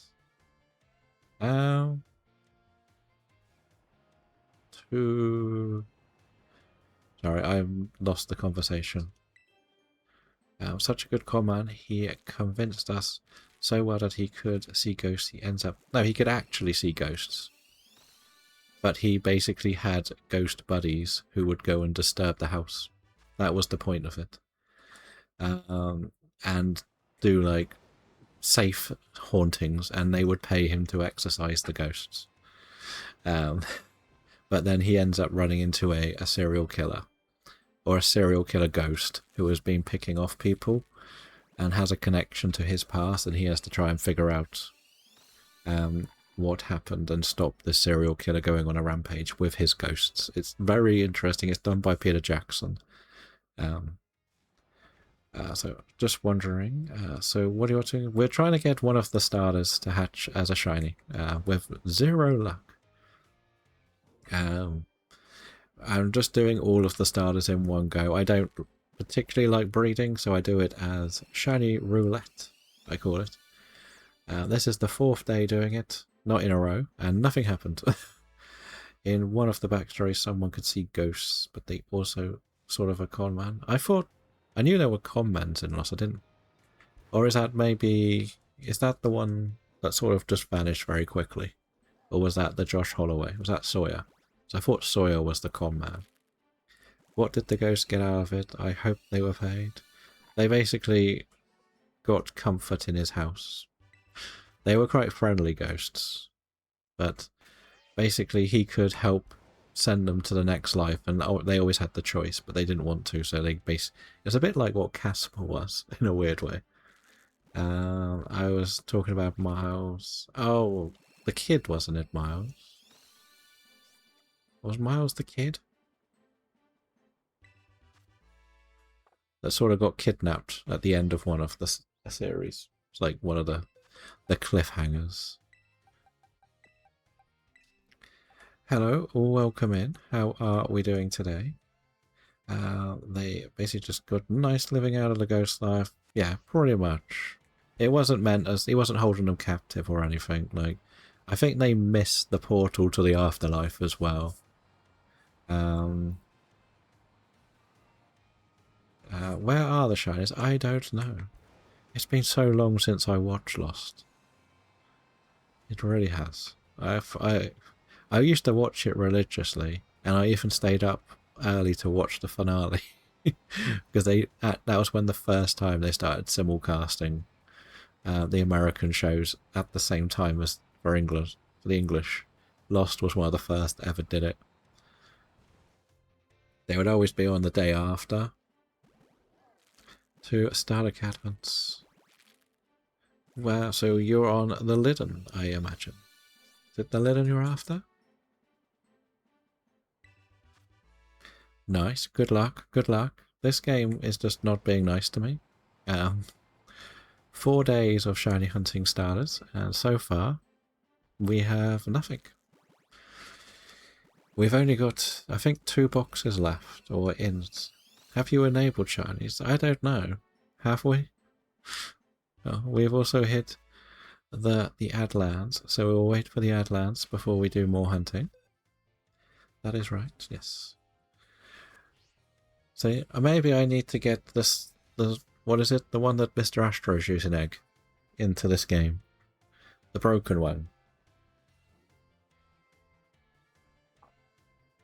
Because this is just not going any shape or form in our way. But hopefully we can get that. We never know. But we don't like to hatch the eggs during the starter reset. You cannot start a reset in Sword. No. They stopped doing the starter resets, I think, in that game. Which is why we were talking about doing the breeding for the challenge after the first badge.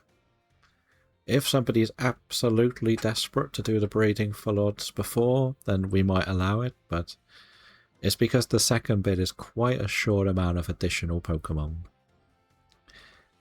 Just a rough guess, I think it might be Chinchou, Lantern, Spritzy, Aromatisse, Swirlix, Slurpuff, Farfetch'd, Galarian Farfetch'd, Wobbuffet. And I think that might be it. So that's why I thought maybe introduce the breeding there.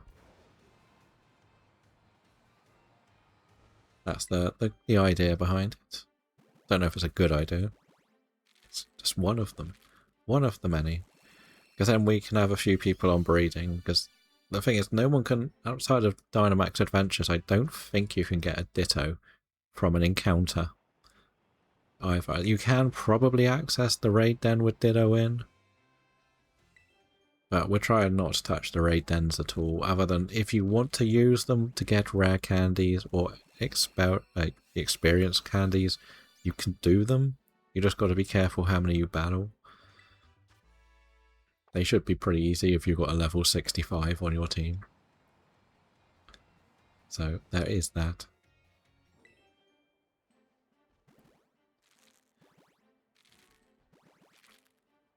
But yeah.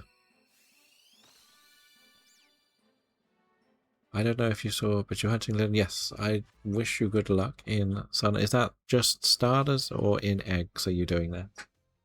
I think you said you were doing eggs as well, right? Or was it just your starter for cats? Yeah, we've only got this money left. We're going to probably get all of these done. We do have a half box as well, I guess. So can we just point out, if Solar asks why I don't have a shiny, I haven't tried too hard, right? Why has this guy suddenly got 2 Pachirisu? Dun dun dun dun dun. So, oh, you're doing starters. They're quite long, aren't they? The Sun and Moon starter resets, if I'm not mistaken. Or are they quicker now? I always forget, because I've not ever played it enough to know how far you go into it. Just hatch a shiny and you'll get points. Exactly. That's what he said. Just hatch a shiny and you can get points. But where are those said points? That is the question. I'm starting to think there are no shinies. The Gala starters should only take a couple of 100 eggs. Yeah, Bree will get all of them. See, in Sword and Shield, my shiny egg luck is very indifferent. It's probably the best way to put it. I've got some in the first 5, some in the first 10, and then others are like the 800 or 900s. So I'm very mixed in that game. I prefer doing the eggs in that game, because at least you can not fill up your boxes too much. I think it's the best way to put it.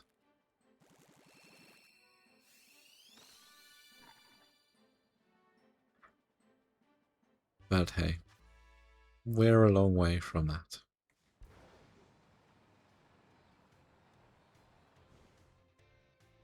And there is Poplio in there, so maybe she could get the last Poplio there. That would be nice.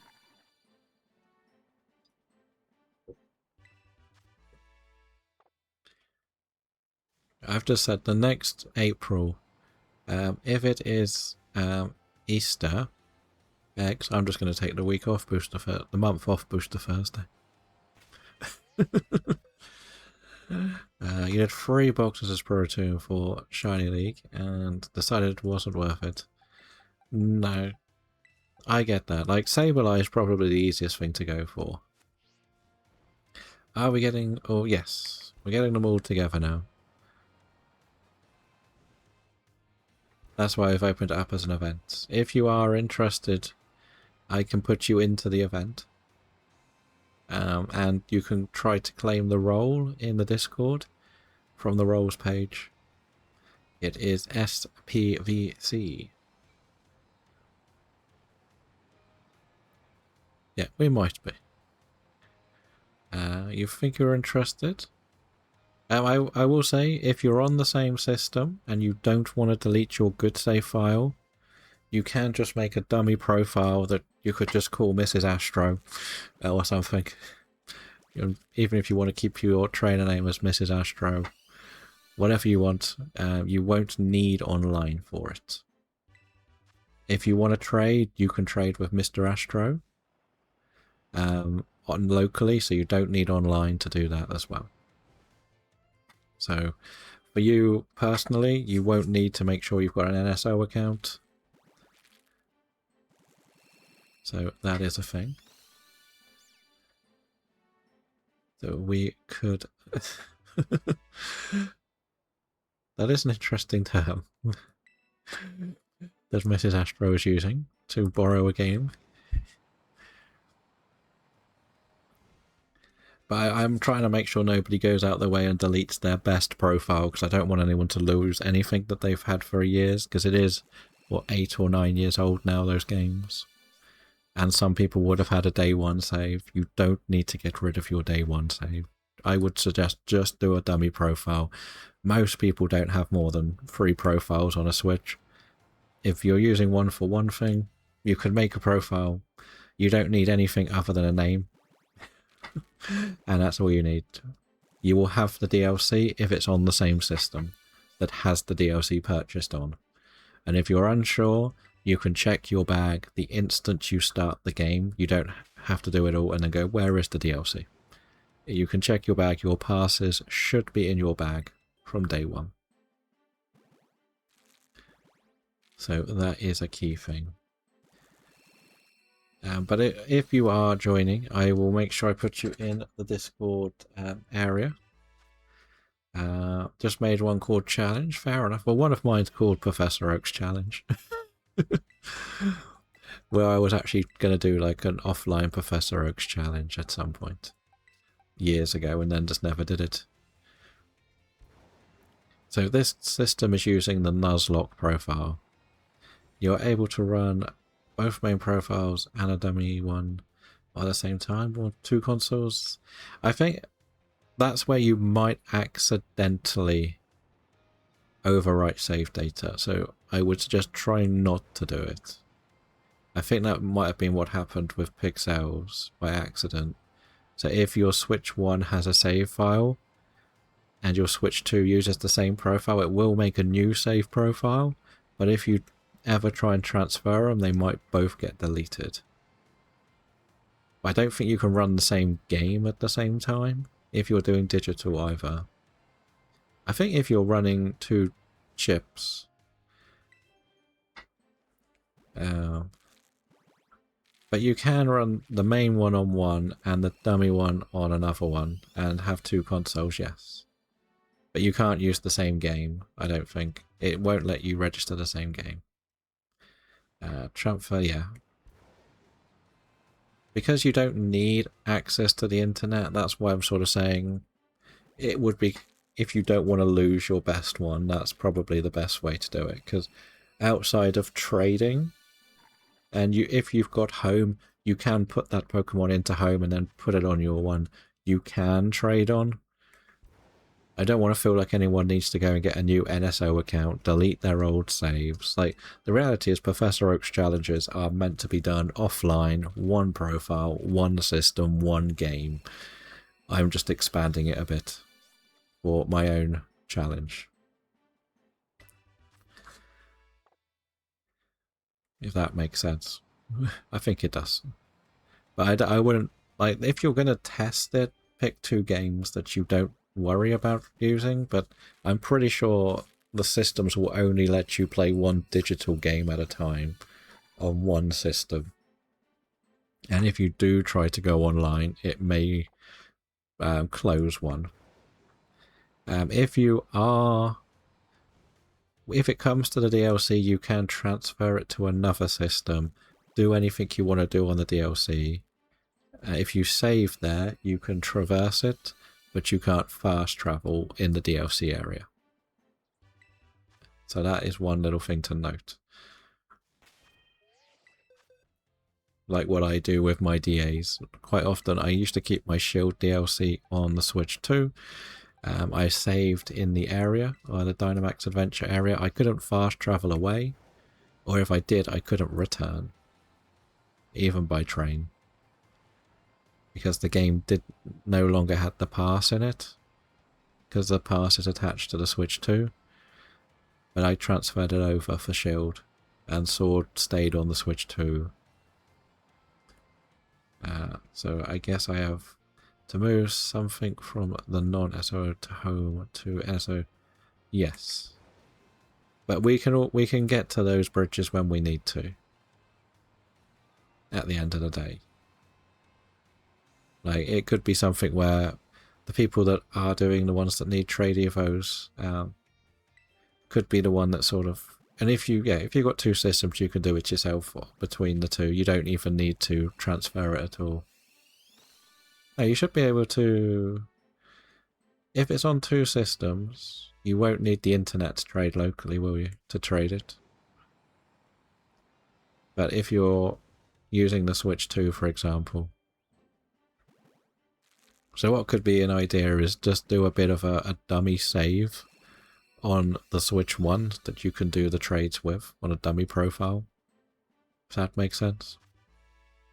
But again, if I'm streaming the challenge and you've got the one that's going to become the Alakazam, we can do the trade and you can just enter the picture in. And like, we've all seen that you've evolved it on stream.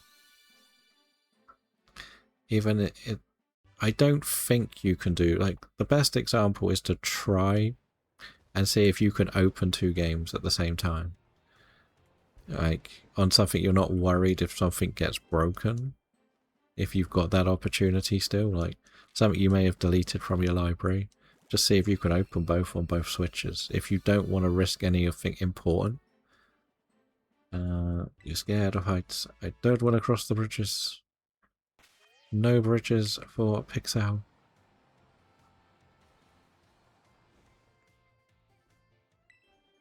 I personally don't... Like, the DLC is considered a digital copy of the game, so I can only access the digital copy on one system at a time. It usually says, do you want to transfer it? If that makes sense. When I try to open it, every time I try to open it on the one without the stuff in it. Right, this is the last box of eggs. How? Like, seriously. How?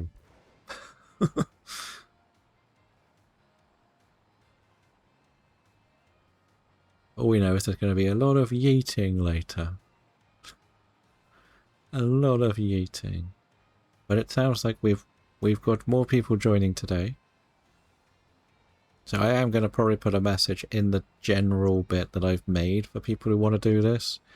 So everyone can just say what Pokemon they most want to keep. Or most want to target. So we don't try and take each other's targets. Again, if we get to 300 done and that target hasn't been caught, then it's free game. But if there is like the fact we're on 0, if somebody says like Ghosty said that they wanted Wooloo, let's nobody go for Wooloo. It's not too difficult. There's another 318 to go for. Strick said about Yamper, so we'll leave Strick for Yamper. Oreo said a couple. I know Felix was one.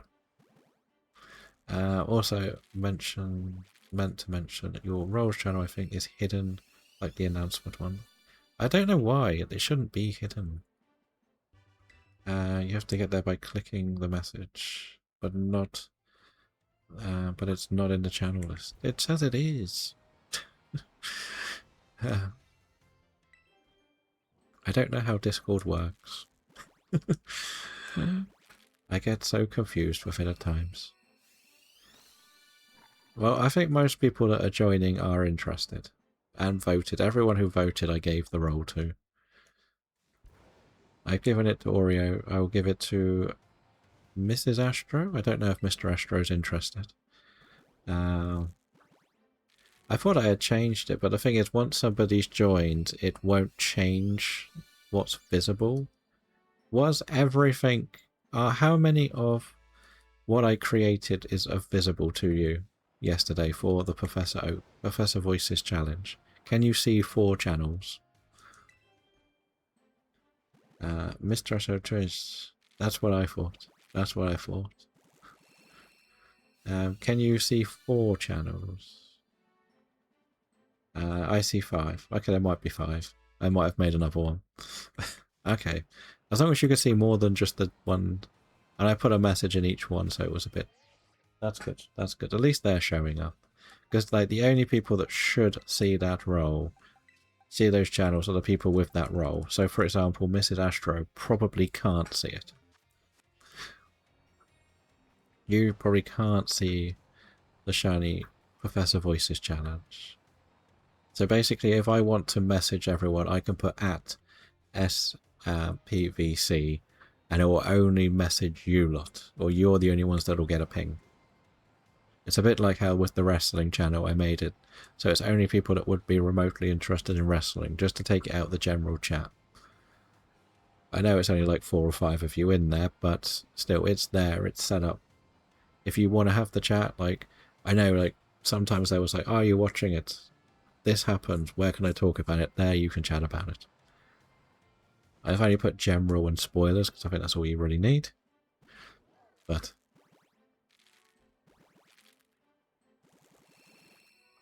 like, you're not going to go in there if you're planning on watching an event anyway. You're not going to look at that channel.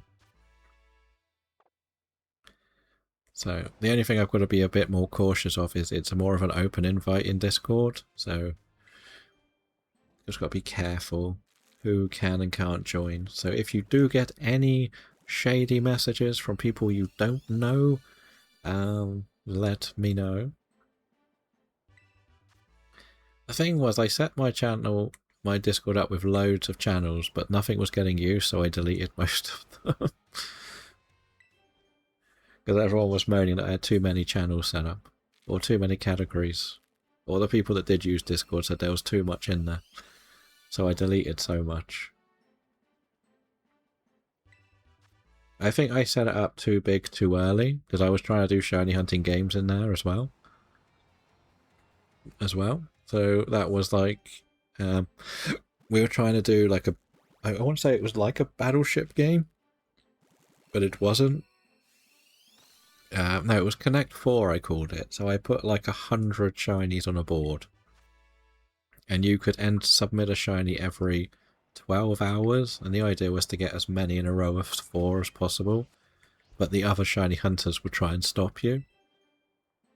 Or do their own thing as well. And we did like a sort of like a hangman game as well. Where I would pick a subject. So it would be something like gym leaders, and you would then like just use this as like the dumbest example. The answer would be Brock, but you would have to catch a Pokemon beginning with B to enter B into a hangman game, if that makes sense. If that, yeah, that was like the concept. But again, I was trying to do too many games too early before more people joined. So it wasn't really taking off, so we sort of slowly whittled them down. I definitely jumped into doing too much too early, community-wise. I will say that for a fact. Like now it's different, but that's because I've met different shiny hunters who are either just on their early steps into shiny hunting or are going to be more like what I was, where I am quite happy just to take part in games. Like, I don't care if I win. And I think that's what I'm finding more now. Most of the people who have shown an interest like shiny hunting, but sometimes want something that can be pointed as a bit of a direction tool, but then there's also a chance to share it with someone else. Again, it's why we even started doing this in the first place. Shiny hunting without a communication can be a little bit lonely and boring at times, especially when you have bad runs. But if you end up chatting about it, like this egg thing, I would not do 1,500 eggs if I wasn't streaming or talking to people. I'd just given up and didn't care anymore. But it's become now a bit of an on-running joke that I can't get a shiny egg. And that's what's really fun about this.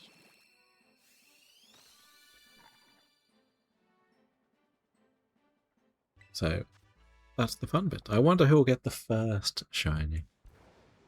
But as I will put in the general one.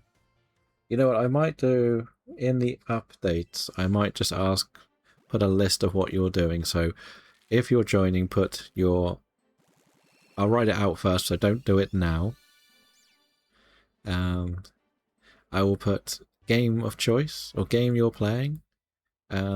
First, shinies you want to go for, and starter picked. Or something as simple as that. There's a Brood Bonnet. Autofan must be waiting for that one. That's a good trade for a Sliverwing, right? Is that a good trade for a Sliverwing?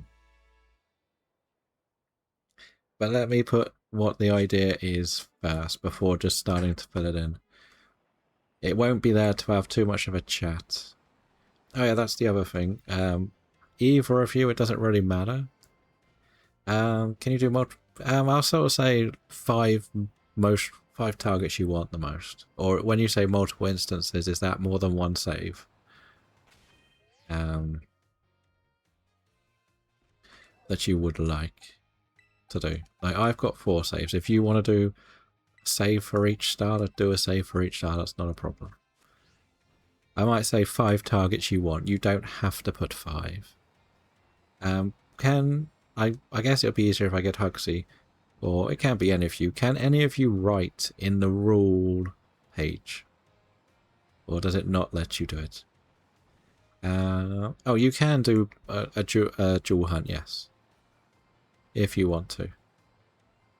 Like, my plan, as the other reason why I set 2 up, is if I did feel like dual hunting, I can do that.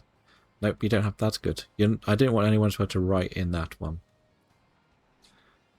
That's the key thing. I got that right. Can you emote to anything in there? Applin, Flaplin, Diplin, Hydraffle. Sadly, 2 of them are not in Sword and Shield.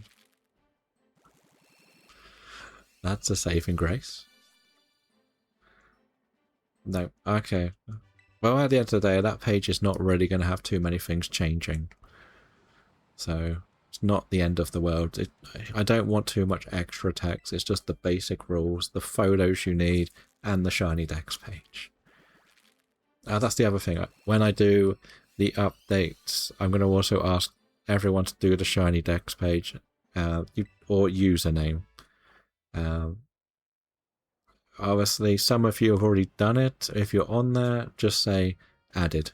You don't have to put your Shiny Dex username. You can indeed. That goes back to one of my more ambitious projects, Autofan. There was a concept in my head, because of course it's something big and silly and ambitious, to do a Switch full Origin Dex. So, What that meant was getting a Bulbasaur in both Let's Go, both BDSP, both Scarlet and Violet, both Sword and Shield, and eventually ZA, and having a living dex of a Pokemon from every single game on the Switch that they're in. So that also included getting a Mankey in every game that could then become an Annihilate. So that Annihilate would have come from all the regions. What would require to actually go... Yes. That was the thing. I did some maths on it, so some rough maths, and I think I would actually need... I think it was 2 home accounts.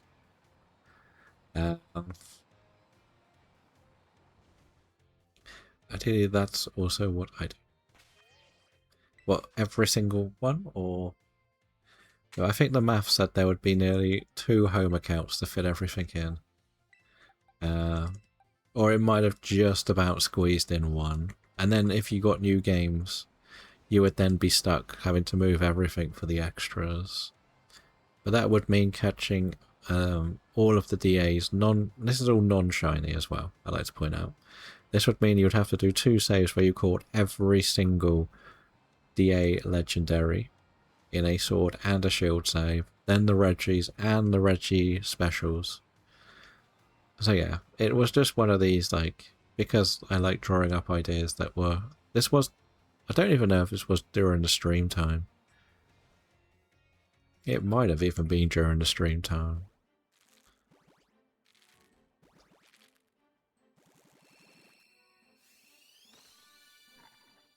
But I feel like we're already testing the waters to get free Starlies and BDSP PLA.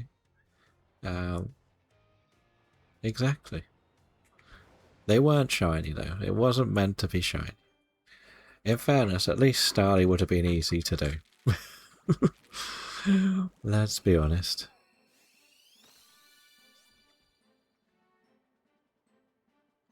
Let's be honest. It's like the Spiritomb would be a nightmare. Because I guess I could have allowed myself to do the breeding stuff. Like, you have to remember, Spiritomb is in this Sword and Shield challenge. And it's not very fun to set up. And a 4th one for the Mega, exactly. But yeah, that was one of like my early concept ideas. I just decided to do the research behind. Because like, just because you can't get it doesn't mean you shouldn't get it.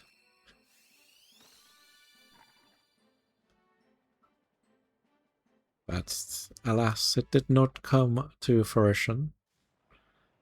So we didn't go for it. We decided to keep things a bit simple.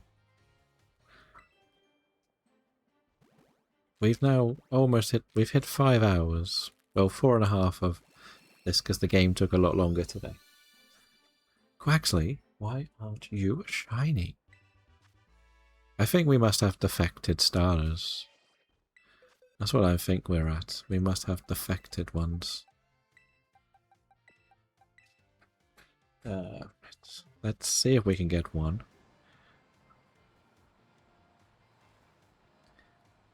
Because like, if you looked even deeper into that, then what would stop you going back to try and get all the rest?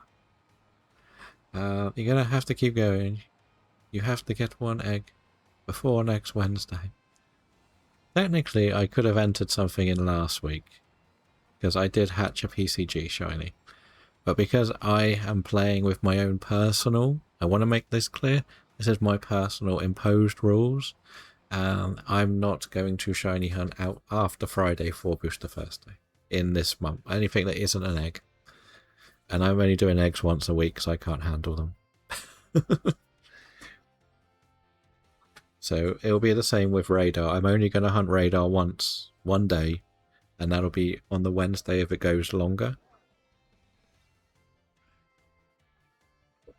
If it is a shorter day, I will move Radar to the Friday, and I will only do the Friday. And we'll just move the random decks to Wednesday to split up the Professor Voices challenge. But then, like, today's 5 hours, we've been nattering about anything and everything under the sun. I've got no shinies in the last 2 days in about 10 hours streaming. So I don't really mind if I don't get anything if we're chatting away about all sorts. But we are in an ad, so I don't want to shiny hunt in an ad. Because I don't know why. We're not going to get a shiny egg, so it doesn't matter. It implies that there is one coming our way. Yeah, you have not been working properly. Maybe we should have tried the starters in Scarlet. Maybe that would have been a better choice. And you're not in a meeting, though. Exactly. But we didn't get one when you were in a meeting. Like, we've even had a PCG shiny in the time I've shiny hunted the last 2 days. And you got an egg. Hatch as well. So we've had everything but the targets. Do you like the colour of my new tracker? Do you think that's a nicer colour? I was trying to go with like a dark purple. That was the guaranteed shiny egg though. There's guaranteed shiny eggs? Where did they come from? What did you do to get a guaranteed shiny egg?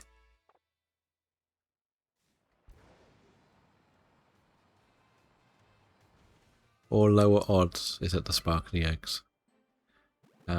Okay. I didn't even know that they had sparkly backgrounds.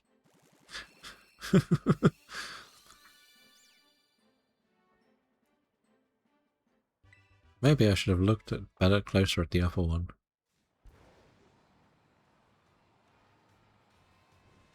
Only hackers get those. We know. Huxy hacks. The alt account.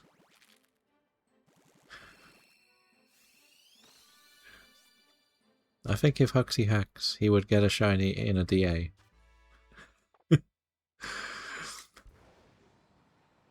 Husky hacks. Maybe. Maybe.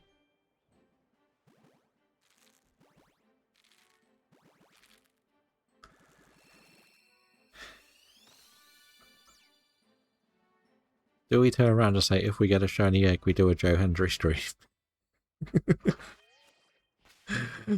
Is that how it works? 1,400.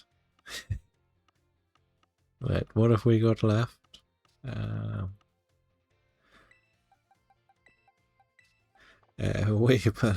We believe. We have 10. We're just going to do the rest. Just to get rid of them, because we're not doing this again. But no, we're not doing that if it happens.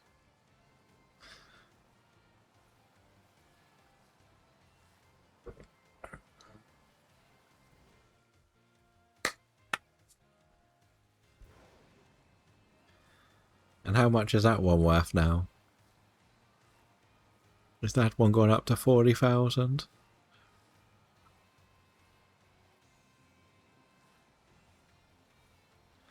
What? It's gone up to 1 million.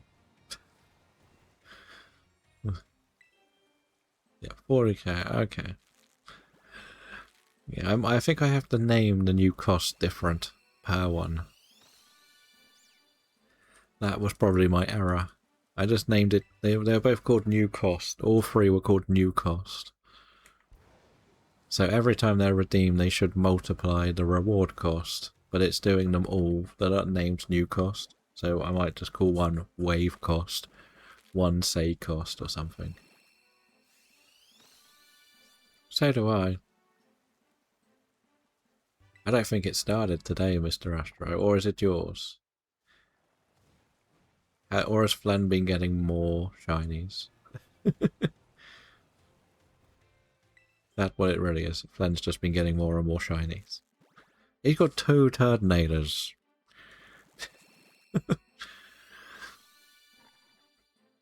You know how long it took me to get one? More expensive than Redeem a Legendary. Surely it's not. It shouldn't be.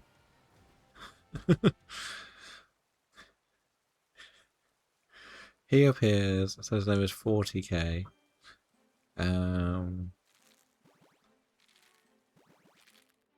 No.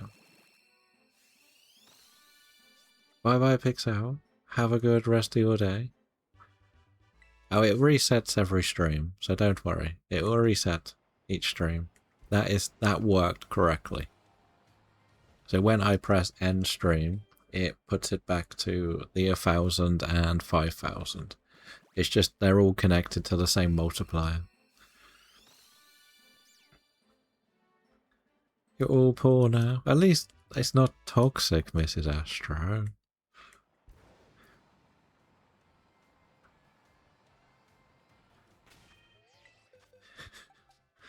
Is it still in stock? Is it back in stock?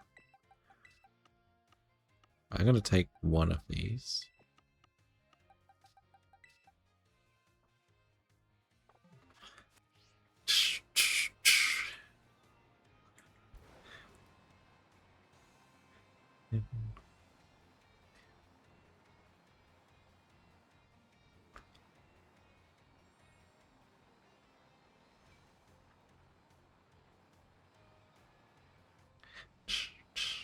Stop scaring Mrs. Astro, Huxley. She can't afford therapy and a new kitchen. 408 channel points for Shurio. I'm assuming that's 1000.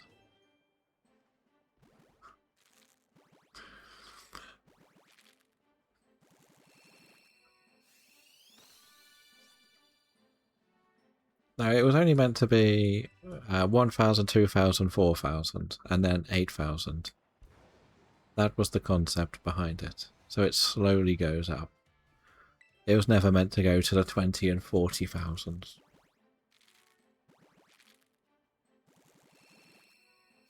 I don't really know why it did that. There is a fortress in the chat, if you would like a fortress. Shield is all set up. Nice. Welcome to the challenge. What was your DA picks in the end? Or did you not go into the DAs? I'm intrigued to see what people have collected for their DA Pokemon. And is there a choice of Pokeball for you?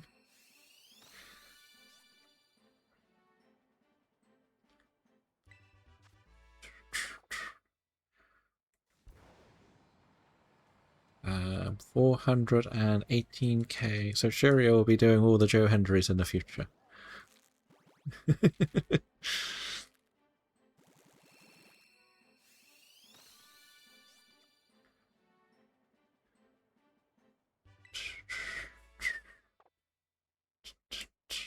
It's a much more relaxed version of that song, right? We had 2 raids today, which was nice.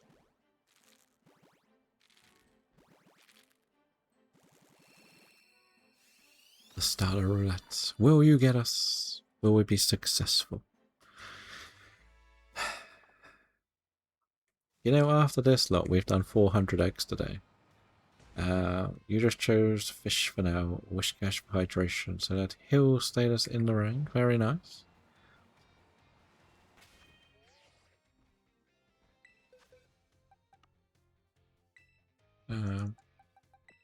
Wait, where did they go? Where did they go? So this is the final bunch of eggs. Autofan did not catch it. So you're hunting Pokemon that's trying to do status damages. Okay. I should have mentioned this to everyone, that I guess it's more for the newer players.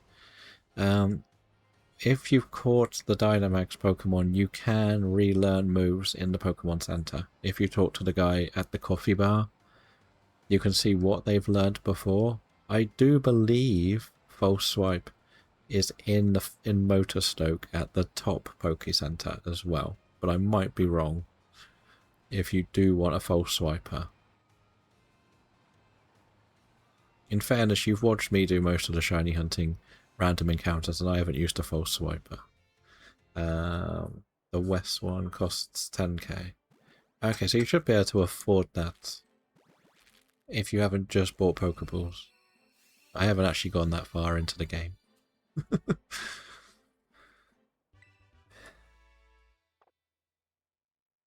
I don't know what the last egg is going to be. It might be a Smurgle.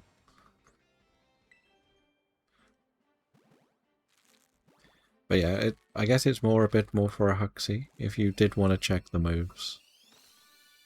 Just be careful to make sure if you're going for a Diglett that you have something that can hit it, or you're going to have to do a soft reset.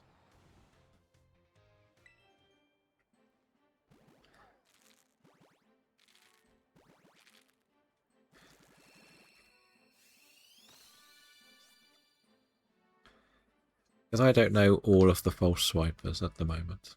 Like, I think Pangoro is one of the good ones to get, from what I remember, because if you get a scrappy Pangoro, it can false swipe ghosts.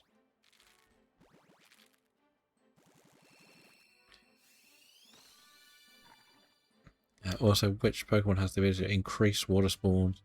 I think it is Storm Drain. I think you got the Maractus for that. I don't think there's... Yeah, the Storm Drain ability increases water spawns. But I think it has to be raining to do it. I think. So you said you got Maractus in the DA and that has Storm Drain. Oh, it was a Smirgle, of course. That had her... Maractus has Storm Drain because it's something people like using. Golduck would have Damp for Explode. You could also get a Swampert that and a Quagsire that you could give Damp to. You might even be... There is a Quagsire in the main game you could just go and catch that could have Damp as well. And Wooper. I don't know if Wooper itself has Damp, but those three are the main ones. The only reason I use the other one in this game, is because...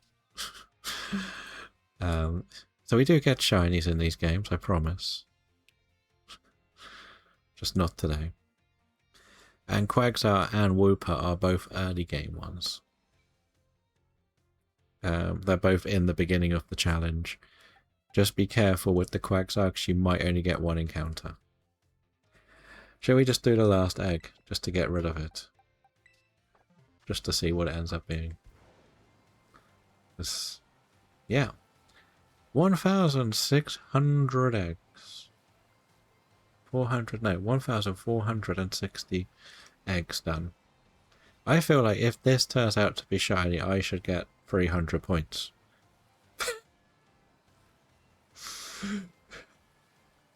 I think it's a Smurgle, so it doesn't even have Masuda rods. I'm pretty confident in saying it's a Smurgle.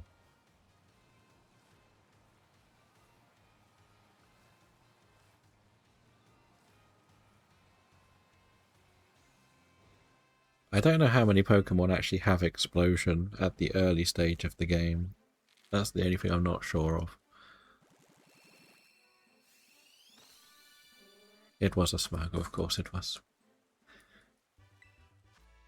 Typical, typical. It was Bob Ross. And go in that box. Let's just check there's nothing left. Seriously. How have we done this many eggs and not got a single one? Whether about the level, it probably didn't. Storm Drain by mistake. I called it. Yes, it is Storm Drain. No worries, no worries. The only reason I know that is because it is one of the more popular Pokemon to use against Kyogre, because it means Surf, or it can't use a Water move on, or Water moves. Okay, so Drifloon is early parts, Nuado, but at that level, again, it'll be something we can all discuss and confirm. If you feel there are some explosion ones, I can make a list and check the levels. I would like to think anybody who is going for a set target will research first. Because, let's be honest, that's the most sensible way to do most shiny hunting. Research movesets. See what they could have, and whether they will destroy you mentally when they explode. I'm looking at you, Poltegeist. I am looking at you, Poltegeist. I'm just used to shiny hunting post-game. Yeah, That's why even on the shiny charm one, I haven't become champion for a reason. I just don't want to do level 60 encounters, which is why you quite often see us do a lot of the wild zone stuff. But again, if there are anything you see on the list that you think should not be on the list, feel free to put it in the general discussion. I can show what information I've found and whether you think we should say yes or no to it. It is a group community thing. The only thing that I've got is the basic rules that it's full odds. That's the only rule that kind of is in play, the fullest of full odds that you can play.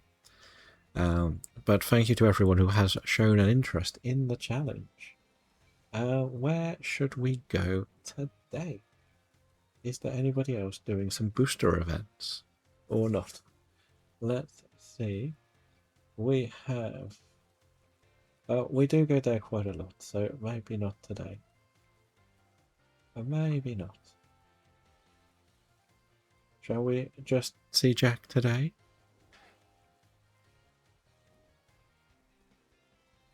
Shall we just go and see...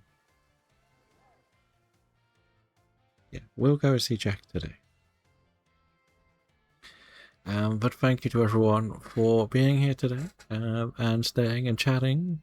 We may not have got a shiny somehow. How? I don't know. We'll be back to start the official Professor Voices Challenge tomorrow.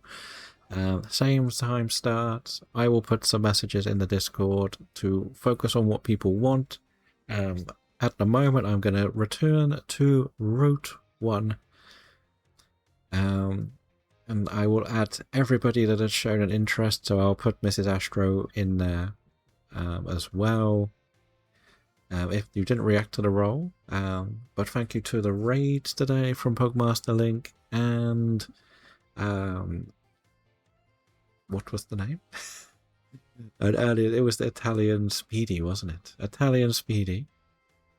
Thank you both for the raids. Thank you for everyone collecting your gym badges. Sorry we couldn't get a shiny. We're going to have words with the Easter egg creator. But we're going to see Jack today, who is doing some auras and DAs. So there's a bit of a mix going on there. So thank you all. Have a good rest of your day, and I will see you around.